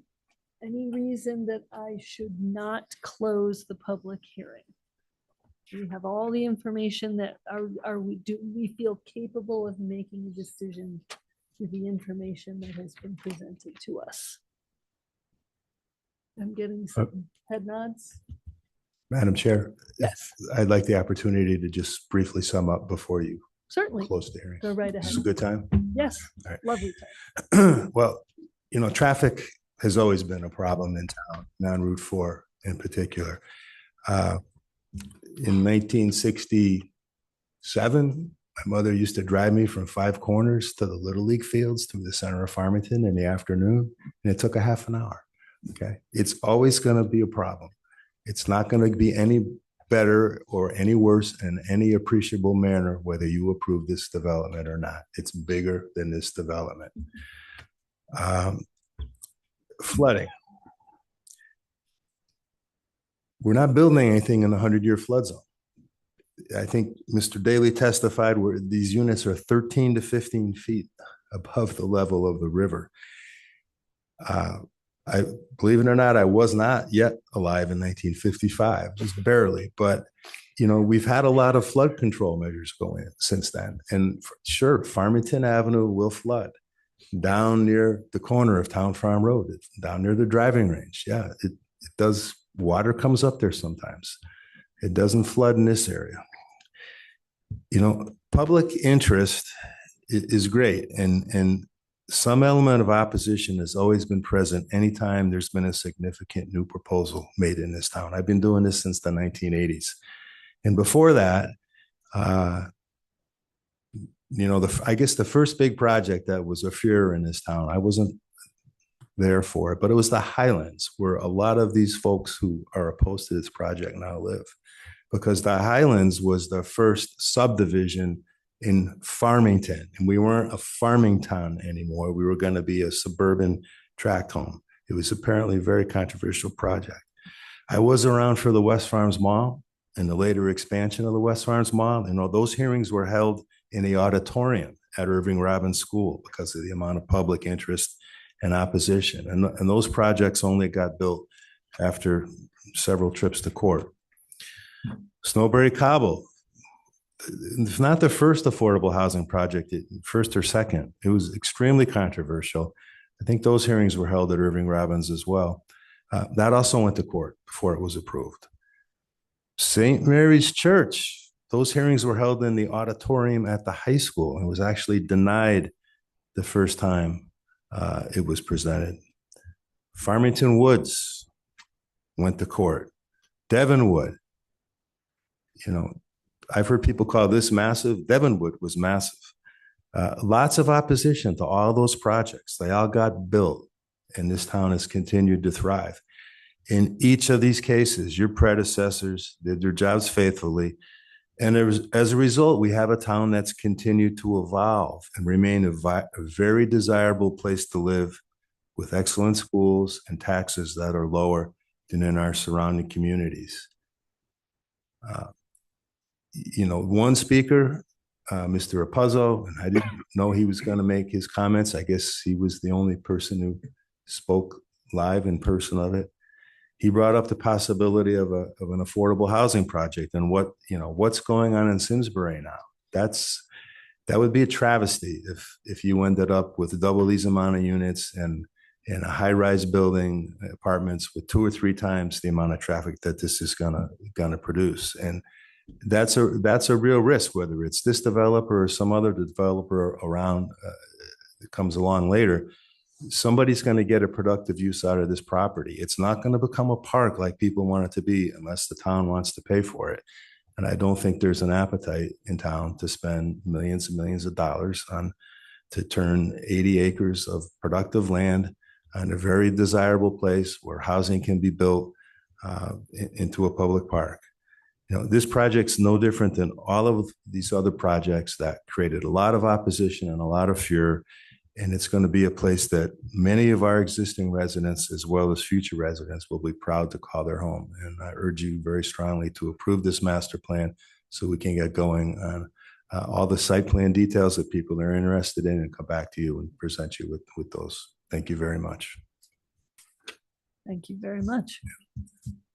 Okay, I appreciate all your very thorough information, and you've shared a lot with us, and greatly appreciate it. Thank you.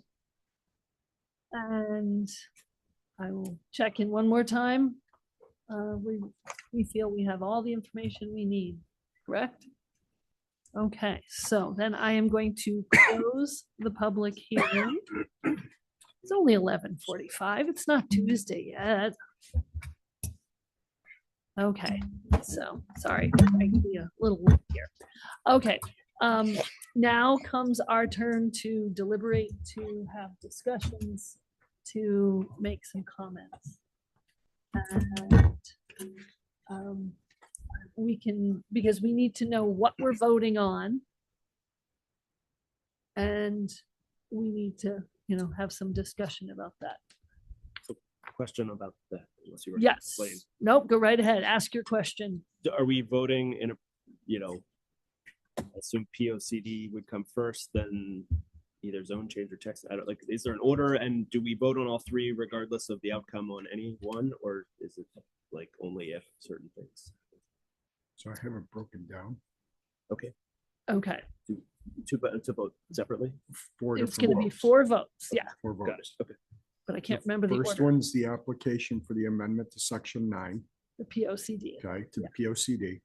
The second one's a zone text amendment to the Article 2 of section 32. The third one is zone change from BRSA R30 and EE zones to Midpoint Development District. And then the last one is the master plan for proposed development for properties.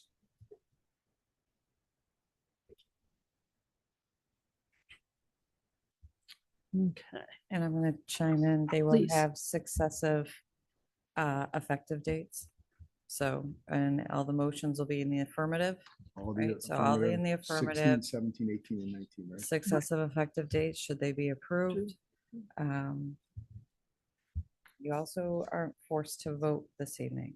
So I just throw in that, there's a certain benefit while you're in the mindset of having just heard everything.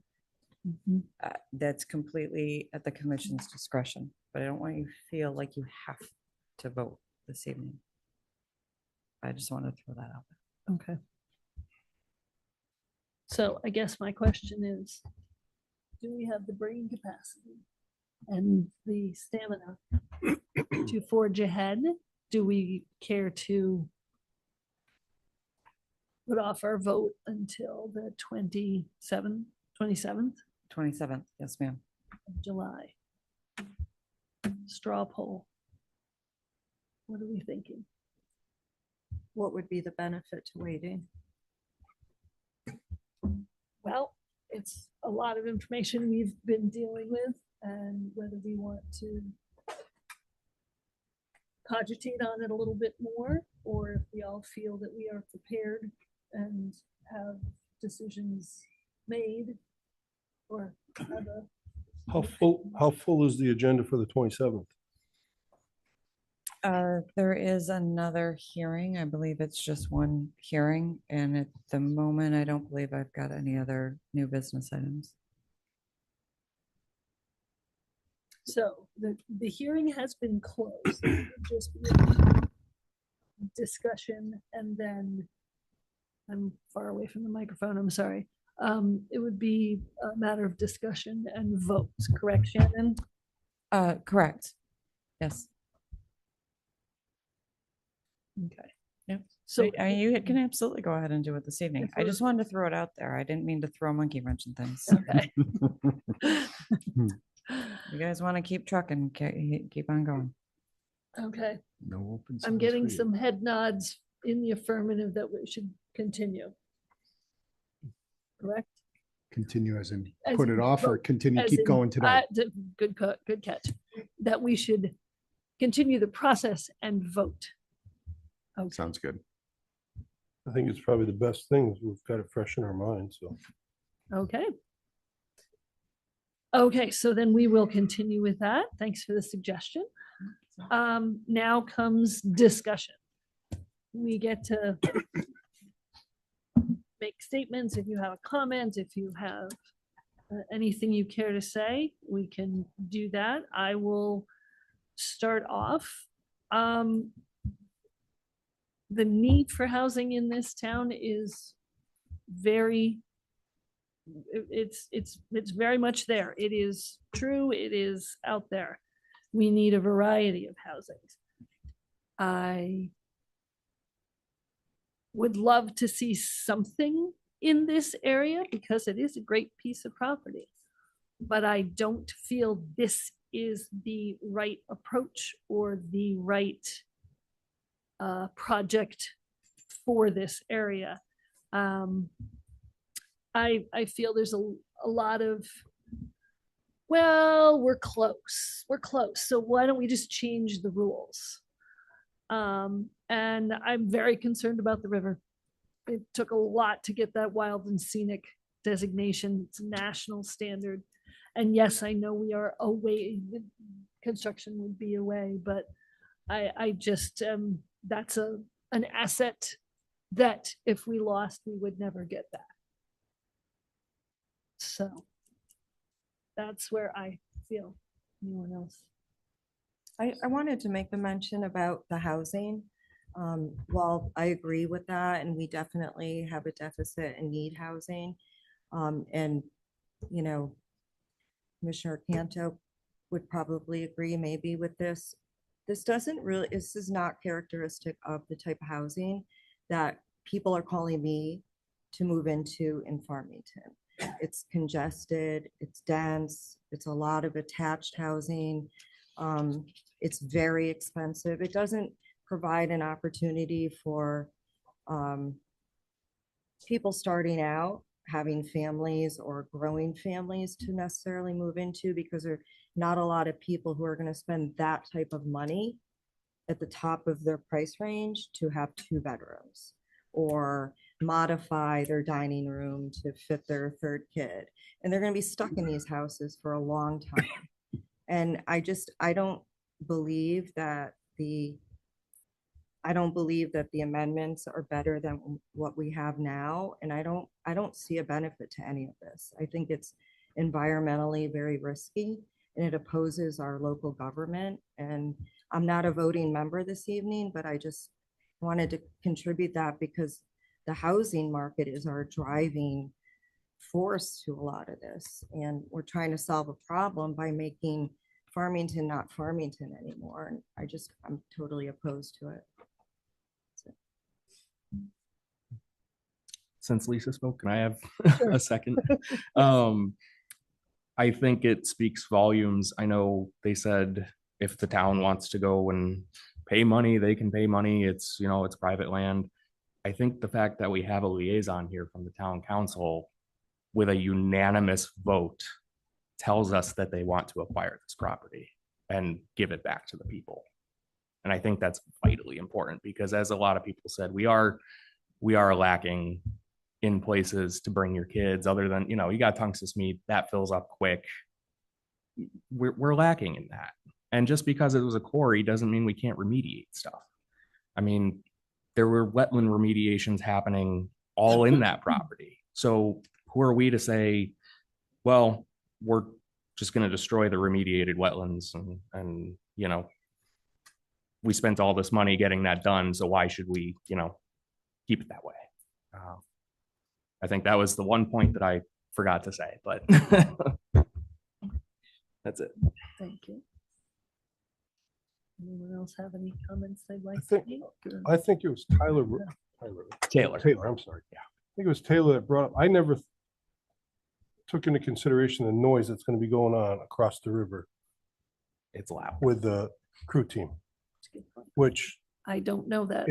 It does echo down that river. And I mean, I can see complaints coming from any resident that's going to be living on that part right there. And it's like, you know, you buy a house near an airport and then you complain that the airport's land. Well, you know, or the airplane's land at the airport. But yeah, I never took that into consideration until. Good point. Okay, I always wonder why people who buy a house next to a dog kennel complain about dogs. One thing I've noticed through all of this is that the Midpoint Development District was supposed to be a mixed use development, and I don't feel we've met that at all. Agreed. I think relying on a non-existent development next door and taking credit for it isn't really the best approach. And the area around here, I don't think really counts either. There's not much else around here. So there's no component of that whatsoever in here. Okay. That was one of my biggest hangups, especially since we're approaching approaching redoing the plan of conservation development. It feels a little premature to change it so kind of dramatically, I think, before that process, rather than wait for that process to play out, which, you know, I hope people who want to build in town will be a part of, and show up to the hearings on that case. You know, the affordable housing thing is a real issue, and I did the math at some point by the last count where we're like 60 something units away from hitting 10%, and it's a little bit of a tough pill to swallow to make that a little bit harder with a non-affordable housing thing. But the risk of something happening like what's going on in Simsbury is a real one, and I don't think we should be pushing away developers who want to work with the town on making sort of creative implementations. I'm not of the mind that nothing should ever be built on those properties. I think there is a good argument. I would probably be okay with everything above the purple line without much more thought. I think the traffic impacts that we all feel, it's bad. It's not the applicant's fault that they're there. And I do tend to think they extend far beyond any one development. There's a lot of people that, you know, they're getting out to Burlington and parts of Canton, Collinsville and stuff, you know, through that way. So it's just, it's not all driven by building in town, and it's, you know, just sort of unfortunate geography. And so maybe a little bit of a more scaled back plan that doesn't have quite as much of an impact, and then something, you know, that hits the mixed use component a little bit more. I mean, you don't have to make the entire thing a park, but you can make a park at the bottom of the peninsula, and then it's ties it, the whole thing, into the community a little bit more, give people a reason to go back there. So I think there's a lot to be said for it, and the thought that went into the plans, but I just I find it's a little bit too inconsistent with things on a couple different fronts at the moment. So Yeah, no, I'm right there with you. I mean, you all know I'm all for building. And there is a housing shortage, but we do have to remember that we have 199 units coming in at some point that have already been approved right next door. And Peter, I think you're right. I mean, this is a mixed use area that doesn't have any mixed use to it.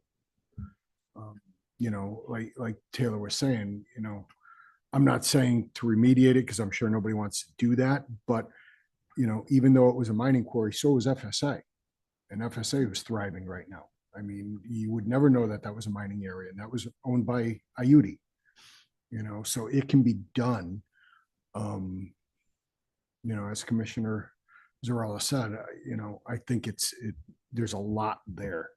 Do I think nothing should go in there? No, I'd like to see something in there, and I'd like to see some development in town and all that. I just think that's a lot included into the 199 that we have, and there's a traffic issue in town. It's not their fault. It really isn't, but it's there. You know, I mean, that's like running down the road with a flat tire. It's not the pothole's fault, but you still can't run down the road with a flat tire. You know, how do we fix it? I don't know. But do we add to it and pop another tire? I don't think so. So, you know, and like, I don't remember who, I don't know if it was Phil or Josh said it earlier.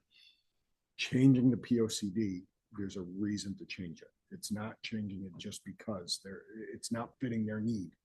And like Commissioner Zarella just said, I think we're doing a disservice by changing it before we even fix our new POCD that we're in the process of working on right now.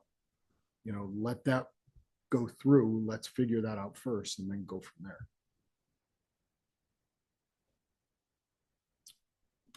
I'll jump in, and I agree with a lot of what's been said, and appreciate everybody's thoughtfulness in this. I too am not opposed to development in this area. I am opposed to this development. and I'll try to be specific, and I appreciate Peter's, specificity of the purple line, for example, or pink line, fuchsia, T-Mobile, whatever you call it, magenta. T-Mobile. I don't know. If is that the line you're referring to? Okay.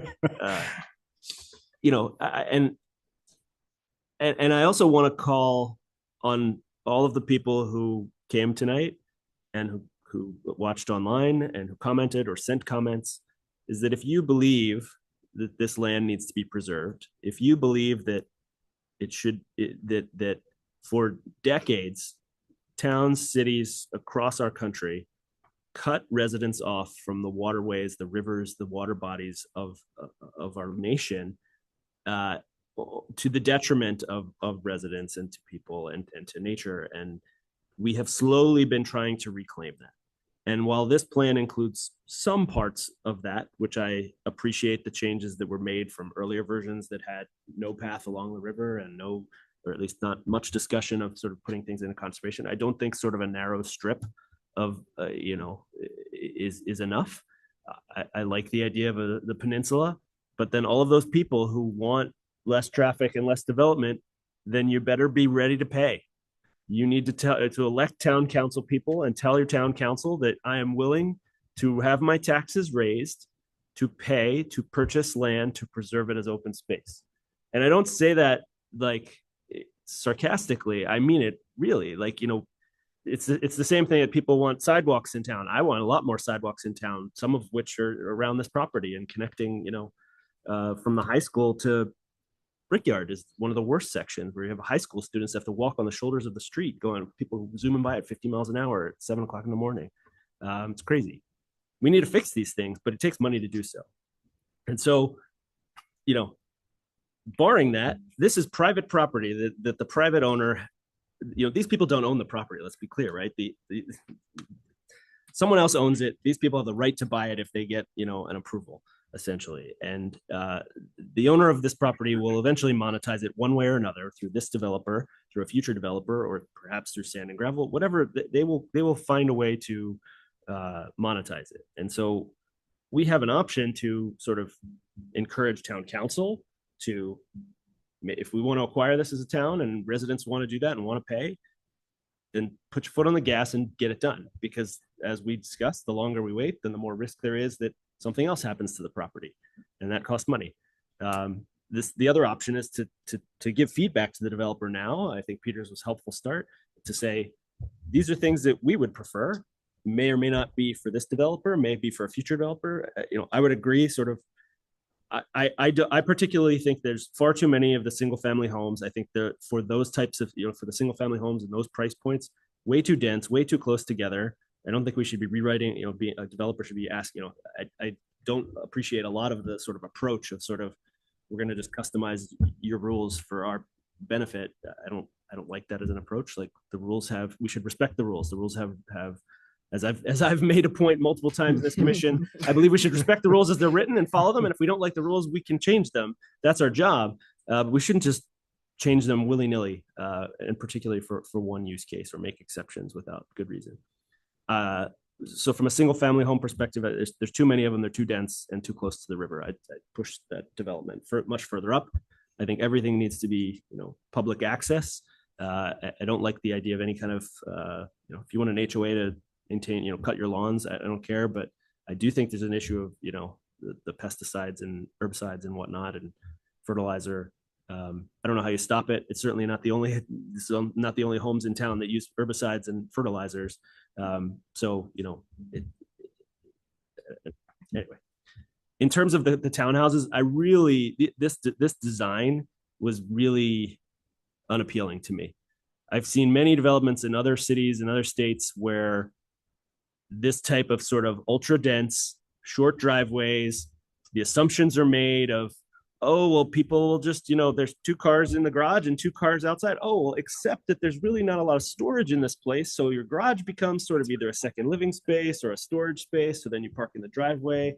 Now, once you got more than 2 cars, then where do you park? And it's just an example, right? But I think that that's short-sighted. I don't see really any sort of public parking. And I say that because I didn't think that essentially there was any street parking allowed on whatever Central Way or whatever. So people really have nowhere to park cars, and I think it's just going to create a problem. I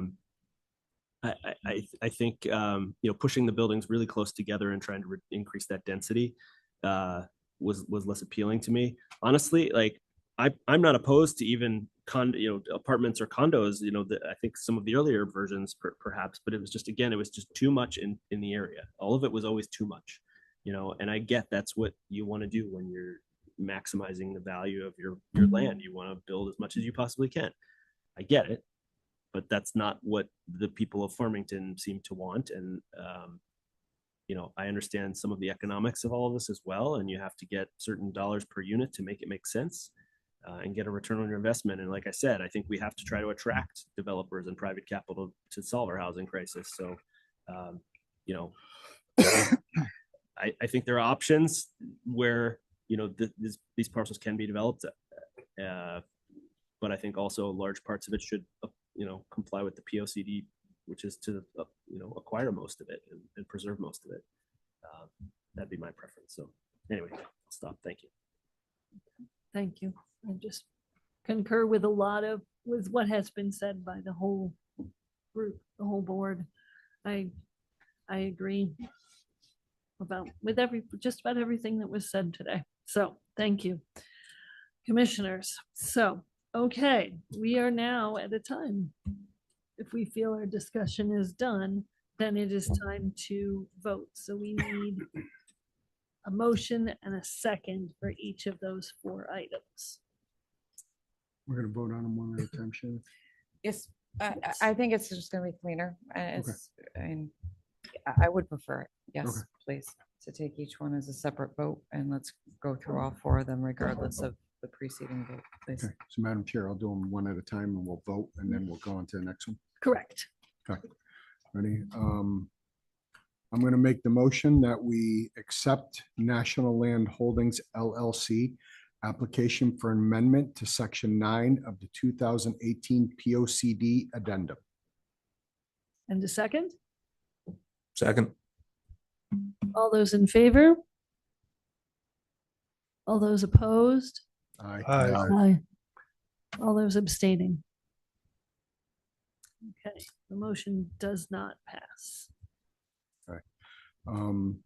I make the motion that we accept National Land Holdings LLC zone text amendment to Article 2, Section 32. Second. Okay. All those in favor? All those opposed? Aye. Or nay? Nay. I guess we should Nay. officially be saying nay. And abstentions. Okay, the motion does not carry. Does not pass. Okay, number 3. I will make the motion that we accept National Land Holdings LLC zone change from BRSA R30 and EE zones to Midpoint Development District. Second. Okay, all those in favor? All those opposed? Nay. Nay. Abstentions? Okay, motion does not carry. And I make the motion that we accept National Land Holdings LLC master plan for proposed development for properties located at 1179 Farmington Avenue, a portion of 2 Bridgewater Road and 3 Bridgewater Road. Second. All those in favor? All those opposed? Nay. Nay. And abstentions. Okay, the motion does not carry. Thank you very much for your time. Appreciate it. Thank you.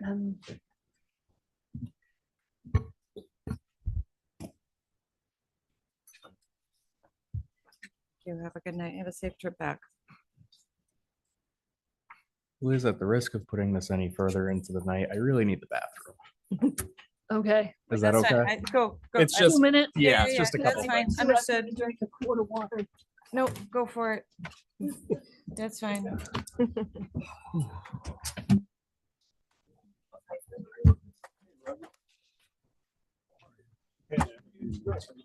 Thank you.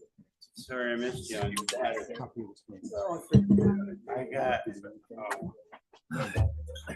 well, I ended up with a house Saturday night anyway.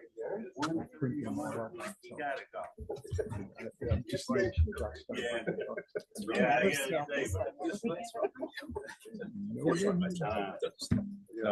Yeah, it was good seeing you there Saturday. No, I love you guys. I look forward to it. I love that you get to watch me fry. What's that? Comes with the territory with litigation. What type of litigation? Oh, no. Mostly. You know what's wrong with me though? Oh, okay. People's chairs. Where do you work at? What's But happening? if I could highlight. Yeah, no. I know all my lawyers. It's like my whole world. I actually, my dearest friend is my lawyer, who is across the hall from me, and he actually has like 5. Yeah, this is right. It's very confusing. I'm trying to remember. I play lawyer all the time. I get yelled at. I mean,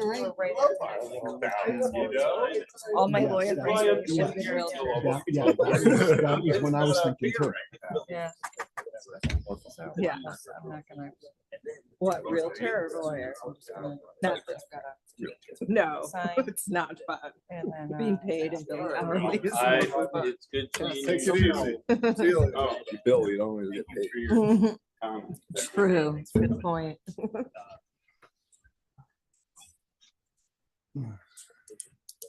My eyes are both burning out of my head. I could giant like double espresso. Oh, you gotta go to work tomorrow too, huh? I do too. I'm assuming yes, most do. Whether it's at, Right. 8:30 or 9 or whatever, but yeah, most everybody's gotta be up and moving. Correct. I gotta go to Whiting Trails tomorrow. This is the one time I'm glad so many of you.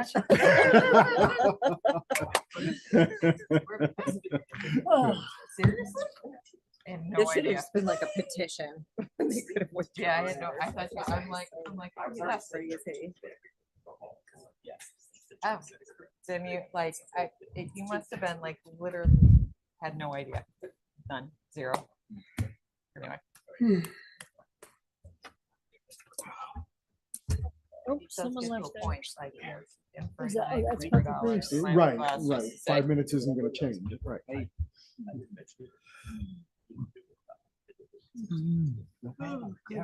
think we Alrighty. just all needed to do our own pieces of homework, you know? All right. Gang. we will- So we're all just saying. 14 back in session. Interesting. Okay, real quick, this is I got everybody. All right, we got just a sign replacement for 218 River Road. It's they were in, this is the group that was in last week or not last week, the last meeting for the bookstore and cafe and with the mini golf. So this is the existing sign. Apparently, they are going to repaint the frame and refurbish it, but this sign panel here in the interior is being replaced with this sign panel. It's the same size, it's a 60 by 60. And the location is staying, it's at the intersection of River and 4. And it dates back, I think when I looked, I found it dates back a long time. I want to say the 80s, and I'm not. I looked at so many different sign applications. Bit of an antique. It might be an antique. So anyhow, most of these, and the owner is fine. There's the owner authorization for the sign. So there's, other than changing the sign panel, nothing else is changing. So unless anyone has a concern or question or anything, I'm gonna go ahead and just proceed with this. With the, I just have one question. Sorry. Open daily on the top of it. Is that staying or going? I Because it doesn't believe look that like it was probably part of the original sign. It was, I believe their intent is to have it stay if there's a huge, Just a question, I guess. Not gonna. fine. yeah, I get it. I'm picking my battles. Yes. I don't know. And I'd have to go back Just wanted to ask the question. I have Yeah. no further comments. We can Understood. move on. Yes, sir. Okay, so I will proceed with the applicant accordingly on this one. Coach them. And then we talked about the sign regulation edits at the last meeting. Ground mounted solar, we also, so there's no changes to that. We haven't changed anything with it as it was presented is how it still sits. It's up on the website. And there's been no changes with that. Bob DiCrescenzo should be getting back to me. He was on vacation last week. I spoke with him the Friday prior to his vacation. I asked him if he had any comments regarding content that we had talked about for like open signs, directional signs, if he could get that to me before the end of the month. So I'll poke at him. If he can get it to me before the meeting on the 27th, then that would be helpful. Ground mounted solar, he did take a look at and offered edits to, and then Garrett and I fixed the formatting. So that version that is re-uploaded to the website. So that is available for your perusal. And Bob did not have concern. There had been some commentary about whether or not for the ground mounted, we were requiring that if it can be mounted on the roof, whether it's structural or will provide the necessary power for the home, that it should be mounted. The preference is to mount it on the roof, and that only if it can't meet those two standards that it could be ground mounted. Bob didn't have a concern with that. So that's something for the commission to consider too. The way that's worded, we're limiting to it that if you don't meet those two thresholds, or if you meet those two thresholds, it has to be roof mounted. The only way it could be ground mounted is if you don't meet those thresholds. Public Act 25-1, the edits were shared and the presentation was shared at the last meeting. There has been no additional edits to that. It has gone to Bob for his review, and I've asked him to try to get comments to us by the end of the month on that one as well. Plan of conservation update. I've got, I just tucked papers away. So anyone that follows the town council and the agendas will know that there is, as part of the town manager's report, that POCD has now kind of been tagged in with our strategic plan. And as part of conversations with the town manager and town manager's office is understanding the more global perspective of the POCD, that while the planning department and planning commission is the charge and lead for the POCD, it's a community-wide document, and that there are community-wide surveys and there are workshops and not design charrettes, but workshops and a variety of opportunity for community feedback. At the same time, town council had identified a desire to go out for a townwide survey to inform the strategic plan and make sure that the goals and visions and charges in the strategic plan are still in line with the community desires, needs, wants, direction. But we're not going to do 2 community surveys. No one would answer the frame. There's a variety of reasons we're not going to do that. So we very quickly pivoted, and the 2 finalists from a consultant selection standpoint were in last week to speak with the town manager, assistant town manager, and myself and Rose. They've been charged with getting us a revised proposal back by the end of this week, or not revised, but I should say expanded, so that it would take not only what was envisioned for POCD, but expand it to accommodate some of the additions that are required for the strategic plan. So we will still do what we need to do, but it is going to have now this additional bump out of additional information, additional inquiry, to satisfy both needs. And so that is being done, and the intent then is we'll make a selection based on the updated information that comes in, and then that will be put forth then to town council. This will be discussed with town council tomorrow evening. And you will see too that the intent the town manager has requested of town council to consider adding in a second meeting in July in order to finalize a consultant selection. So that's where we are. And we took a little bit of a left turn, little pause to make sure that we're a little more focused, like all encompassing, right? Rather than doing two different efforts that are really going to serve kind of the same purpose. There are some communities that will use the POCD, and then the recommendations from the POCD actually become the strategic plan. So Farmington does it a little bit different. There's probably going to be a decent amount of overlap, and then there's a kind of like a 20-30% that's separate, that's more strategic plan related, that is not POCD. Does that mean when you say the town council would make the final decision on the consultant, or? It'll be a recommendation from Kathy, Kat, Rose, and myself. So there's now an overlap, right? So we've got two from the POCD selection committee, and we've added in the two staff. So the POCD selection committee got us down to the two consultants. Okay. And then it's those two consultants, Kathy and Kat were interested in revisiting the whole thing again. They took the two consultants and said, okay, we're going to move ahead, and did an interview with them with Rose and I present. So the four of us participated, and the four of us will make the decision and put that forth to town council as a recommendation. So sounds like a plan. Shannon, I do have one question regarding that. Sure. Just, does the Conservation Commission have any say in any of this? Because it's conservation and development. So I was curious about that. So all of the land use boards will be involved in the process. So there's a variety of ways to do focus groups and community outreach. So as a commission, yes, and as individual community members, yes. So the intent is to try to get as many people involved and as much feedback as possible. Gotcha.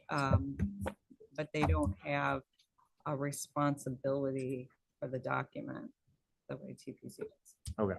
Okay. Mm-hmm. Anybody else?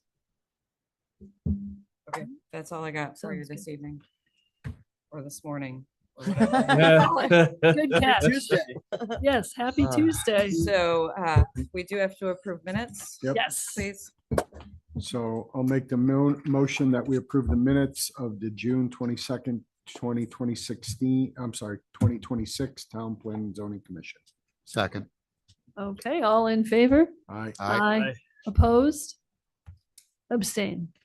Motion carries. And meeting is adjourned.